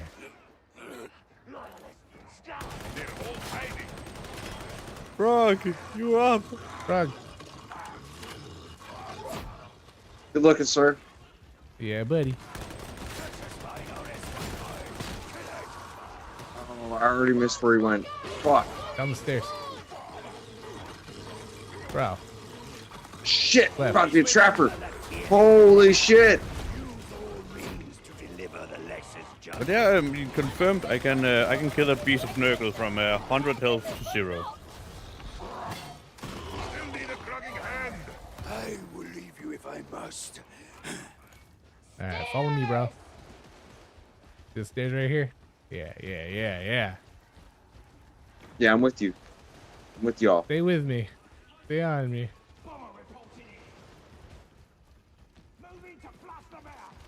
Actually, stay on zone A. I'm definitely following both of you. Follow me a little bit, but mostly him. I'm also on Jack in the Boot too.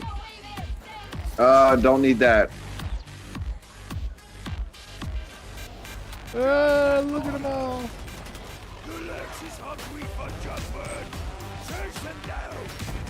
At least not yet. Holy shit. Damn, dude.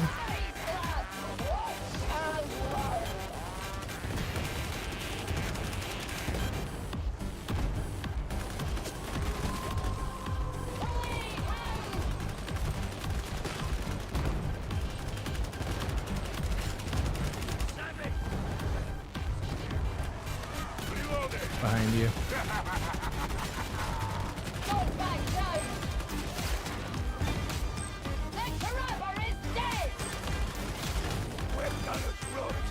I'm jumping down.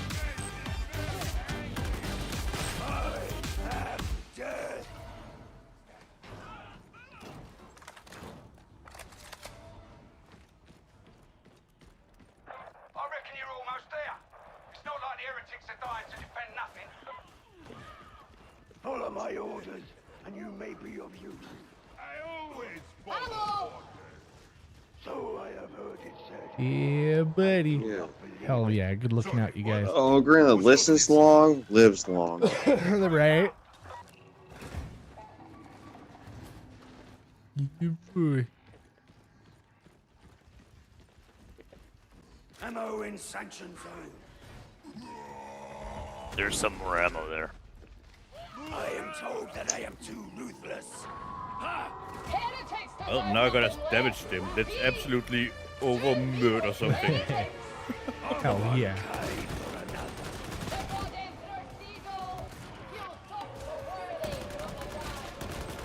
This place should be a gold mine. If Servo's skull will ident intel caches, you can do the rest. Shotgunner, kill him! Can't be sure, but I think this place predates the invasion. Yeah, it becomes increasingly apparent that the Nubians may be a symptom of the disease.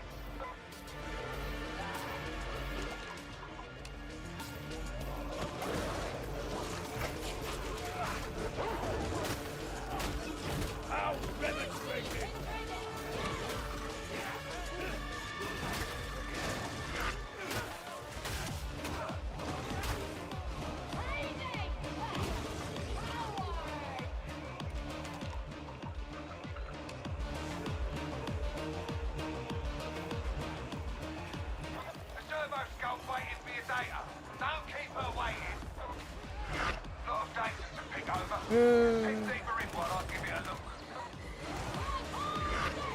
Come on, 51. Sorry, I got locked into some fucking rage shit. Hold on.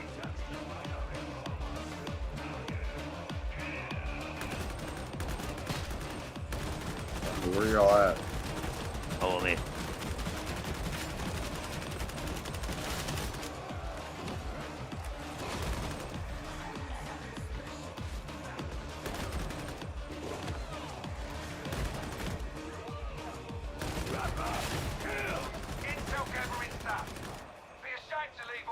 Hell yeah.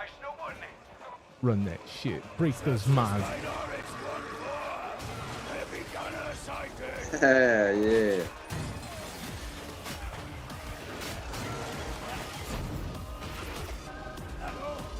Oh. For real? For real? For real? What the fuck? Sorry, guys. No, just don't die. Just as long as you don't die. No. Fuck. Might have to call him after that. Like, No. dude, that's fucked up. If you go down, it's all good. Don't die. Just don't die. Ah. Yeah, that's the thing though. We got it. We're good. We're good.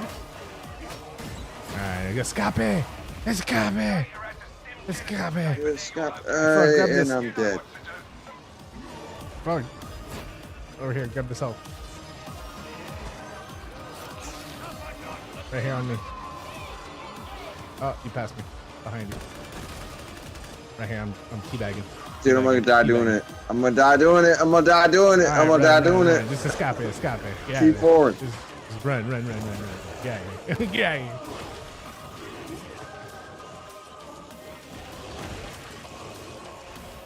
Yeah.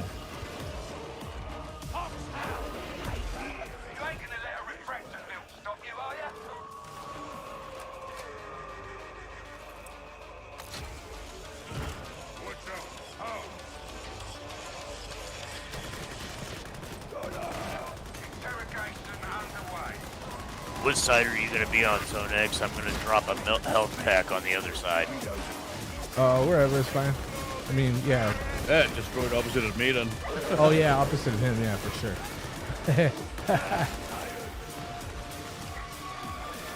Oh. Careful with the fire. Oh.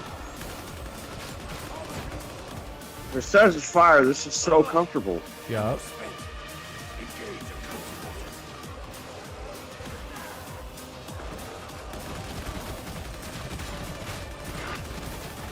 Yo, buddy, drop that ammo. Alright. Oh, sorry, I put it over here. At least it's out of the fire.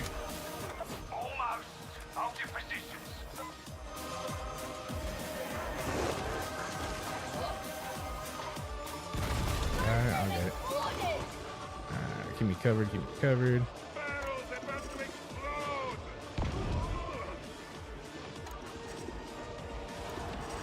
I got it.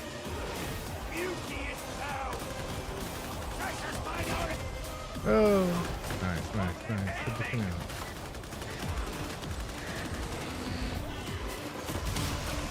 Hidden by the God Emperor's name.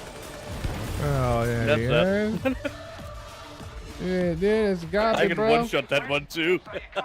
Frog, escape, frog, run this way, run. Escape. No, wrong way, bro. Why are you running that way? Run towards where everybody else is. Yes. Bro. Yes, I'm sorry. I mean, you no, I'm on the way. I'm on the way. God damn it. One way. Damn, Trapper got me. Yeah. Let me out on your way by. No. Yeah. You got this. Get him. Let me out. Shit. All right, run. No man left behind. I got you, bro. You know, You got him? Yeah, you got him. Alright, shit. Yeah, the Ogren didn't do it. Run. Woo, boy. Hell yeah. God damn it. Did I make more than 4 missions? Woo. That was awesome. I was all, bro, run. And then he booked it, but in the wrong way. Bro. playing with you is like. Yeah, exactly. You need to be more specific when you tell an Ogren to escape. You know. It's like which way do we need to escape? Into the enemies, or away from the enemies? Hell yeah. Yeah, Sonex, dude. I just don't know. Whoops. That was W's all around. Nobody died. That's a hell of a W right there. I almost died.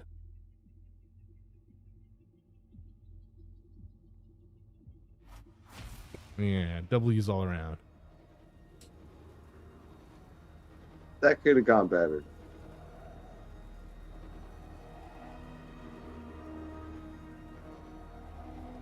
It went just the way it was supposed to. That went pretty well. Yeah. I got to one shot a piece of Nurgle. I'm happy.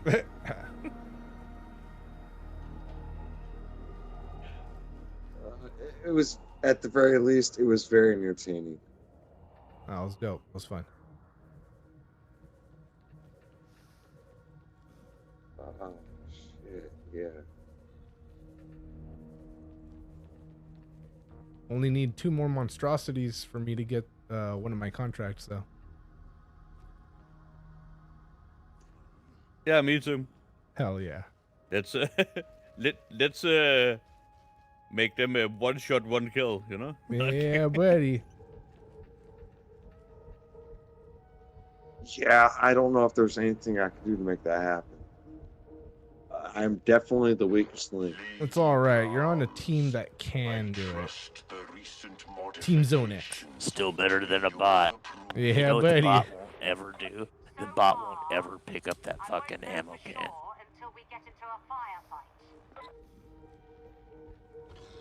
Yeah, well, at least I can do that. Shit.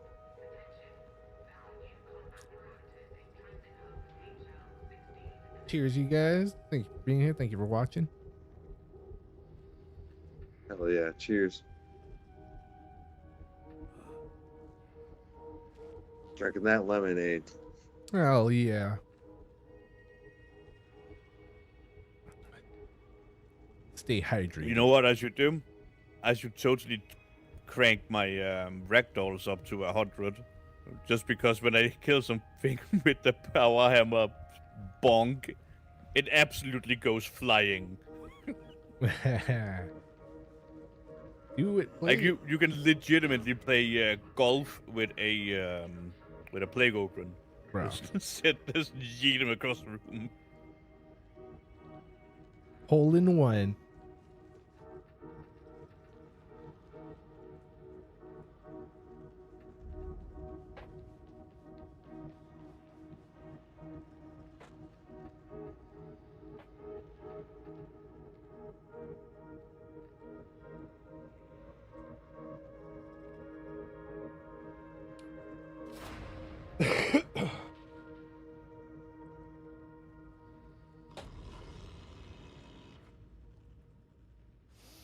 Alright, more dogs. Cool. Yeah, this one's got a bunch of dogs. The last one just had dogs because our party kept getting outside of coherency. Somebody was rushing really far ahead. Somebody was lagging really far behind.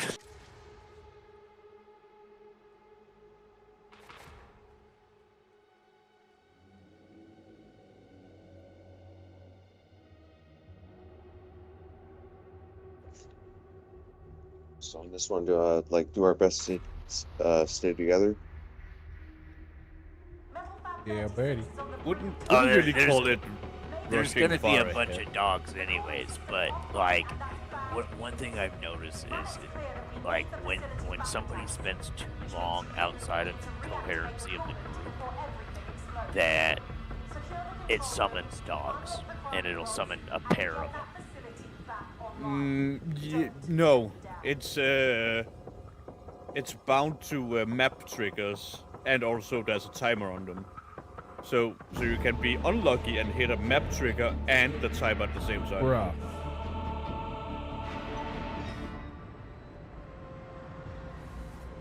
So hard Okay, so here's the no map trickers. Holy shit. It's the same thing with bosses. Bosses also don't spawn randomly. There's map triggers for bosses. Too bad. Was funny. I'm hearing there have been plenty of Poptown sightings down there. Watch each other's backs. No hound can keep me pinned.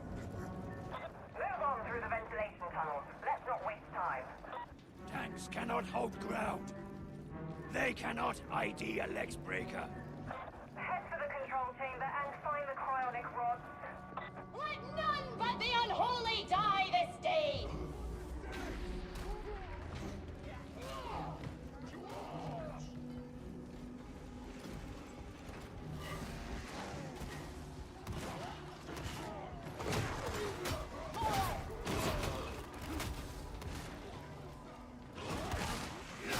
Yo, something tells me I should have taken a piss before I fucking started this mission.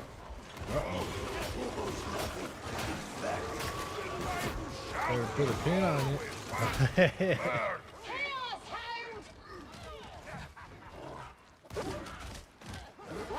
Savage! Don't linger here. You need to reach the production line.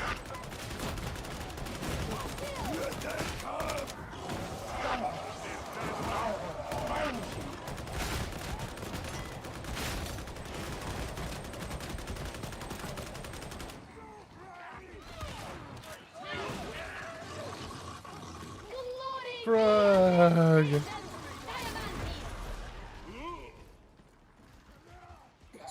The Endure, behemoth. Grouchy, rise up. Serve. There is no other way. Forgive no infraction. This is Yo, the thank will you. of the Lex. There's a big bag of ammo over here.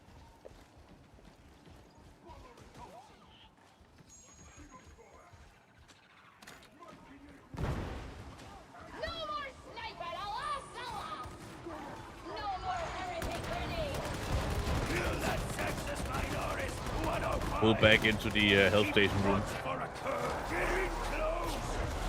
Oh shit. The elevator room over here. Back it up.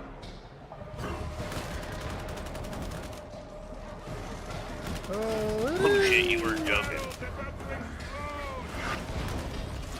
What the fuck is happening right about now? Everything is all I'm losing it. again and again. I'm losing it.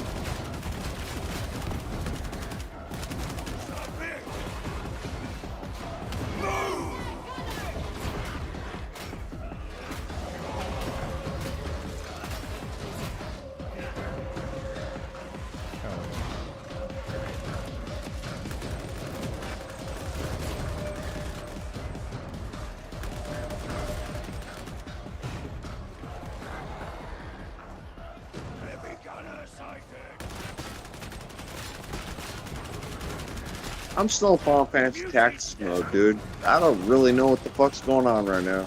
Just kill everything that doesn't have a name above its head. For sure. Oh, for sure. No. And there I go. I got you. I didn't have a name above my head. We got you. Oops, I accidentally stole that move. This way, this way, this way.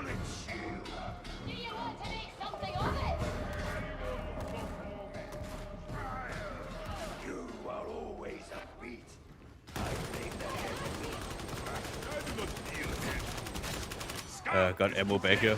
What you feel doesn't matter. The damage is done. Thanks. No, that's small. Oh, wait. Oh, I didn't see you.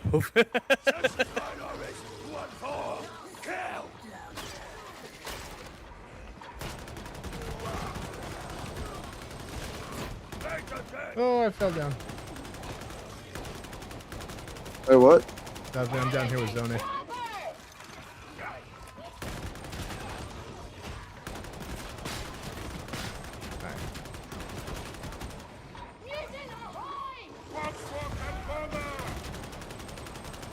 Sorry, didn't see you there, Jack. That's my bad.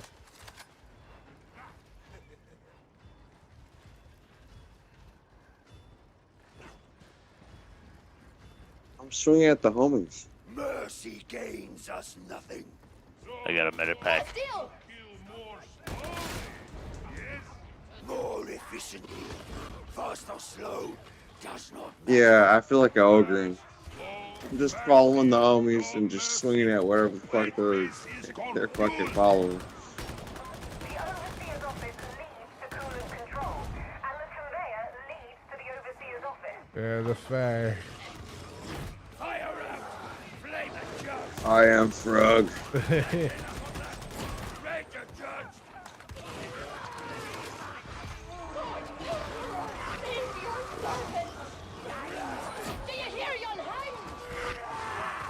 Oh, here they come.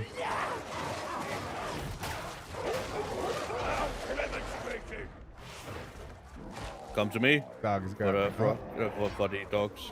Frog got you. Hold on. Coming. Oh shit! No, I hit the barrels. Shit. Got you. Thank you. No, homie got you. No, nobody's got me. Someone got you. Someone got you. Hold on. The fuck? Someone got you. You're not gonna die, bro. You're not gonna die. No man left behind. Get up the stairs. Someone got you, bro. Up the stairs. Run. That's a healing here. Yeah, good looking out. Healing station. Let's see. Who needs it more? Jack the Boot and Frog do. I understand. I also I'll take it. people when I smile. And with good cause. Up the stairs. Oh, I hear a monstrosity somewhere. Oh shit! It's a demon spawn. No. I didn't do it. Chaos spawn. Dude, literally killed it before I could take damage. Bro. Yeah. It would have been a one shot, but I hit it with the wrong attack. And then back up. Is it up here? No, I think I went the wrong way. No, he's down there. Yo, Hazel Sage, thank you for stopping through. Appreciate you.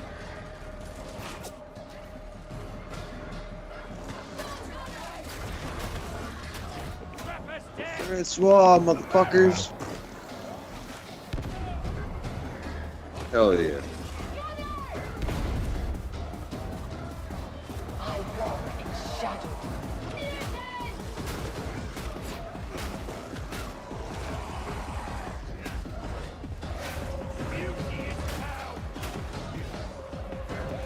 Good? Run it. Yeah, I gotta keep killing these motherfuckers.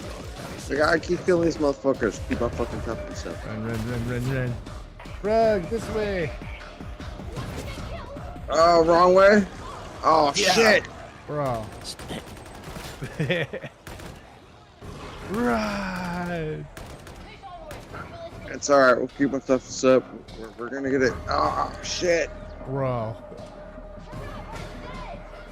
Yeah, Don't waste anybody. Oh, shit. That's me. That's me. No, that's not you. That's the fucking enemy. God damn.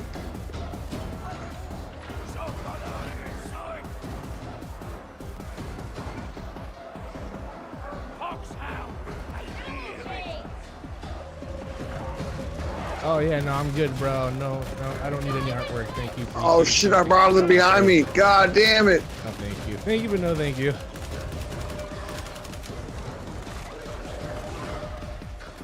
Go.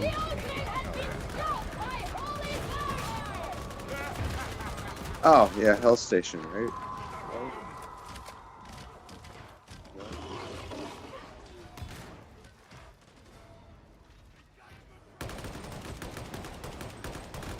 All right, guys, I'm a liability at this point. Yeah, I'm about to call this my last one. That sucks because I tried to go for 4, and I went for 4. Well, you can handle 4. Just run 4, but if you can, you know, it's all good. Frog, it's all good. You're not a liability. You're just extra difficulty. Yeah. What do you mean? What do you mean, Zonex? Come on, man. Whole place. Well, this is like level 3, but hard mode. Drop down. Right here, right here, right here. Really? Right there? Right here. What the fuck? Yeah, I would never have guessed. What the fuck? Don't lose me. I mean, we're not playing hard mode, but you make it like we're playing hard mode, which is cool. Yeah, we're just having fun. Dude, I don't think I'm playing hard mode. I think I'm playing fucking easy mode, and I'm just fucking getting carried in easy mode. Frog is playing hard mode. He's playing Darktide without dodges. I don't know what that shit talk means, dude. That's some heavy shit talk, though. Oh, yeah, there I go. Oh. Let's keep it together.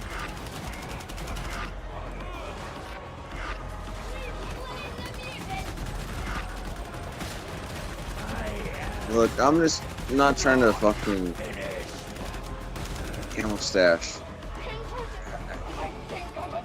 Covered. Yeah, I don't even know the fucking button. Keep me covered. Two more. Supposed to for square, right? Thank Yeah, you, yeah. Thank you. Yo. I'm coming. You're definitely not more fun than fucking Good looking out, doing shit.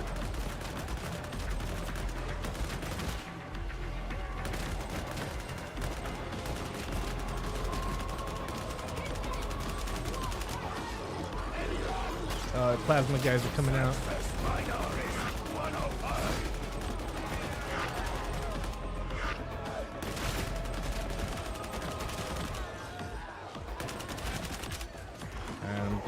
I'm running.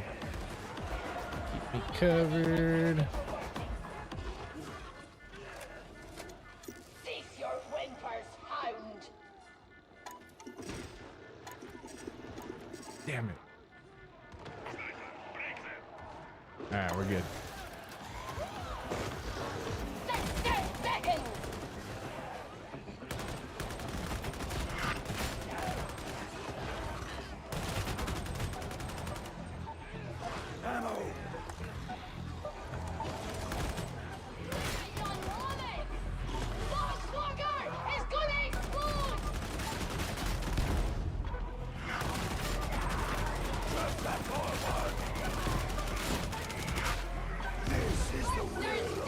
I'm running. Oh, I'm not. I'm running.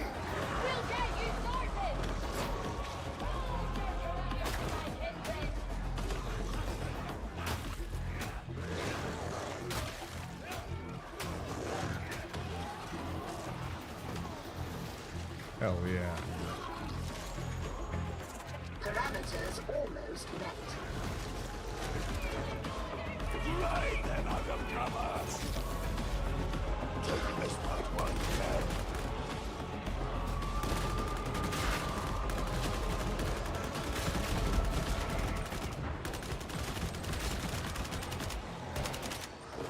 God Emperor! Yeah, buddy. Yeah, I don't know where else I'm really good at, but you don't fuck with the homies. That's right. 51, go hit that health station. I mean, it's on fire at this It's on fire right now. Holy shit! Yeah. Hey, Zonex needs that more than I do. No, he doesn't. No, he doesn't. What do you mean he doesn't? He's got some god build. Yeah, This is the part he of does my have build. some god build. Yeah, you got a god build, dude. Zonex, I'd expect nothing less from you, dude. You always got god builds. Yeah, let me take the station when you got one less fucking bar than fucking life, dude. What the fuck?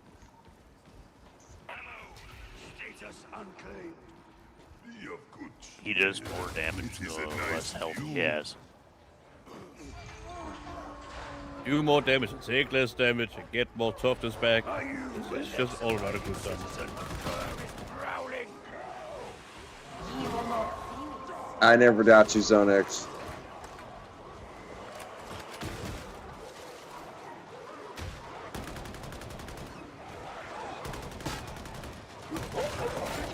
Bro.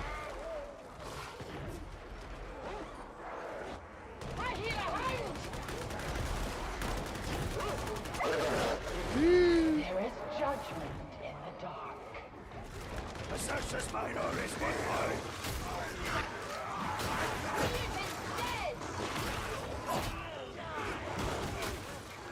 Reacher slain my kindred! We can use that. A dropper comes! If we go forward, Alright, drop down, we drop cannot down. go back. You are all scum. Frog. Oh yeah, did I mention I also attack Behind you. way faster on low health? Over here. Follow Zone X.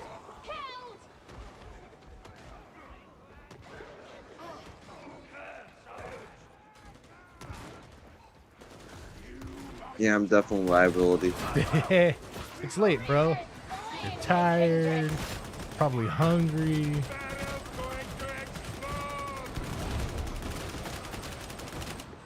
Well, I'm not trying to spoil the fun, but you know, being a liability is still Bro, fun. you're not gonna kill my I can fun. tell you, Frog, we all have been a liability in this game. You don't have All that of kind of us. power to ruin my fun. Defiled. All of it. Can the desecration be undone? Prevailing damage is cosmetic. Deeper systemic malices lie within reclamation parameters. Fancy words. Be more direct in future. Okay, I'm out of ammo. I gotta go grab some as soon as we hit the ground. Why? Just grab some. That's what I. Oh, you got an ammo can? Good looking now. It be a day for wrath. Let not your fury be contained. Christ cannot move this burden alone. Hurry. Go, go, go, go.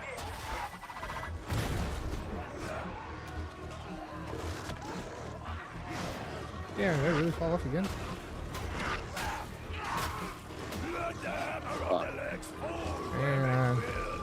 And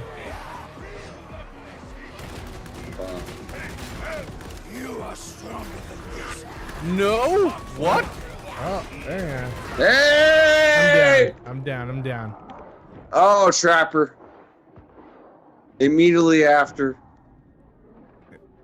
Alright, Jack the Boot's all good. He's just can grab Zone X, grab the MVP. And I don't then, know. I think and then come grab started me, chain reaction. and then we'll get Frog. Cause I'm almost dead. Jump down here. Don't get me. I'm too close to death. You won't make it. I think I started chain reaction. Oh shit! No way, with a sliver to go, dude. Woo! Look at him go. Hey, Frog, you're up. MVP. Yeah. Oh yeah, when you can one-shot stuff. Yeah. Hold on, I need some cover. I'm just gonna grab the guy that's totally not a liability first. Yeah, that one. Yeah, no shit, not me. God damn it. I just fucking realized I was alive for fucking 30 seconds before I fucking actually started killing shit. God Going up, damn. going up. Cover me. No, we're good, we're good. Down. Good looking out, you guys. There's one. Almost complete. Oh, good. Stop God, Emperor, hide my step.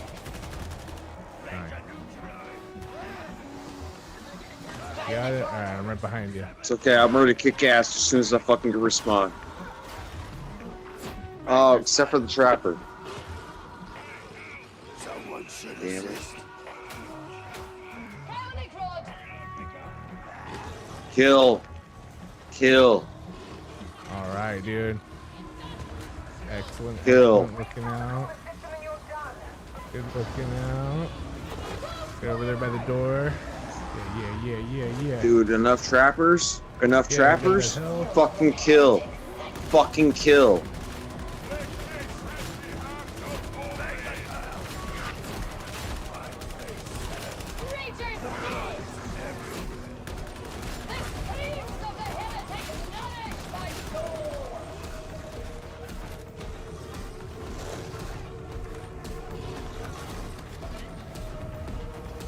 Yeah. There's ammo right there if anybody needs it. I shall be glad Back there to the right. Yeah, to the right, to the right. We need to see into the map.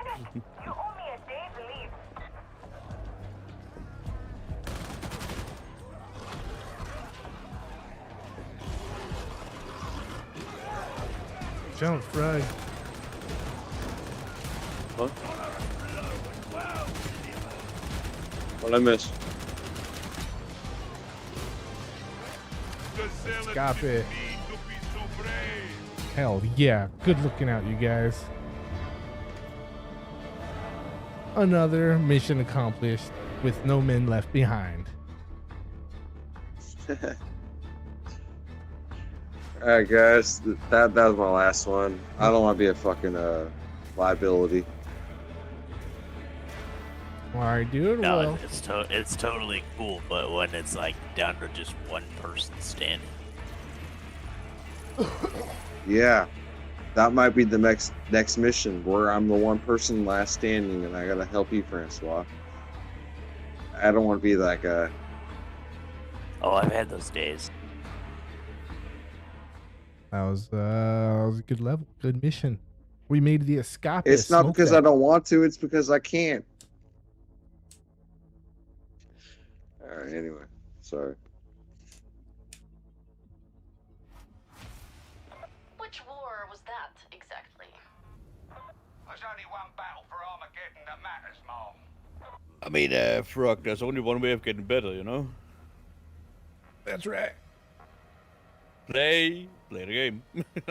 Just get down as many times as it takes, you know?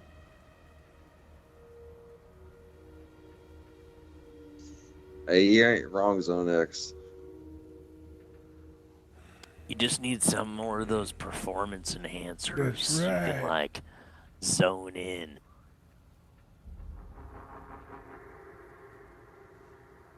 Gotta get in the zone, bro. You gotta get back to normal. Sure.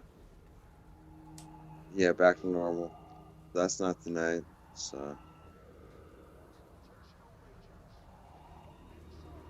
Well, luckily I'm living a pretty bong life there. I just quit drinking.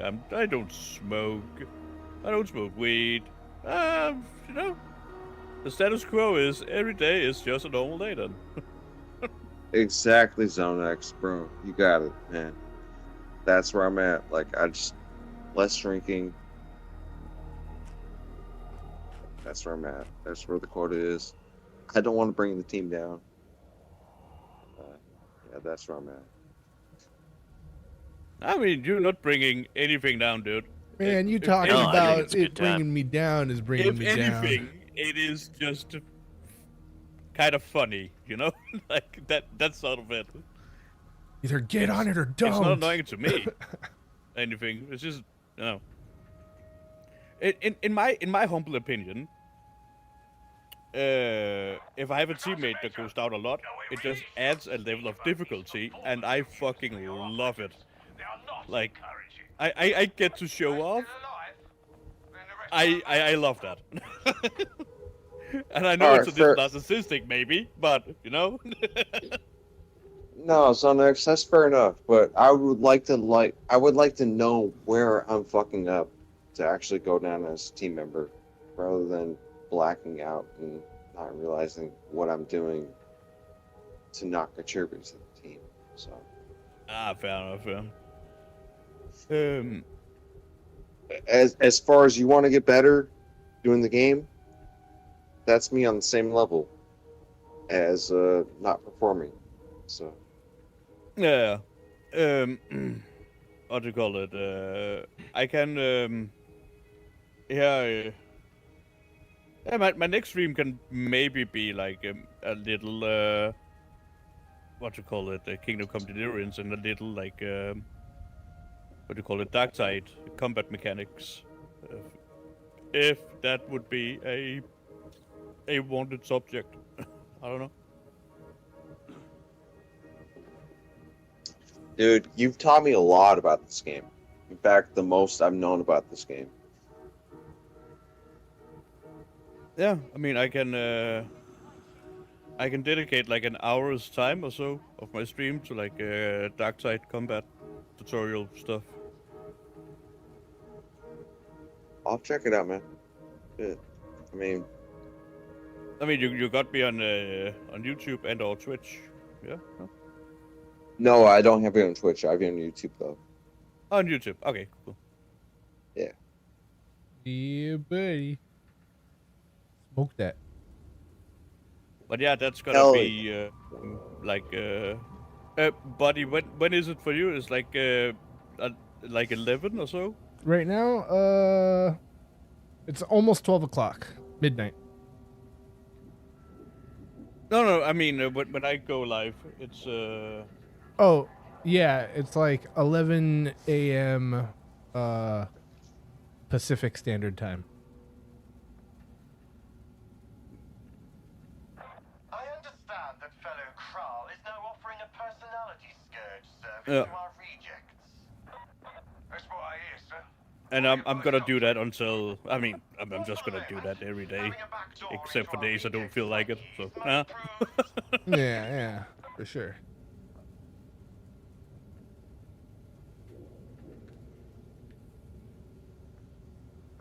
All right, Hey, that's how you go about it, Zonex. I mean, I am on a 7-day streak now, and it's gonna be an 8-day streak. So Hell yeah.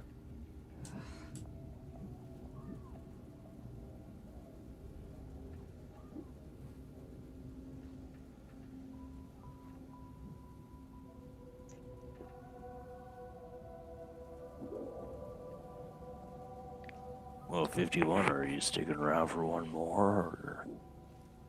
Start it up. Spark it up. Spark it up. Start it up. Yeah, I'm down for one more.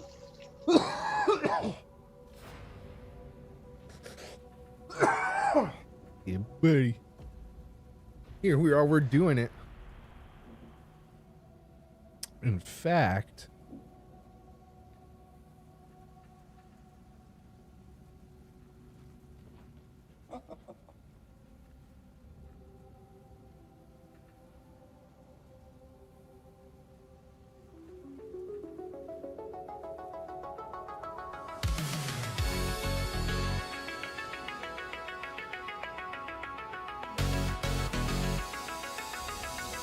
hey, who's slacking over there? Okay, 51. Don't overthink it. Bro.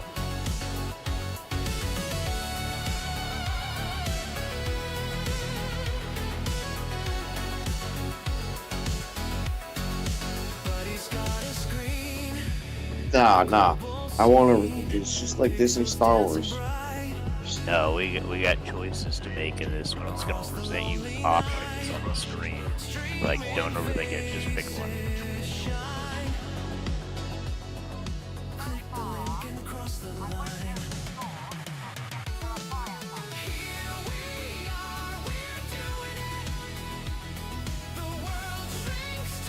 Like, read them and all that, but like, don't overthink it. They're all pretty decent. What?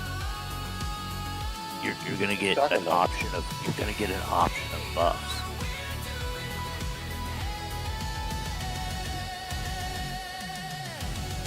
Did the mission timer expire? Yeah, dude.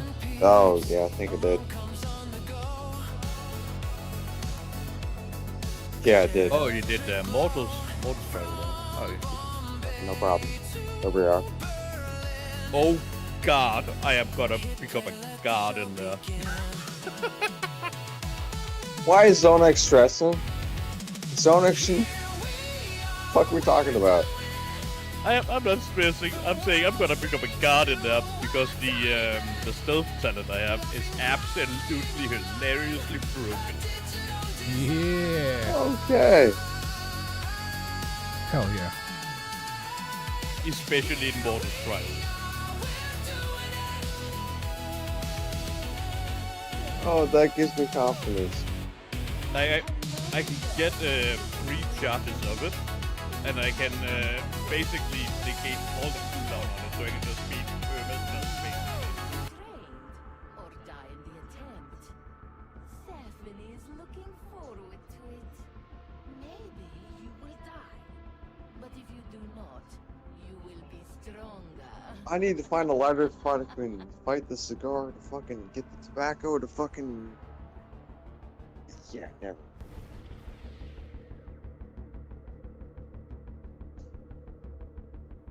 Holy shit. You won't last long in here without help. Choose a gift and choose wisely. I didn't choose wisely. Stephanie would like to tell you that you cannot die in a mortis trial. It doesn't really matter all that much. Stephanie is not sure.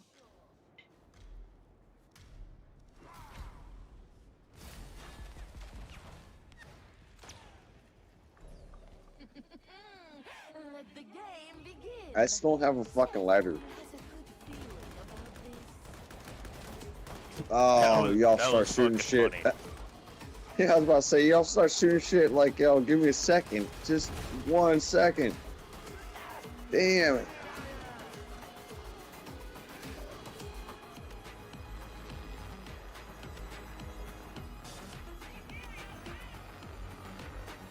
Yeah, I don't give a fuck. I'm gonna kill what's around me. I'm gonna fucking take a second.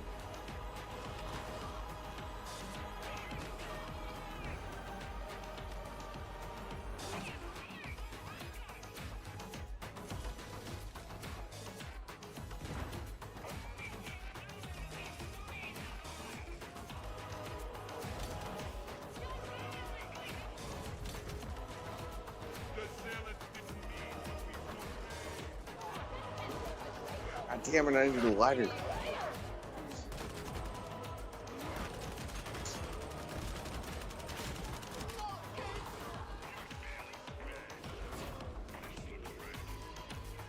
Yeah, I died.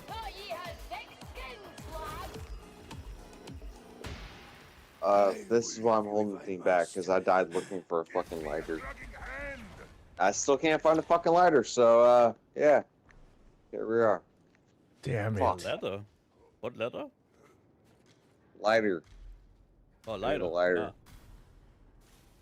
You can a lighter Lighter, to smoke fire. fucking, I yeah. need fire. Matches, anything. This sucks. I'm not smoking anything. Except for fucking,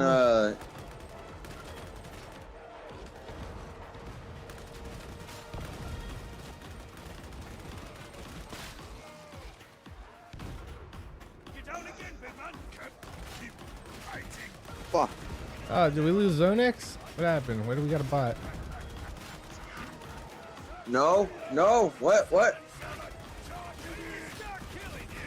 the fuck? Zonex, no! He'll be back. Zonex! Stupid connection, probably. No, it's probably me, dude. Probably fucking fought him off. Oh, fuck.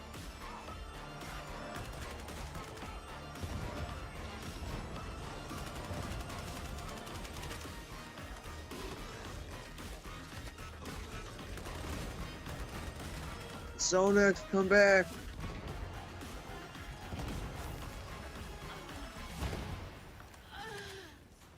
An Adeptus Arbites exaction squad has one Captain Byron Wolfer under lock and key aboard the Tancred Bastion.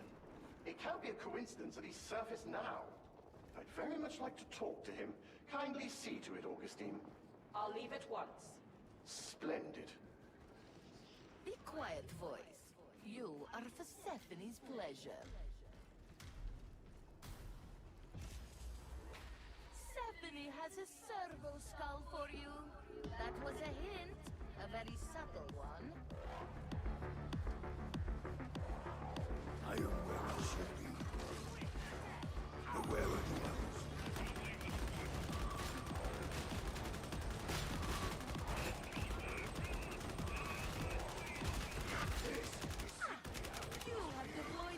And this said, don't leave the squad.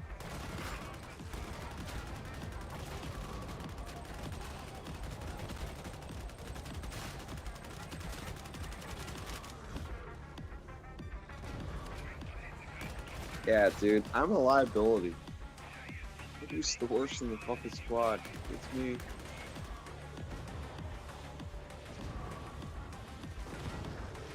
Oh, I hate it.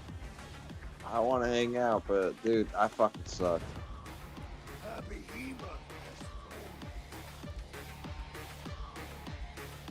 Are you seeing my stream? Dude, I fucking suck.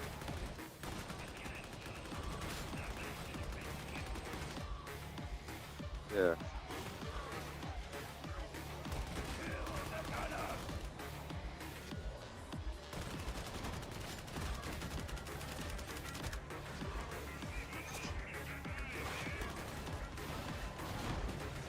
Oh shit, I'm back.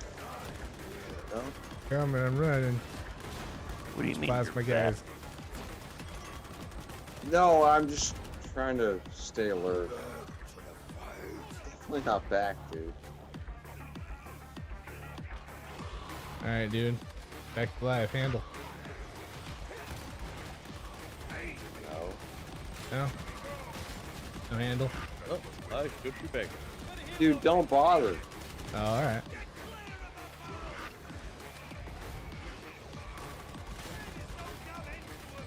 Dude, I'm not fucked.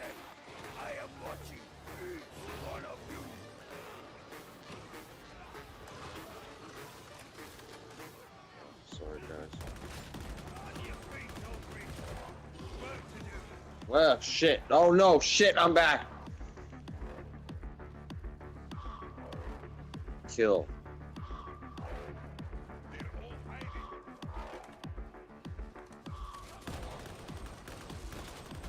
Alright, that game, please let me load in. Would be great. Or, yeah. I don't know that happened.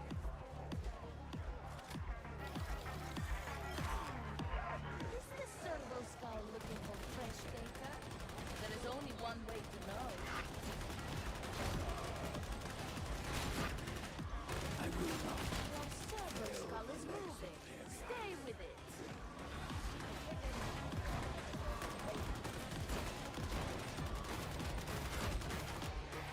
I'm about to go down again. That's some stupid shit. I'm down. And I'm out of ammo. How you down? Oh, you are down.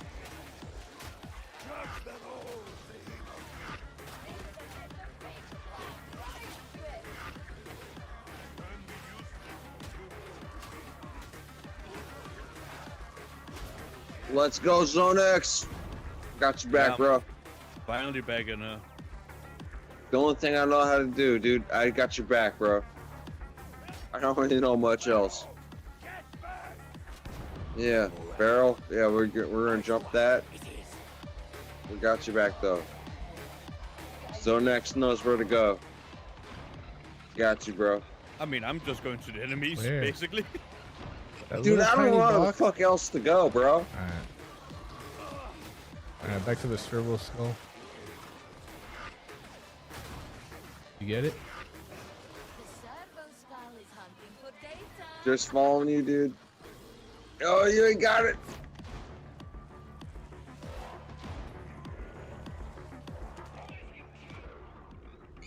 Ah, messed that up. Thank you, Brock. I won't leave you to die, bro. That's the only thing I'm good for, dude. That's literally the only thing I'm good for. I don't know what else I'm fucking playing this game for. Oh, there I go. To get resurrected? Yeah. Yeah, that's another good thing to play the game for.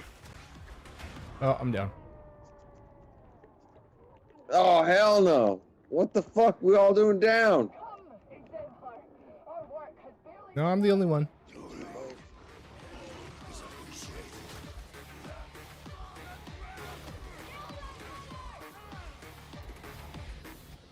Yeah. Yeah, is that? Yeah. No.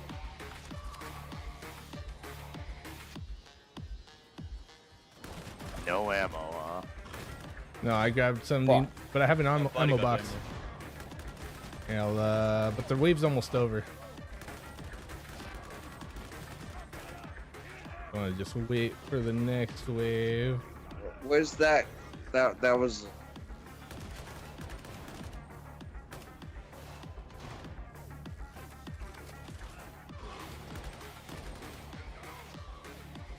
Yeah, I don't really care if you all want to hear it, but that was a glitch. A Minora's indulgence will make things easier. Don't tell anyone else. I can't select anything.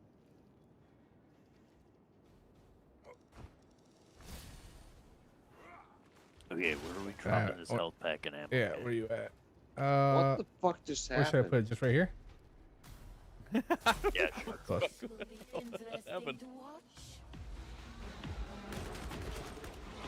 I'm trying to go through the. Oh, what the fuck? I just dropped a health pack down here. Yeah, and I just tried to go through a health station and the fucking entire thing exploded with fucking enemies. So, I'm sure. A health station? Yeah, there's not a health. There's no health station up there. No, I just died.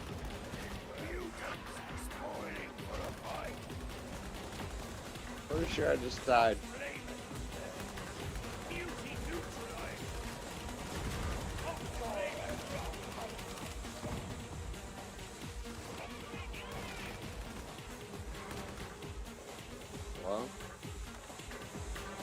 Well, not to.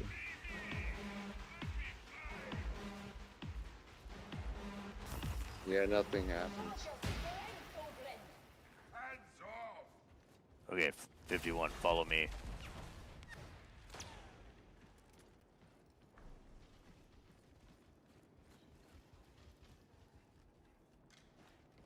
What just happened?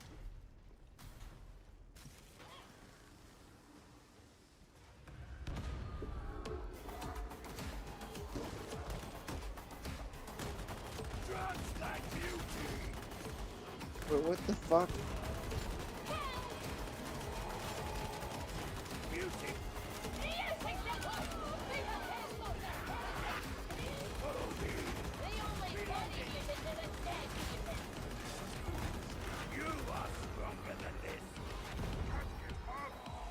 That doesn't make much sense.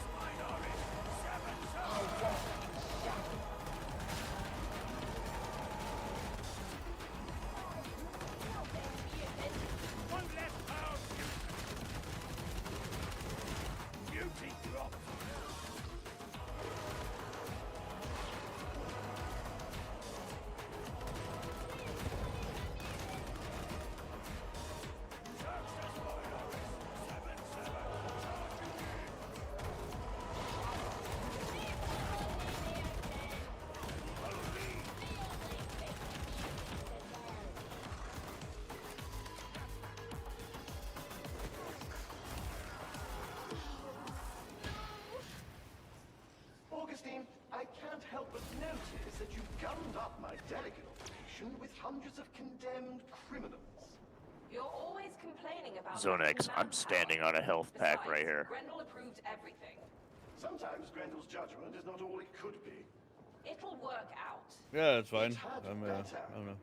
Right, I'm just letting you know where it's at. Yeah. I'm not. Data interrogators. Do not delay.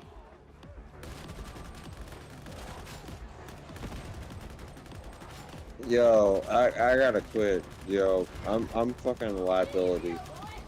I don't want to fucking do that.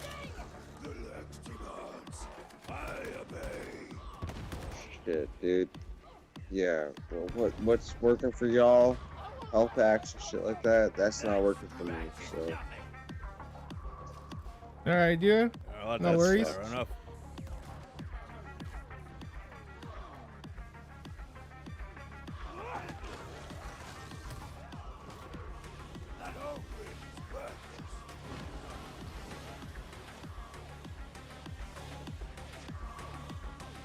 next time.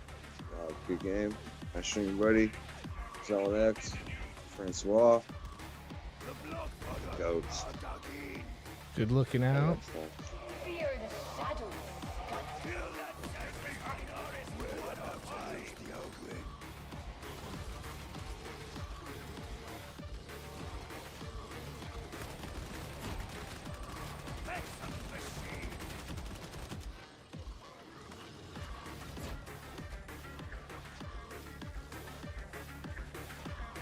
Man, that machine gun hurt.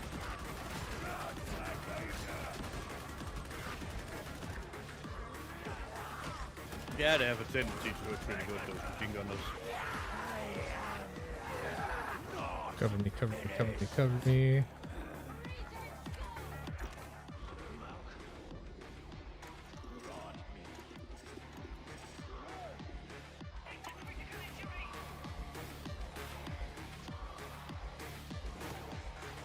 Yeah, buddy. Good looking out.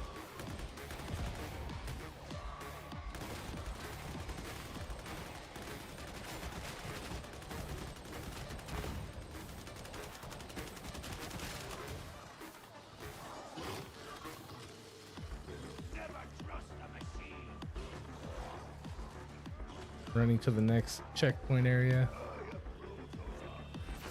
Oh, maybe I'm not. I'm right behind you. I'm gonna grab some of this health though. How do I get over there?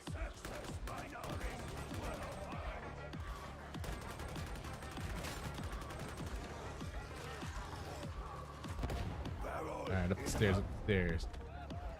Got it.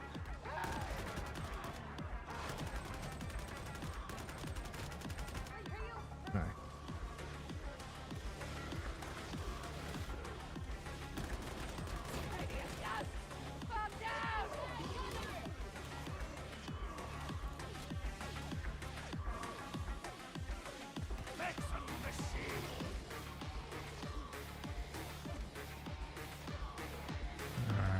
Next one, next one, next one. Oh shit. Alright.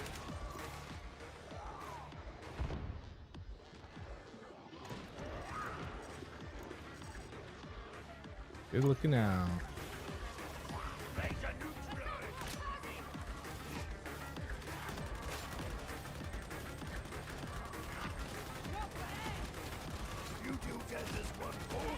This exploding ammo is pretty funny. Nice.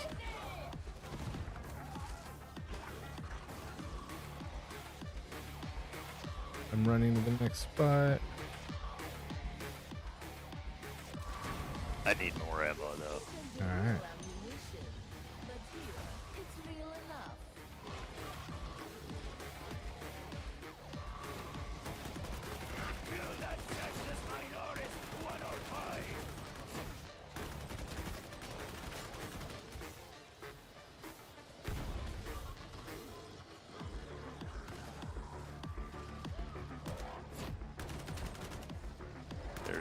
There's a health pack in here, buddy. Alright, hang on, I'm coming. Hell yeah. Thanks, dude. Should I put it down now? Do you guys need it? Behind you, behind you. No, I'm good.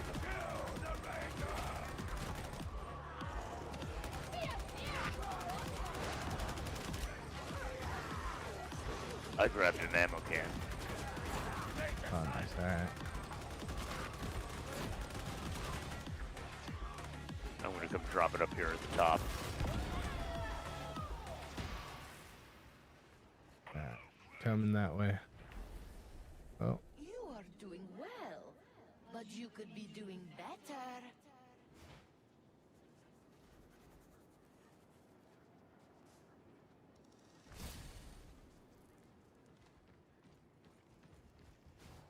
Okay, now my dog's just gonna make an explosion. Nice. Yo, buddy, go grab another health from the health station. But No. That's the only way to get rid of the corruption. yeah, the purple.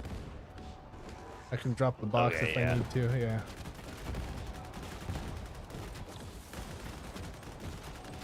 And what if the bot needs it?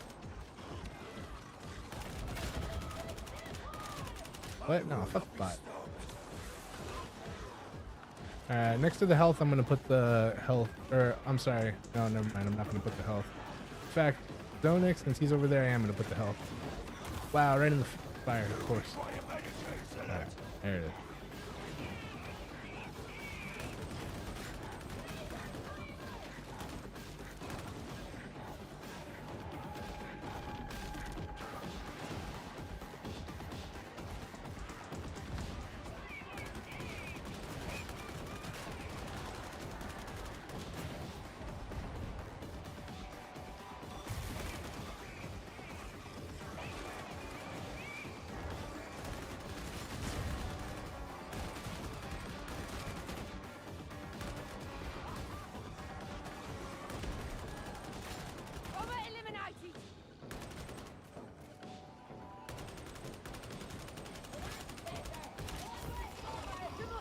Hell yeah, you guys. Good looking out.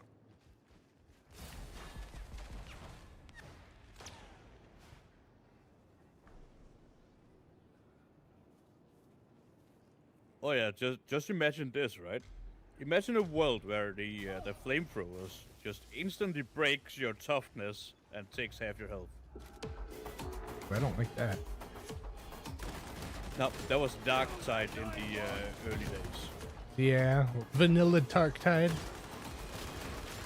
Yeah. Trappers everywhere. Watch out, you guys.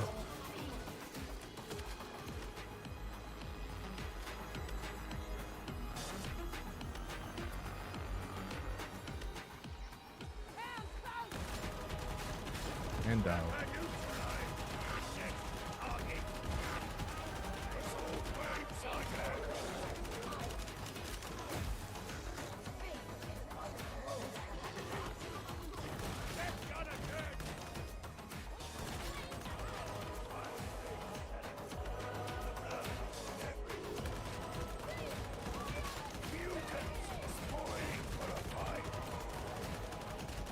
Shit.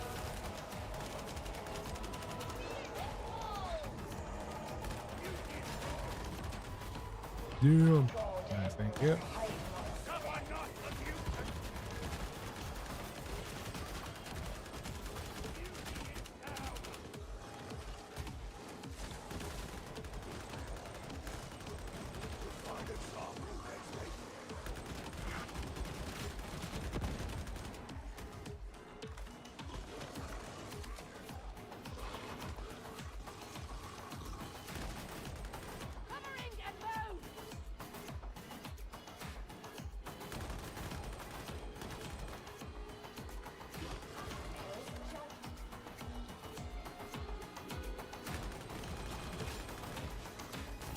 Nice, bros. Augustine, this is Magos Biologis Caribe, the latest addition to our happy band. Praise Hermita, acknowledged. Greetings, offered. He's confirmed that the tertium blight is Kara, what's up, dude? Thanks for stopping through. Appreciate you. We're all of us are on a channel called My Streaming Buddy over on YouTube if you want to come check us out. We do this every Tuesday and sometimes Thursdays. Going towards the checkpoint. Oh.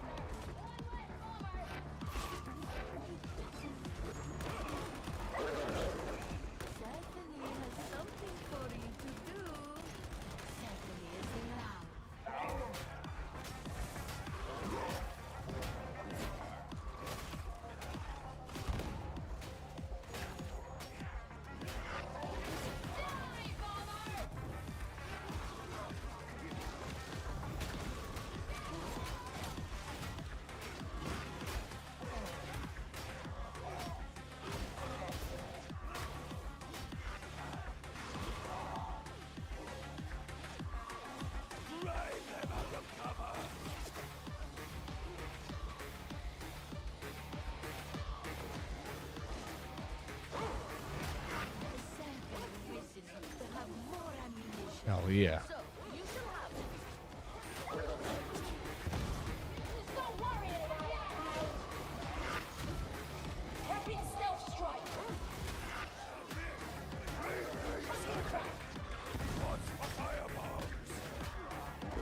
Bro.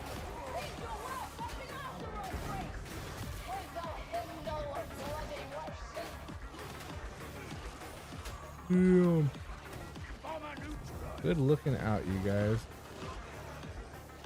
The fuzz looking out. Oh, grab the ammo box. Somebody grab the health. Stephanie has something for you, as you've been so entertaining. Oh god, I'm gonna uber kill something. I just got 200% more weak spot damage. Yeah. Oh god.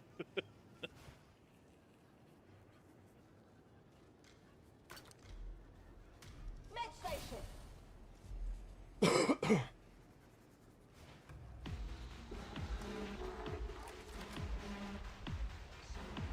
Alright, wherever you guys put the health station, the health box, I'll put the ammo box.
Hell yeah, you guys.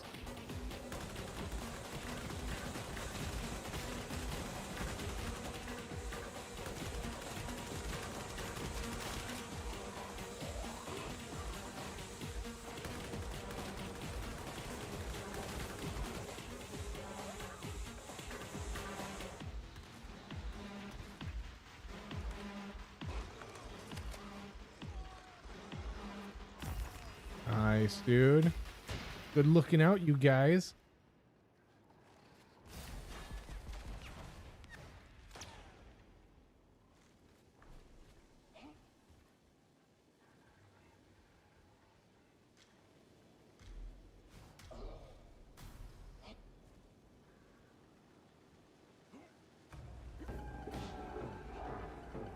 Okay, I'm gonna drop a health pack right here. Alright.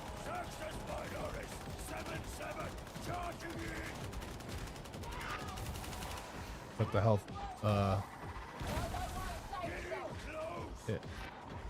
I'm sorry, I put the ammo right here. And I got hit.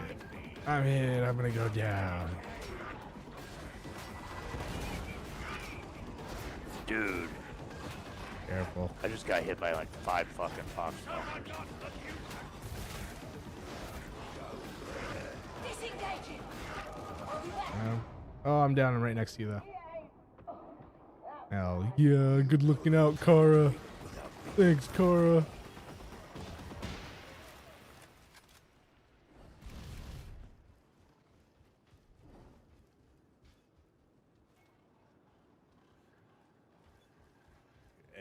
Jack, did you get the ugly smacked into you by the poxbursters or no?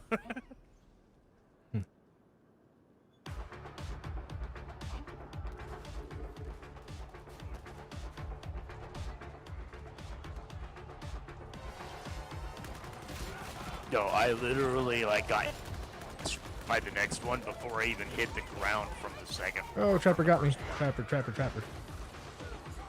And he's going after somebody else over there. Kara. Nice, good looking out.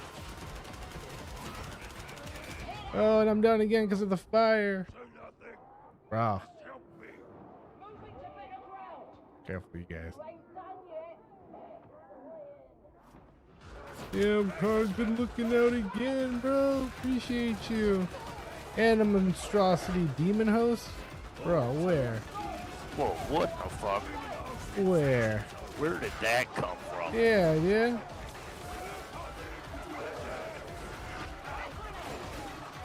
Go away, demon host. Bro. You were not invited. It is not allowed. Bro, how many bubbles we got over here, dude? Good looking out. Jack the boot, I'm coming, bro. I mean, he's just playing the popular 90s game. All right, I'm back. Trouble. Coming. I'm right here. Yeah. Hell yeah, you guys. W's, Team W's on Team Badass over here. And yes, I absolutely did delete that demon host. Bro. Hell yeah.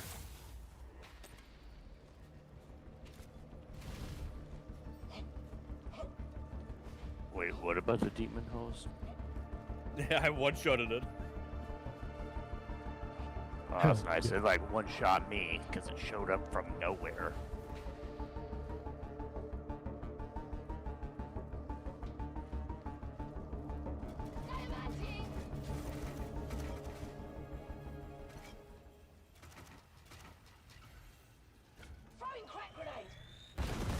Good looking out, you guys. W's for the teammates all around. Thanks. Good looking out, Kara. Yeah, GG's all around. Or no channel called My Streaming Buddy on YouTube if you want to check it out. We're always here on Tuesdays. I'm glad to hear it. Brendan has invested too much time and effort here for that. But the blight complicates matters. You have triumphed over Stephanie. But Stephanie does not mind. Hell yeah.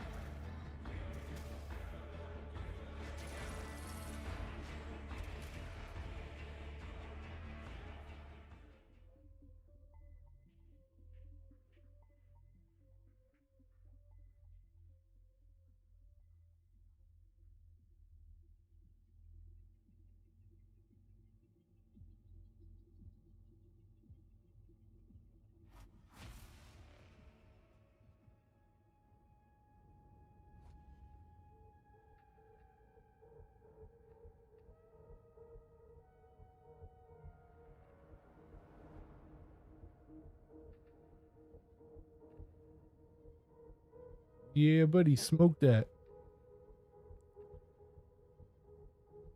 Let's see, how are my contracts doing?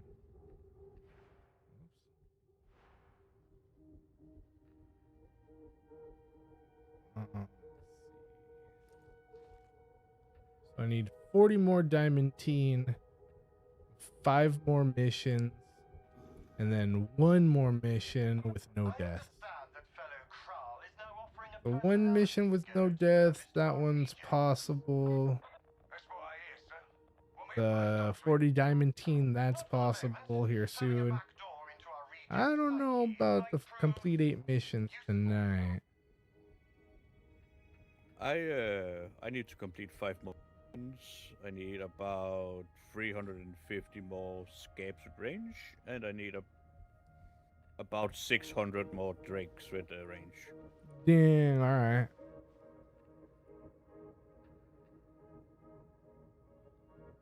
Yeah. I mean, I'll definitely be back on Thursday to complete more missions, but I don't think I'll be getting all 5 out tonight.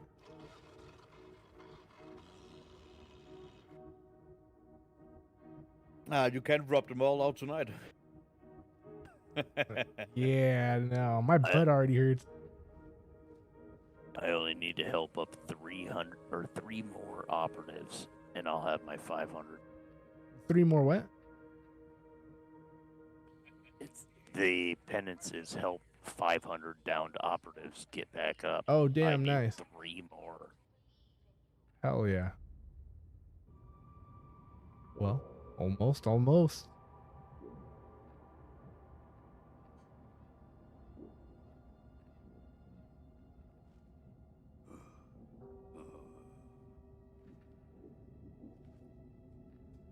But yo, buddy, what do you think about the game that I'm streaming now? The what called Kingdom Come Deliverance 2 there? It's cool, dude. I like it. It's funny. It's like it's funny. Some of the dialogue is pretty funny. Yeah. Bro, the other day when you were what was he doing? What was he doing that he fucking farted? He was like cracking a safe or something. Bro. So funny. I was dying. I accidentally drank way too much alcohol. Oh man. That was hilarious.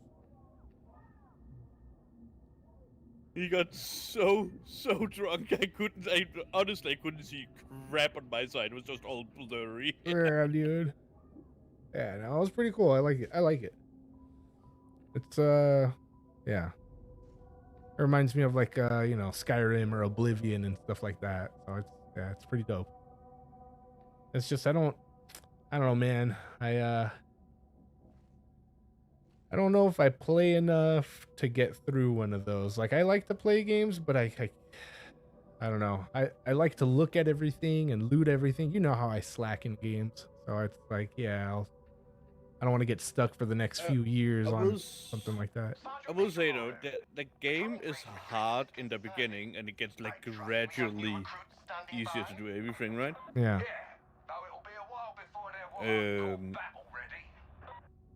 But yeah, in the beginning of the game there, it's absolutely brutal. Like you will fail at stuff. Yeah. Like Yeah.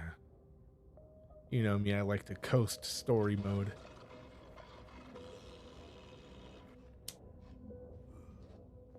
Also, the difficulty I'm playing at is the easiest because there's only 2 difficulties.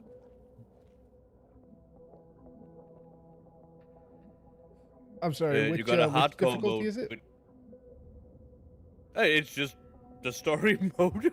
Oh wow. Difficulty. There's only 2 difficulties.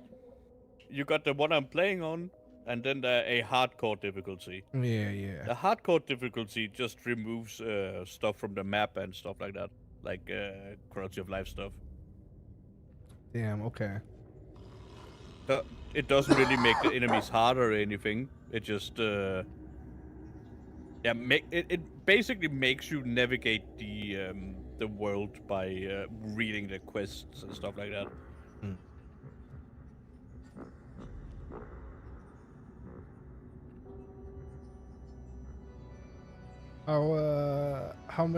How far do you think percentage-wise until you finish it?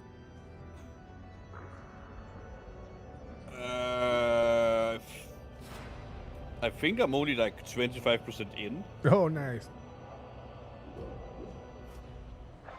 Lieutenant Mazzosi, I have received further complaints about your conduct. I mean, that's the story quest, right? 25% in, but I intend to do a lot of the side quest also. Yeah, for sure. That's pretty good. See that it is settled. I do not wish to speak of this again. What's up?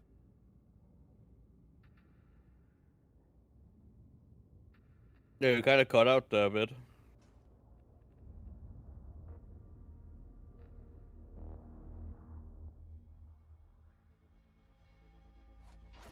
I was trying to figure out who wasn't available for matchmaking.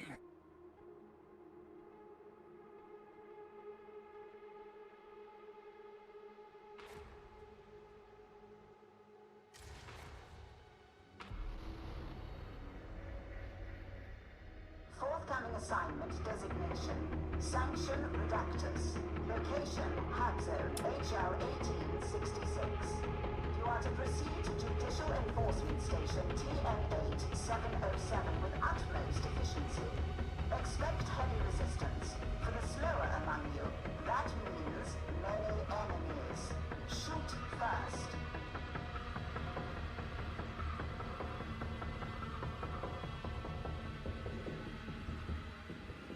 You hear that, Zone X? You're supposed to shoot them. I'm sorry, what? Yeah.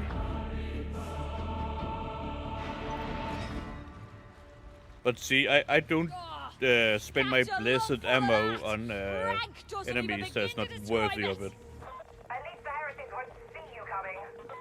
Oh yeah. Zone. Dense populations Yep. make for increased lawlessness. Initial objective. They can get a good smack with my hammer. I spit my ammo at everybody. Even you guys sometimes.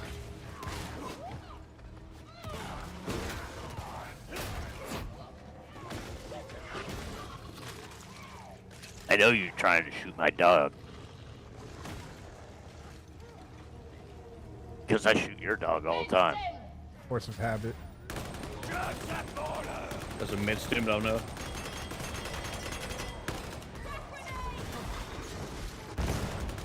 Bro. Feast them. From concealment. Kill the big beauty! This maintenance area is in substandard repair. Much is around here.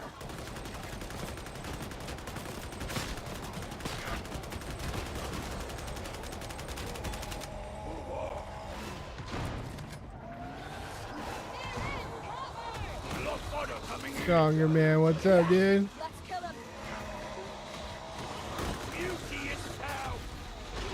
Thanks for stopping through. Poor heretic, stop hurting them, you monster. In fact, that sounds like heresy. Yo, Pandora, thanks for joining us, kicking ass with us. I'm streaming over on a channel called My Streaming Buddy. If you ever feel like checking it out, here we are, we're doing it.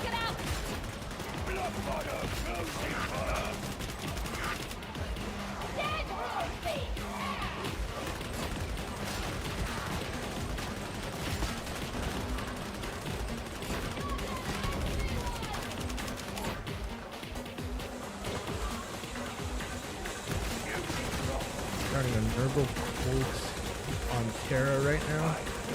Nice, dude. Colts of Nurgle. Oh yeah.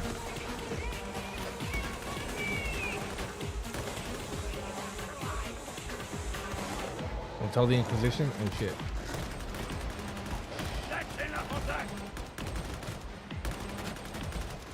Do not let the Inquisition go.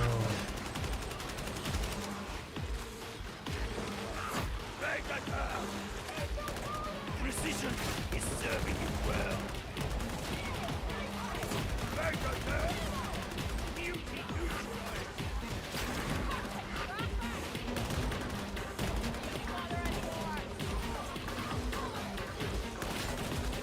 Alright, let's move.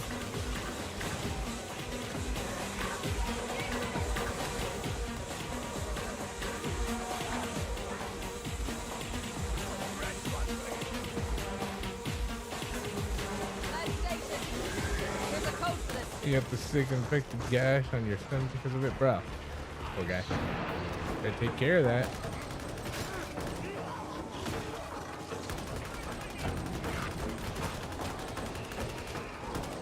Oh, Beast and Nurgle. Oh, so many Nurgle.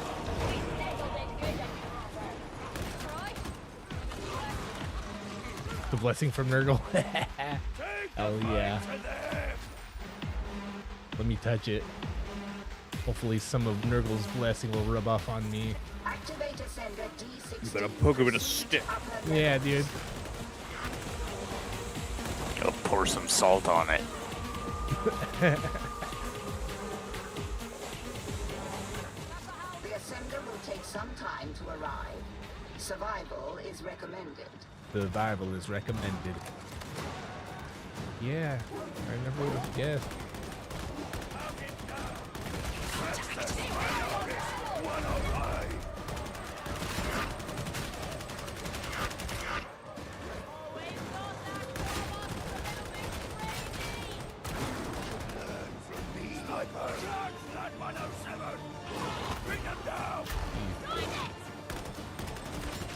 Thank you. Now, bastard.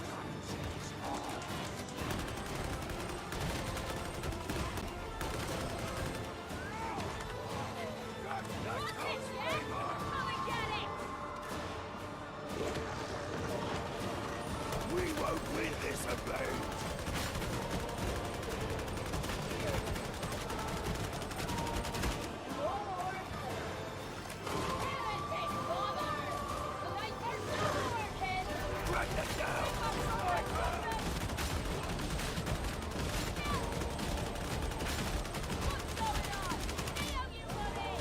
This is simply how it must be. Thank you.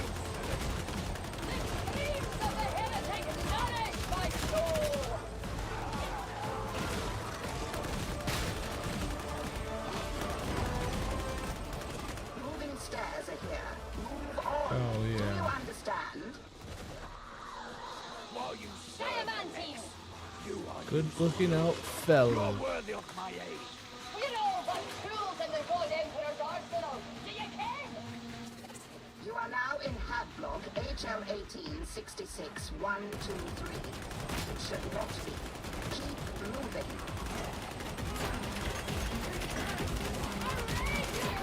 Barricade station. All too easy. Reader's slain, my kindred! Make a new try. Would you look at that? The Rager's dead!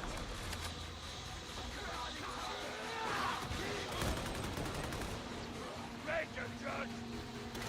I shall cleanse ye, trapper! Kill the murder! I think the trading at this market was not of the sanctions kind. Defense matters. Doesn't matter. Just kill him. Stealth trading. Do your thing.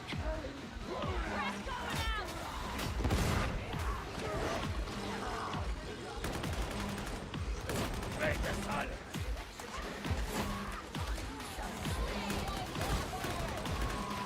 Drive them out of cover. Judicial Enforcement Station TN8 707.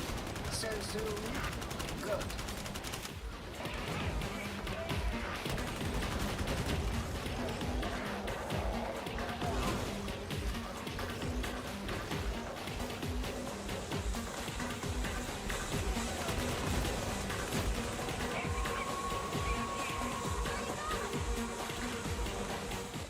Go through big courtroom to metal boxes. Target is with the metal boxes. Understand?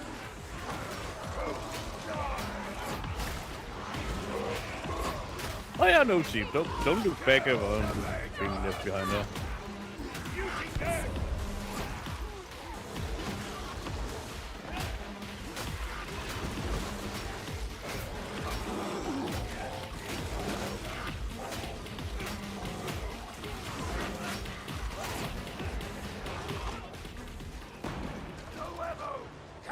Oh, beast and early. Hidden by the God Emperor's ring. Nice, dude.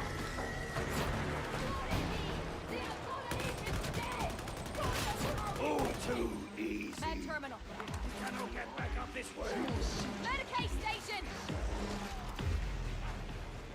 Chase them I down. need Flush them ammo. out. I got an ammo can. Yeah, buddy. Let's get to the elevator. Down.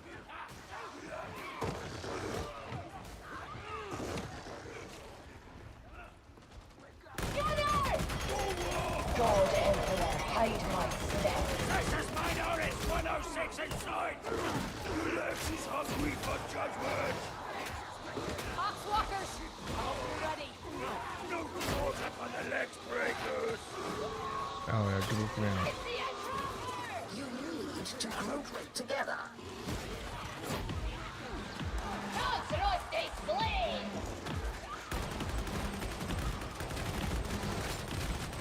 Nice, dude. Good looking out, you guys. Yeah.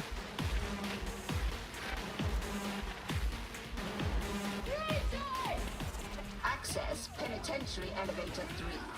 Proceed to kill target location. That's enough of that! Heavy gunner sighted! Creature!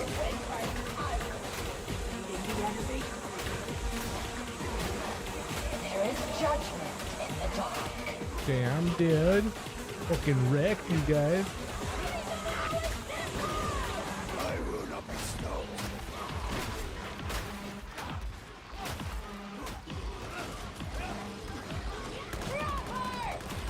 Heavy gunner sighted! Shadow.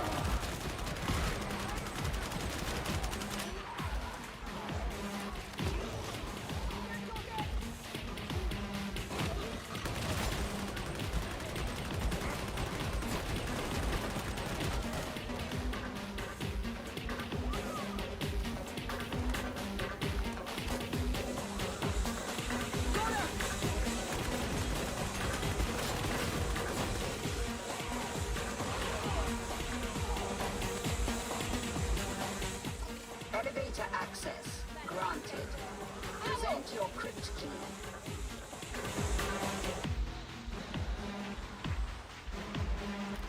Yeah.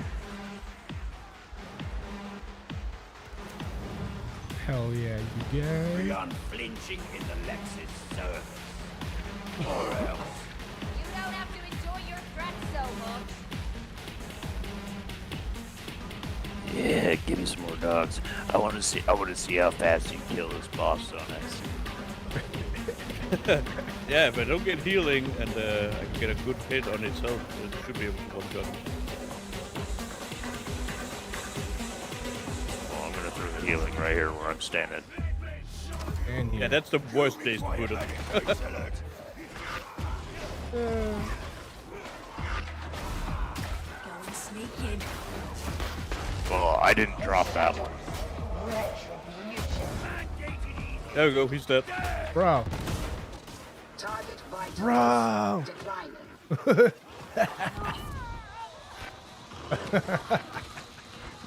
Yo.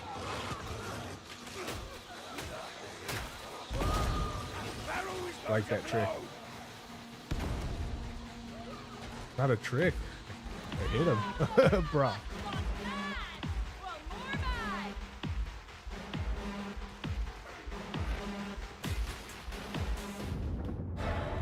Hell yeah, you guys. Good looking out. W teammates.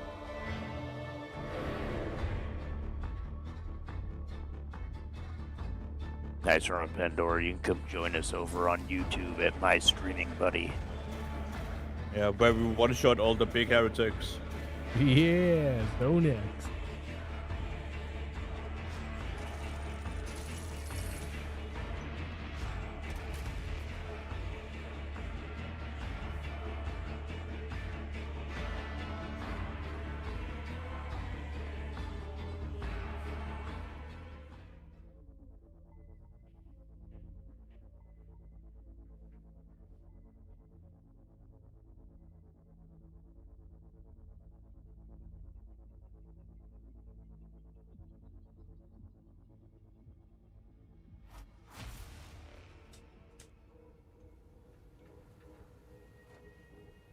That was pretty fast.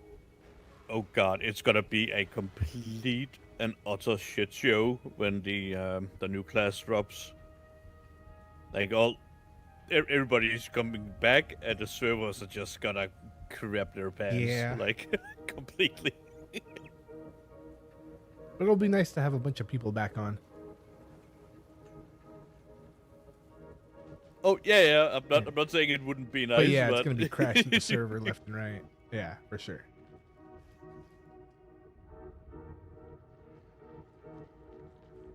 Damn, there it was.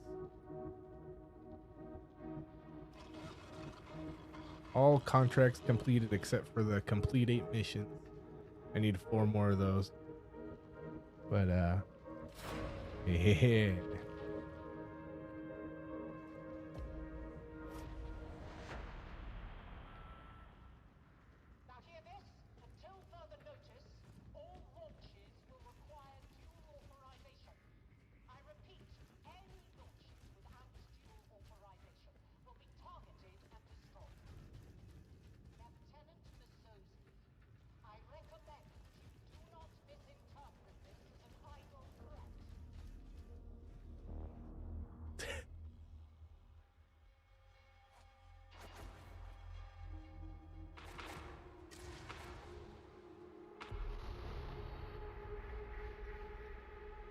heretic scum are storing samples of their latest contagion in the old excise vaults.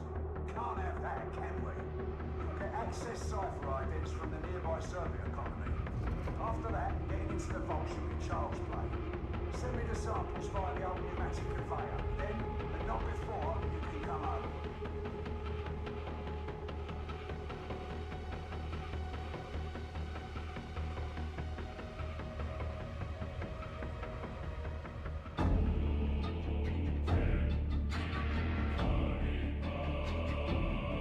Usually is. Yeah, Dread, you think it should be an easy run? I mean, we are capable of one-shotting the bosses, so yeah. Other than that, should be pretty easy. These wastes will submit to the legs like any other zone. Looks like the heretics are using this region for a bit of sport. Expect more pops out. Hi, we're in for a fierce wee time.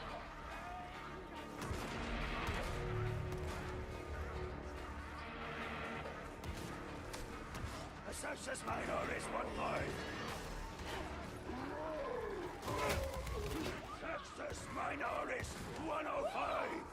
Shotgunner! God Emperor, hide my steps.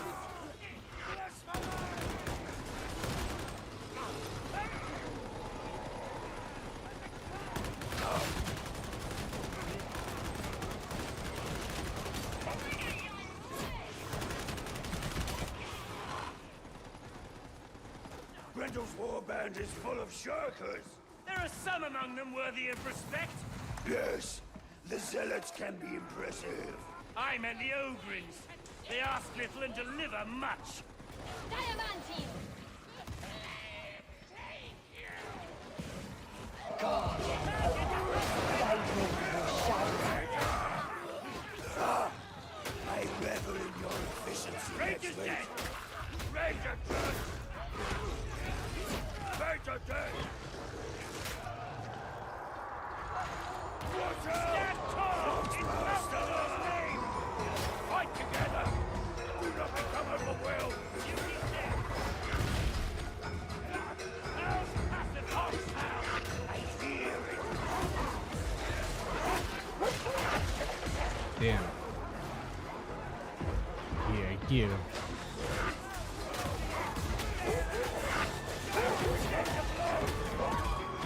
Oh no, am I left alone up here? Yeah, I think so. Hold on. Hold on. Alright. No.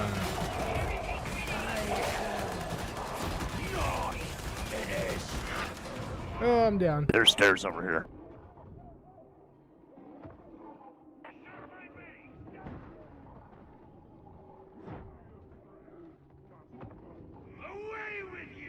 And that is how not to deal with dogs. Don't scatter.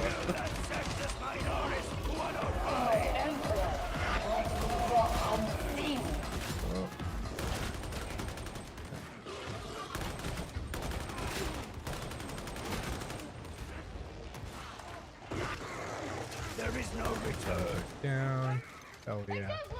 Ammunition! Do not dare to resume kinship with me.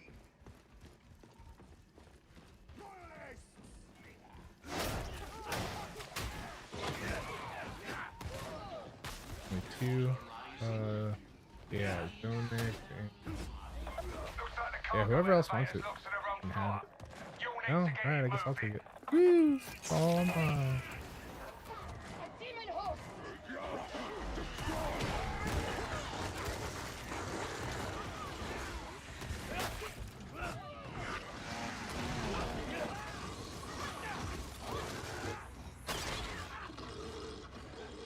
I am no one's prisoner.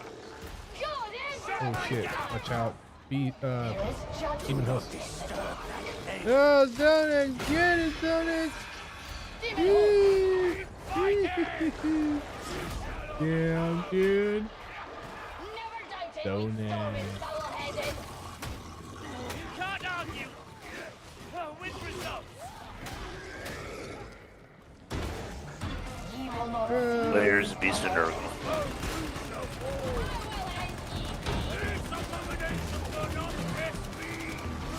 Damn, dude. Wreck.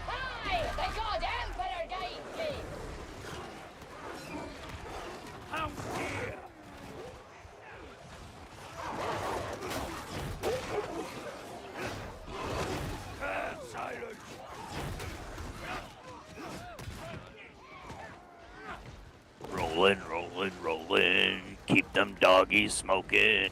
Keep them doggies smoking with lead.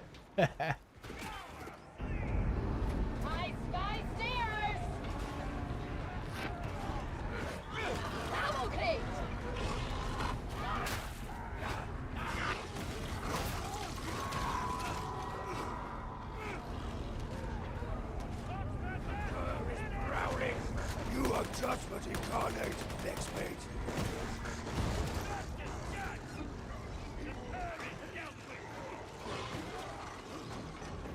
Get in close!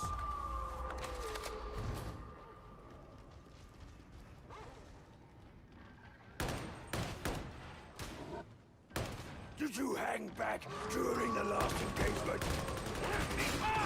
Savage! But no discipline.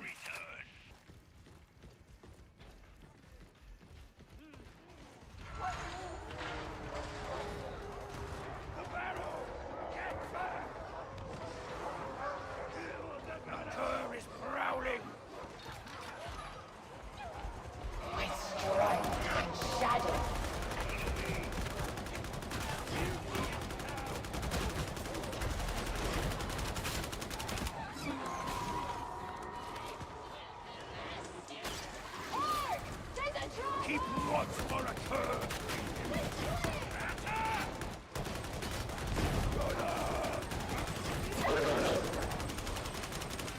Chase them down. Flush them out.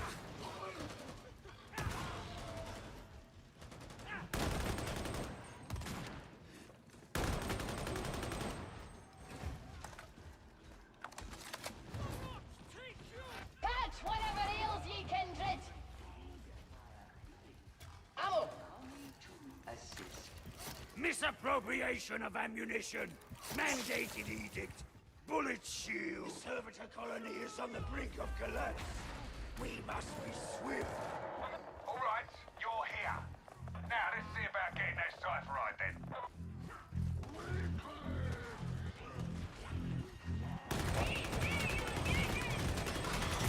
Later neutralized.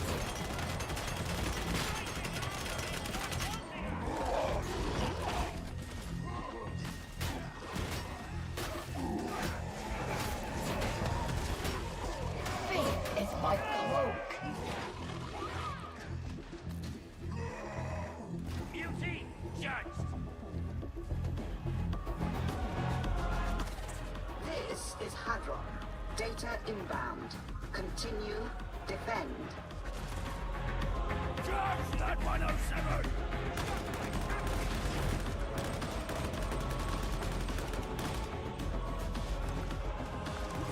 Tox flame at rock!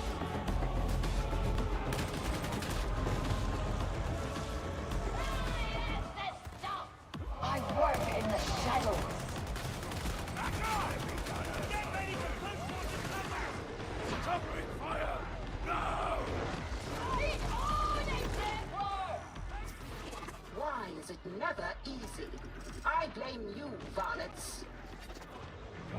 2 more. There it is.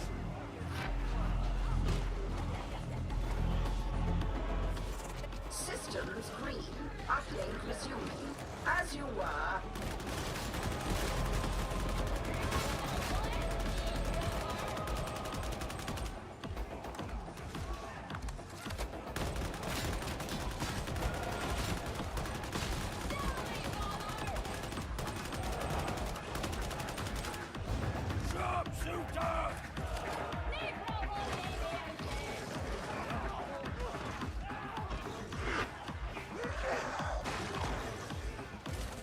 Interrogator not responding. Manual override required. Bro. Not good.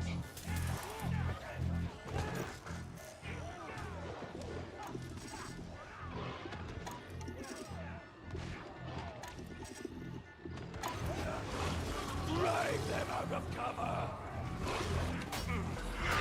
Data link back online.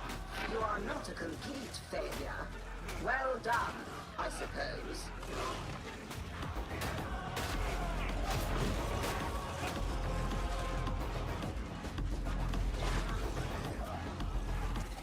Interrogation approaching completion.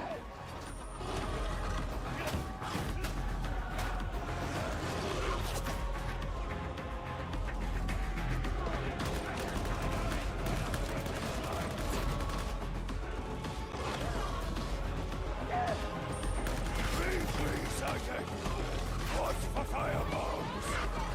Never trust a machine!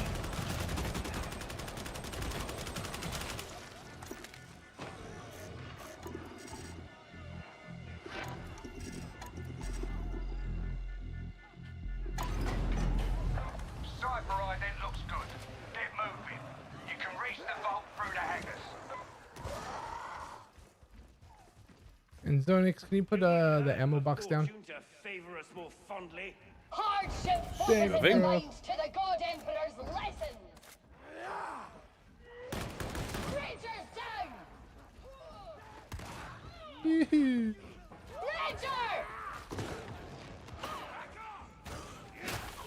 Major silence!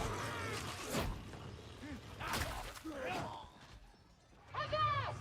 Thirster!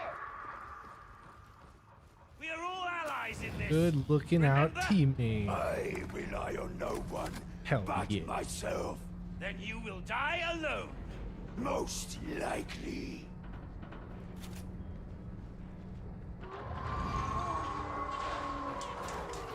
Dog? Sensors minorities. What? 1-4. Take pass. Oh, here they come.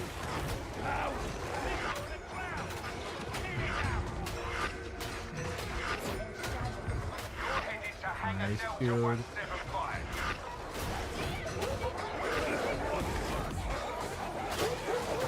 My Oh, game is Trapper got me. lagging like an absolute mother.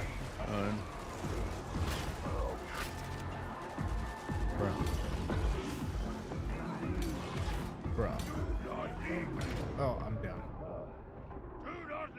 Oh, we're all down. Everybody shoot. Nah, Dread and Zone X are still up. Yeah, I just had a big lag spike. Like, big. Oh, not really lag spike, but connection issue. Good looking at it, guys. Thank you. Sensors minorities. 105. Yeah, I'm good to go again here. It was just I was shooting stuff and it didn't die, so I just went full on defensive. But This way! Did we not pass this Weapons out, exemplar! Look to the God Emperor to lead the way! If you are chasing visions, no wonder we are lost. Careful, exemplar! That almost sounded like blasphemy!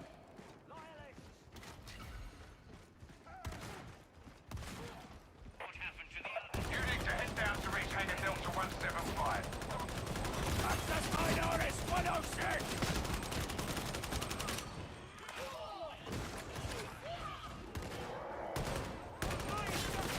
Sextus minorities. 105. Oh, no. Beast of Nurgle. What Beast of Nurgle? Living entity in sanction zone.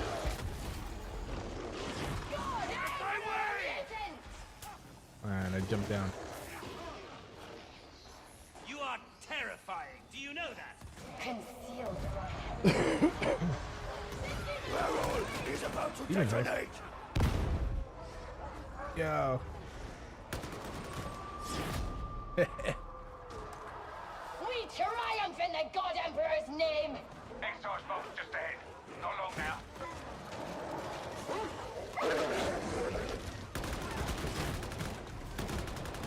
No more. Foxhound, I hear it. Beauty neutralized. Take the fight to them. Scout shotgunner. Oh. You'll find a release for the excise vault somewhere close. Veiled in righteousness.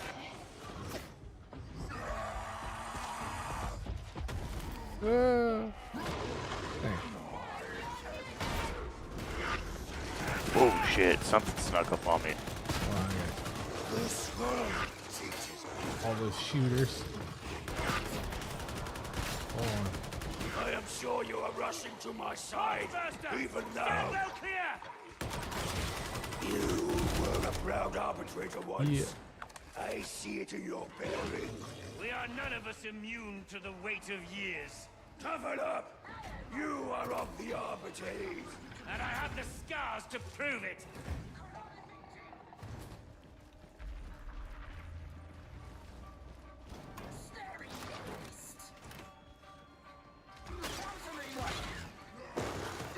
Weapon dead! Mutant ahoy! Heads up. That's the pneumatic conveyor. You'll need that later.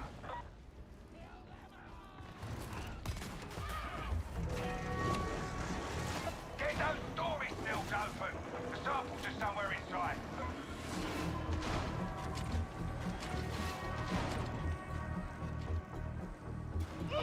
Space cannot move this burden alone. Notice the pneumatic conveyor. Quickly.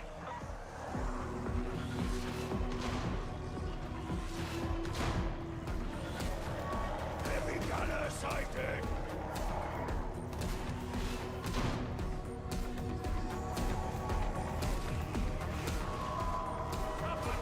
Mountaineer! Beauty dropped! We won't win this array! You got it? You got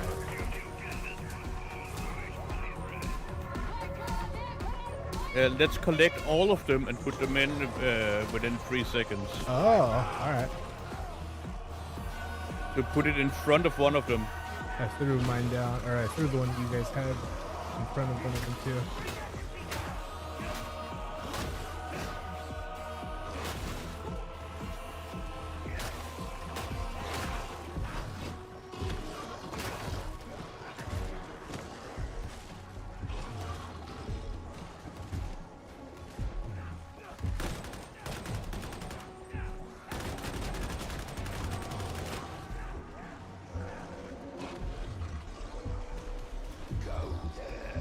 Fine work, ex-mates. I'm going down there. Close! Kill! Repeat!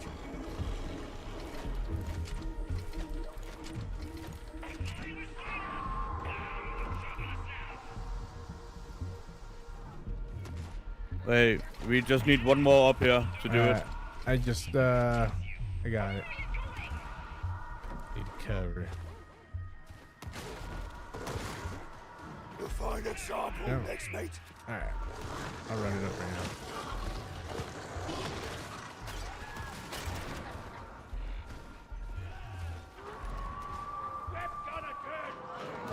Alright.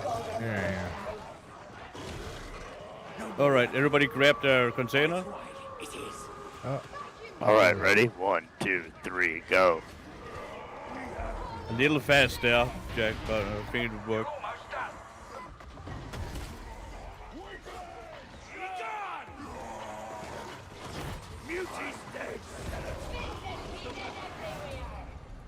Oh shit, I got blown off the edge. I'm down the floor. I got trapped. And there's a dog on his way. I'm down the floor, hanging by that railing.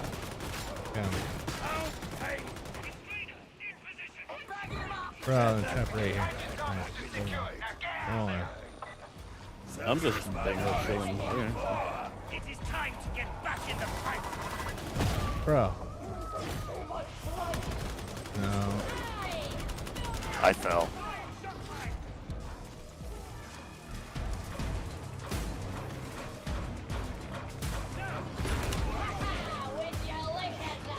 There, 9 seconds for you to come back.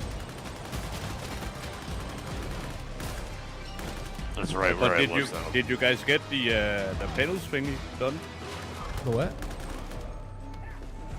Yeah, by what you call it, putting those in within 3 seconds. No? I didn't. I didn't see a penance. Might have been a little too long.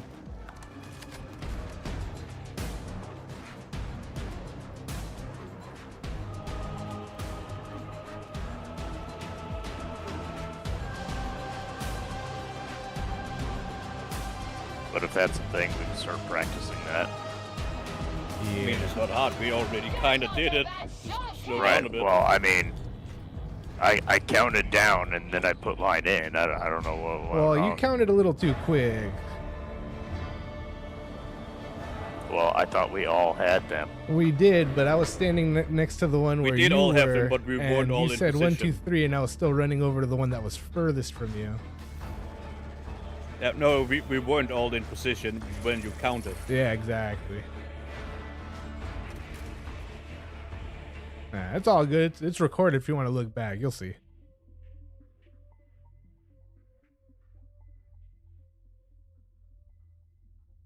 But next time we'll get it. We'll get it.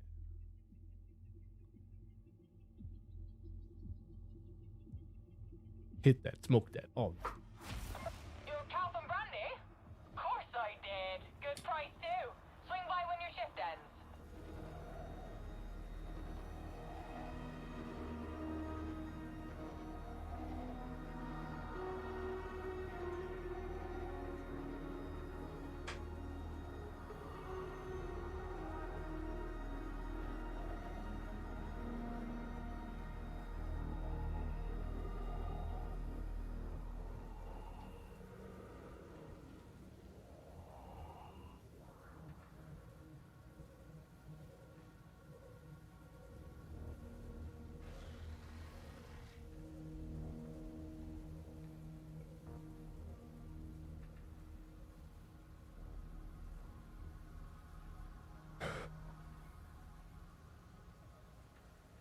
If you guys, whenever you guys are ready for another one, I'm ready.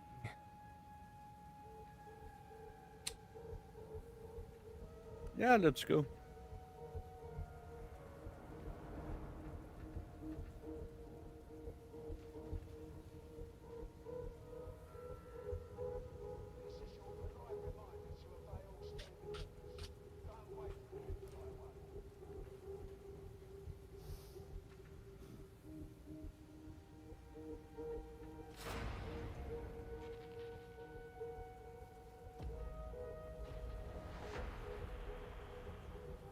Oh, I did get it. It's called Quick Work. Nice. Ah, okay. Excuse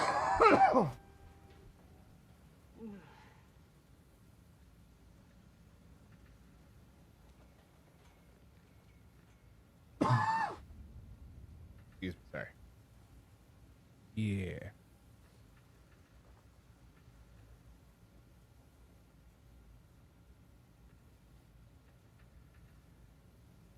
Yeah, it's one of those I didn't know existed.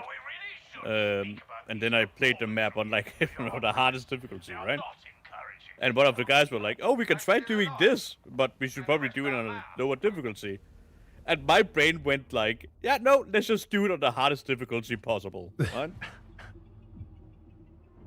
Of course it would.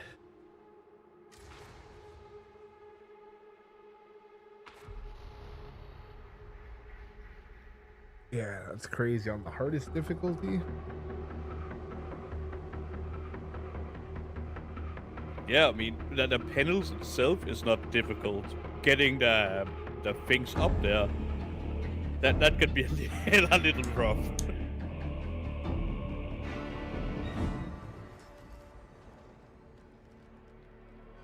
You on site yet? Recon reports that we've beaten the co-conspirators to the punch. Should just be you, the Mobians, and some much-needed bloodletting. It's tight down here, you know. No wonder it smells bad. Honest activity conceals criminal intent. Especially here. Right, head for the maintenance siding. You can reach the transit up from there. Heretics are using this zone as a hunting ground. That means lots of pox outs. Hey, I heard a hound, I think not.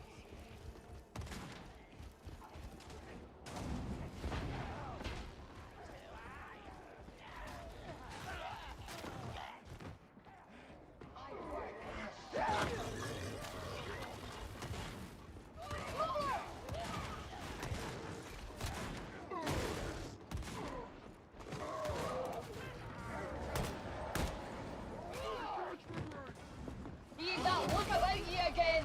Not everyone's guilty of a crime, you can. Untrue. Really? So what be your dark secret? Tolerating block order. Looks like someone abandoned a perfectly good tank. Wouldn't have happened in my regiment.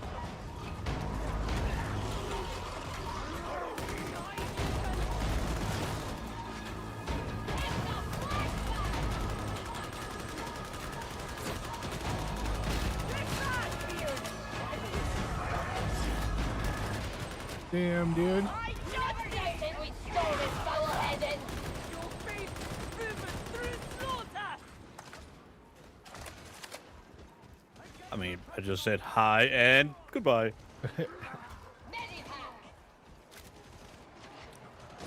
Unkara. Serve the Lex. The Lex is good. Order is Oh, the come best down.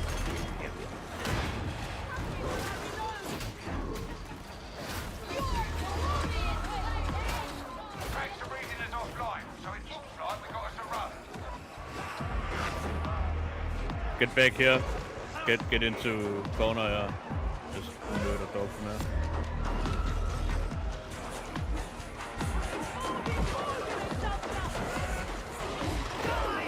Yeah, I just shot like 5 of them out of the...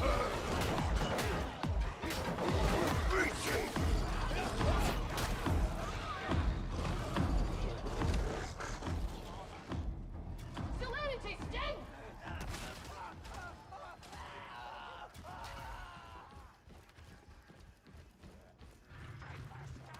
Diamantine! Sextus Minoris 1. You're not decided yet. Emperor give me strength.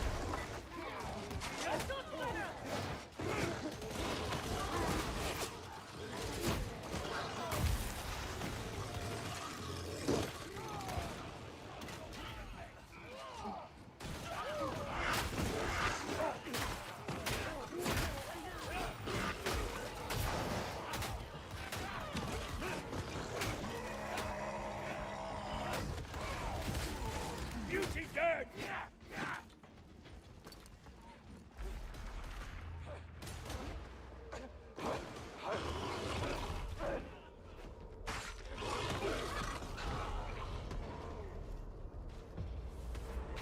Hasty, kindred! I hunger to chastise!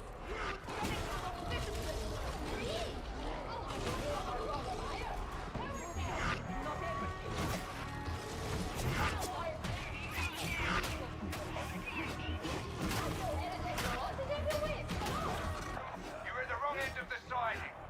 Shifting those trains out of the way means tripping the lockout capacitors with power cores, then having your data interrogator handle the train itself.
Hey, does the timer at the top right, the bar, does it always go at the same speed, or can it go faster the quicker you kill enemies? I think it always goes the same speed. I don't know.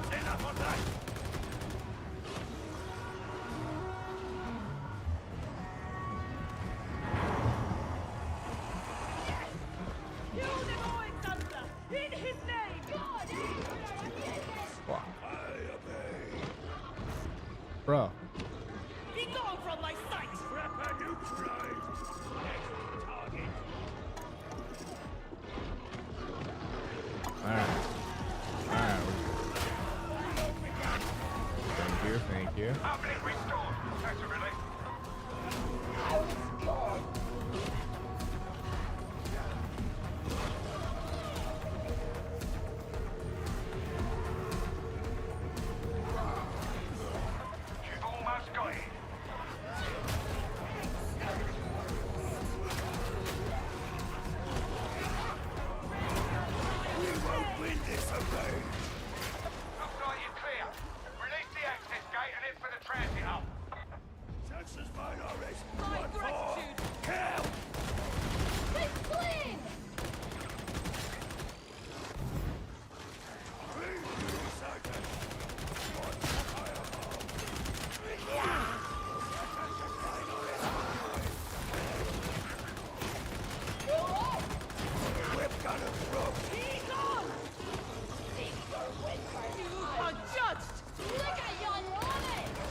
Hell yeah, you guys, good looking out.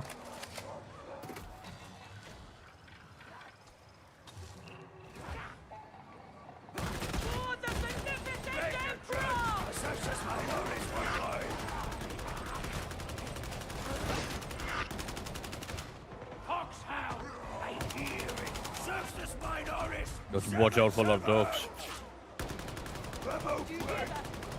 Drop demo. Alright. Thank you.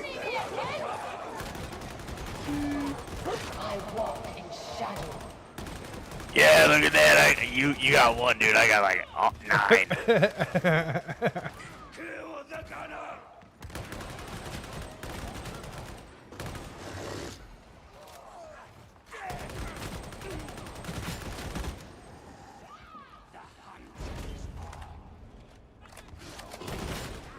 The sound of a demon host.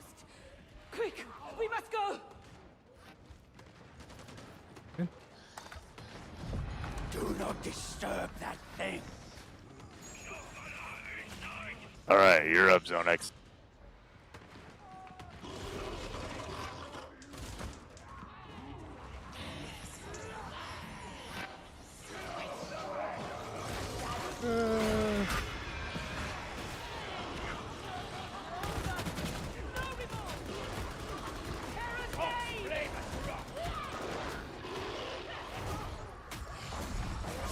Nice, dude. I can't do the one-shot strat if I'm not the first one to hit it, or if it gets disturbed, because it'll just insta-attack.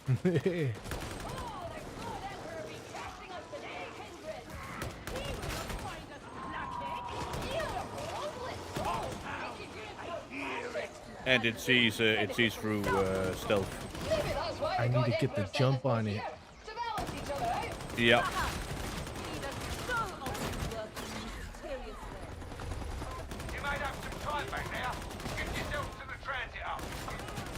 Kill that sexist minorist 105! I can, however, do the one-shot strat on that.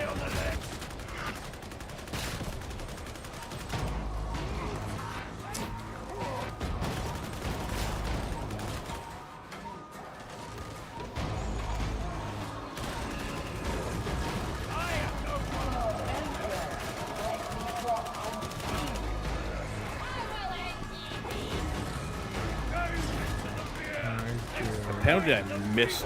Cool.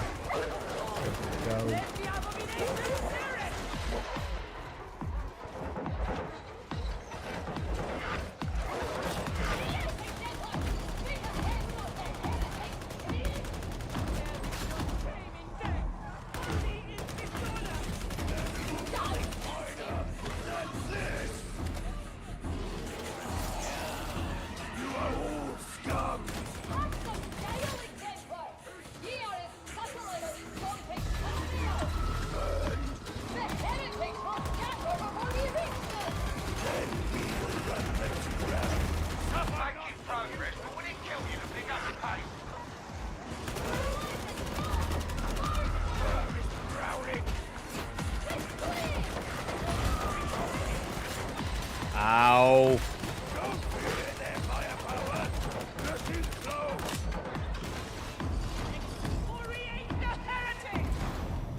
I thought you liked Al. No. There's a difference between burning yourself to a certain point and just taking punishment and punishment.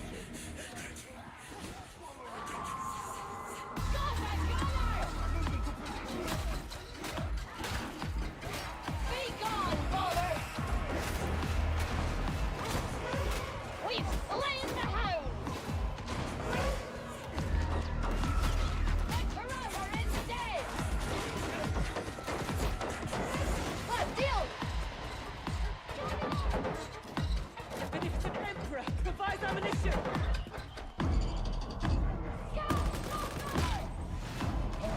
You'll have to navigate the track. Don't be all day about it.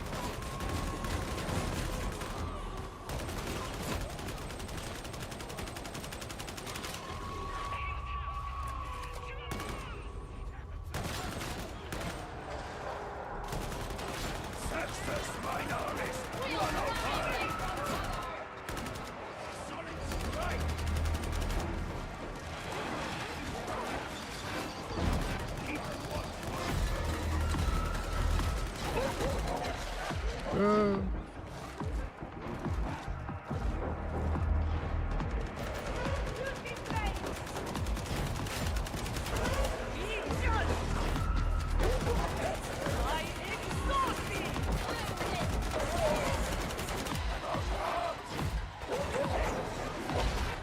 Looks like you lot are having fun.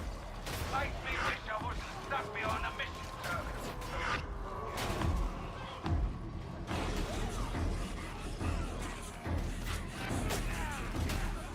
Concealed from heretic sight.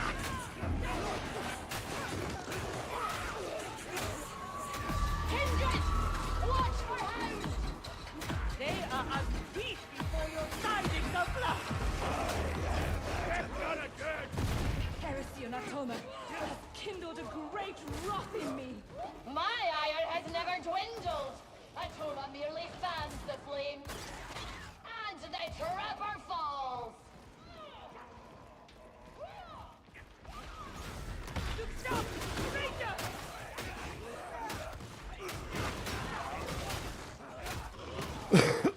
Away from your battle! Ranger!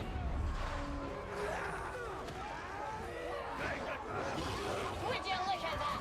The Ranger's dead! Terror is prowling!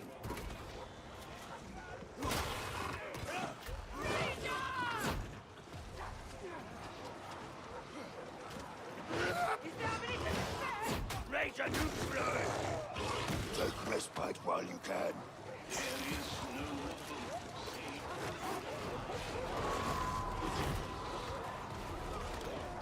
Is your aim so bad you require all the ammunition? I was in need. You were not. How remonstrated?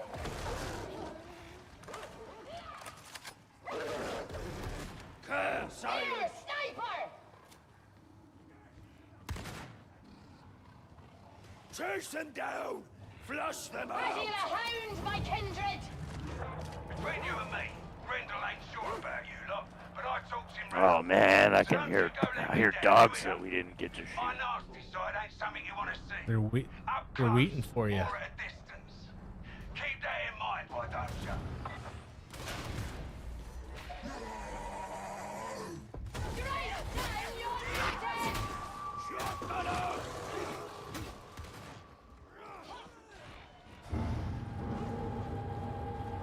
You are unstable!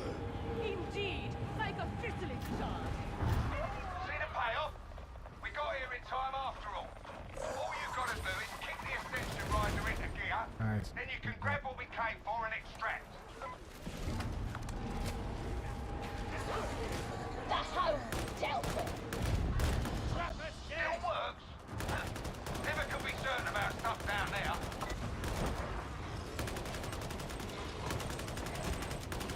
Dead cockroach!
Oh.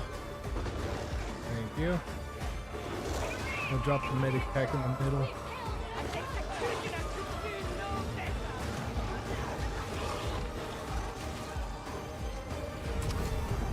Medic in the middle. Zone. Just careful. He knows. He knows.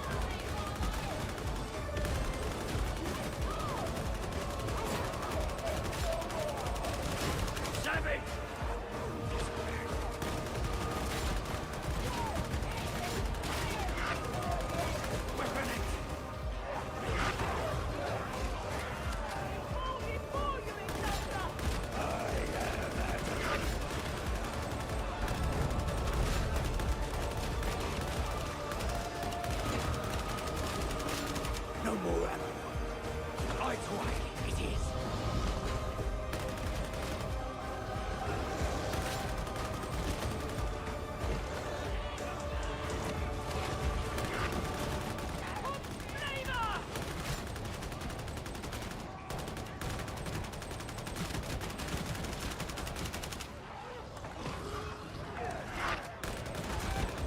Magnificent Emperor!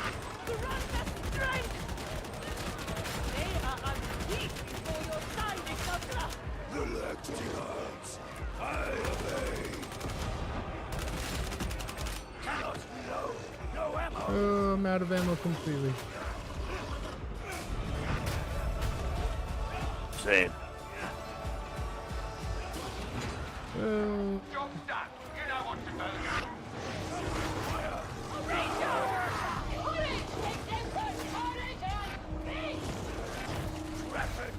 Damn, dude. Getting close. Thank you. Thank you. Hear me! Be gone! Go, go, go. Oh, God. Fast gate ain't responding. Find and clear the obstruction.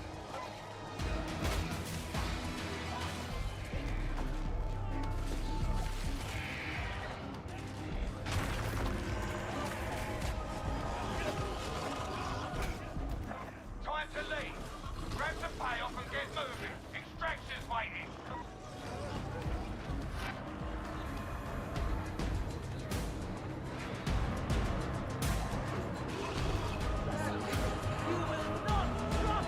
Escape.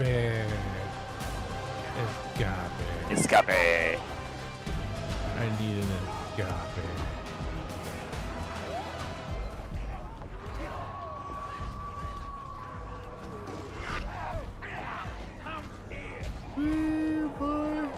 Only a guardian kills with such zeal! Hell yeah, you guys. Good looking out. Shit, son. Yeah, dude. But God, GG's, bro.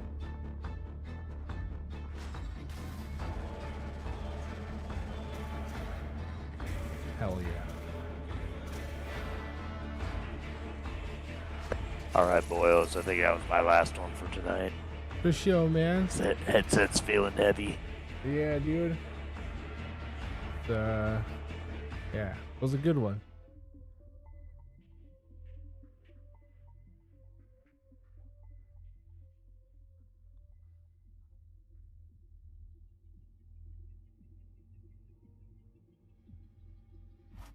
How are your guys' contracts? Oh, yeah, I need 2 more. Oh, I which got a couple more.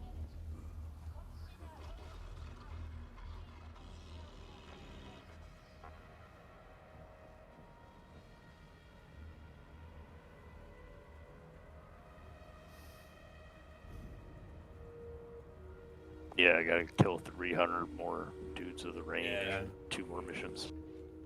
Nice. Two more missions and 100-ish of each faction. Nice, nice. Yeah, dude, I think that was probably good for me too. Zonix, are you gonna keep it going, or if not, I'll see you Thursday and we can finish it off. But yeah, dude. If you play any, I'll check it out. I can keep it going. I can start a stream. Or whenever, if you ever do the thing, for Frug or whatever, to like show them the build or whatever. You end up doing that. I'll check it out. It's not so much showing a build; it's more like showing the mechanics of the game. I see. How we can exploit the mechanics, you know. Or not really exploit the mechanics, but yeah. But you used them a little bit. Yeah, play into them.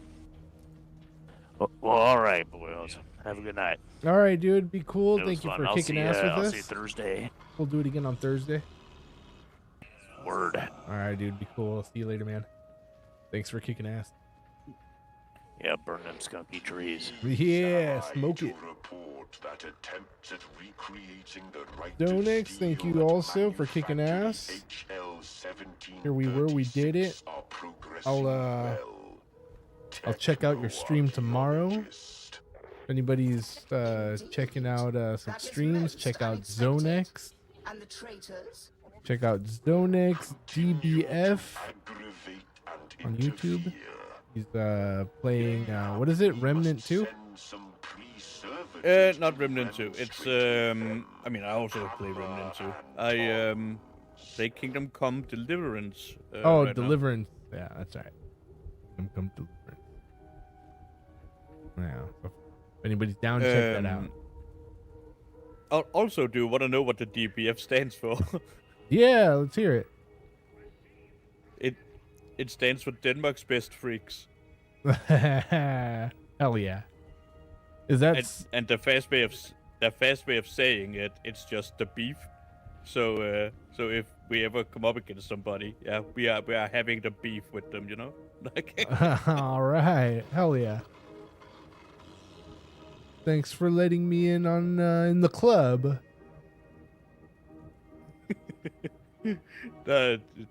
It's a little thing that we made. I don't know, like 17 years ago now or something. Damn, nice. Hell yeah. Just one of those things that, you know, you throw on there and it just sticks for a while, and might as well just make it a part of it. Yeah, no, it was more like that. The guys I usually play with, right? We kind of wanted a clan name, and DBF. Hell yeah. It kind of ended up being that. So yeah, cool. The good old days. Oh yeah. And also that the TM I have on my name, it was just like, how can I make this even more obnoxious, you know? Like, Yeah. Yep, let's slap a TM on it. No, it's funny. I don't know if you have to type that in to find you. I don't think. I think you could just type in Zonex DBF and it'll come up. Maybe, I don't know. I honestly never tried to search myself. But, Yeah, don't know. I think that's how I found you. I didn't have to put in the face or anything. But the TM, what you call it, is Ask the art. is an absolute menace to get in the name. Yeah. No, it'd be too much.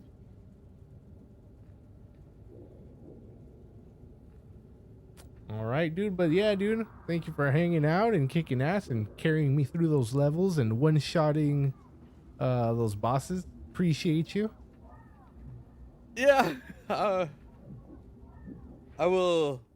be on later today in approximately 9 hours. 9 hours? All right. 9 hours it is. I will probably not be up by that. Wait, 9. Yeah, no. I should be up by then. But I'll definitely stop through when I do get up. All right.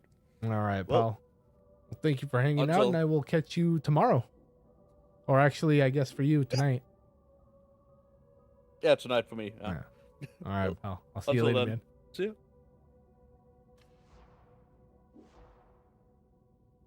All right, you guys. That was it. We watched it. We did it. We painted it. We made it happen.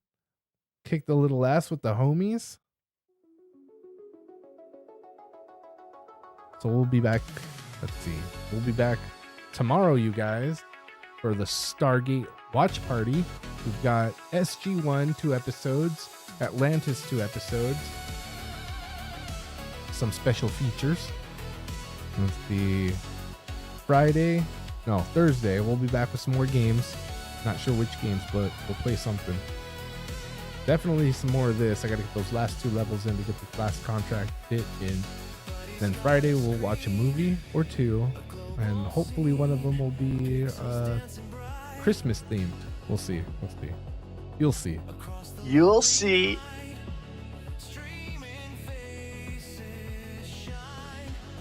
But yeah, dude, that should be it. And then Monday, cartoons. And then Tuesday, back to painting. We'll finish up the face on Santa Claus.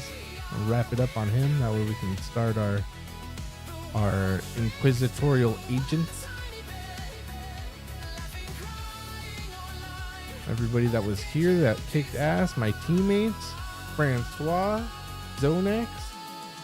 Area 51. Thank you guys for kicking ass and cleansing the universe of the heretics. Vietnamese style, thank you for stopping through. Thank you for hanging out. Odin I, thank you for stopping through and kicking ass with us.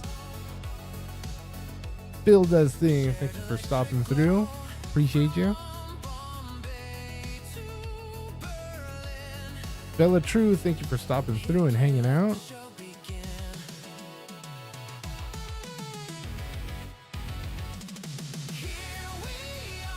Maz, thank you for being here. Thank you for stopping by.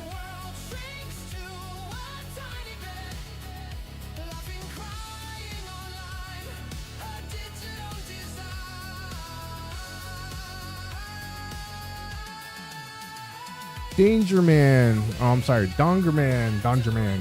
Thanks for coming through and hanging out.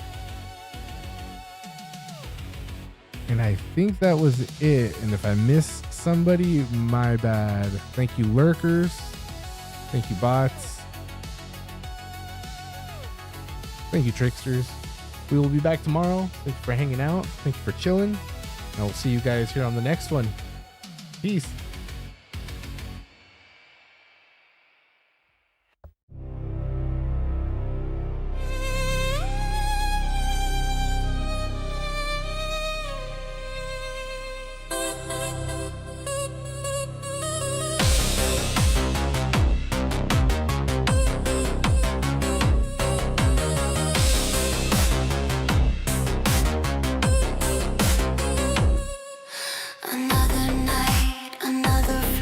My streaming body is here real quick. We got snacks, we got glee.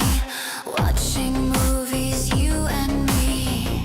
The screen flickers. The night thickens. Streaming body, streaming body. My streaming body, my dear. Streaming body.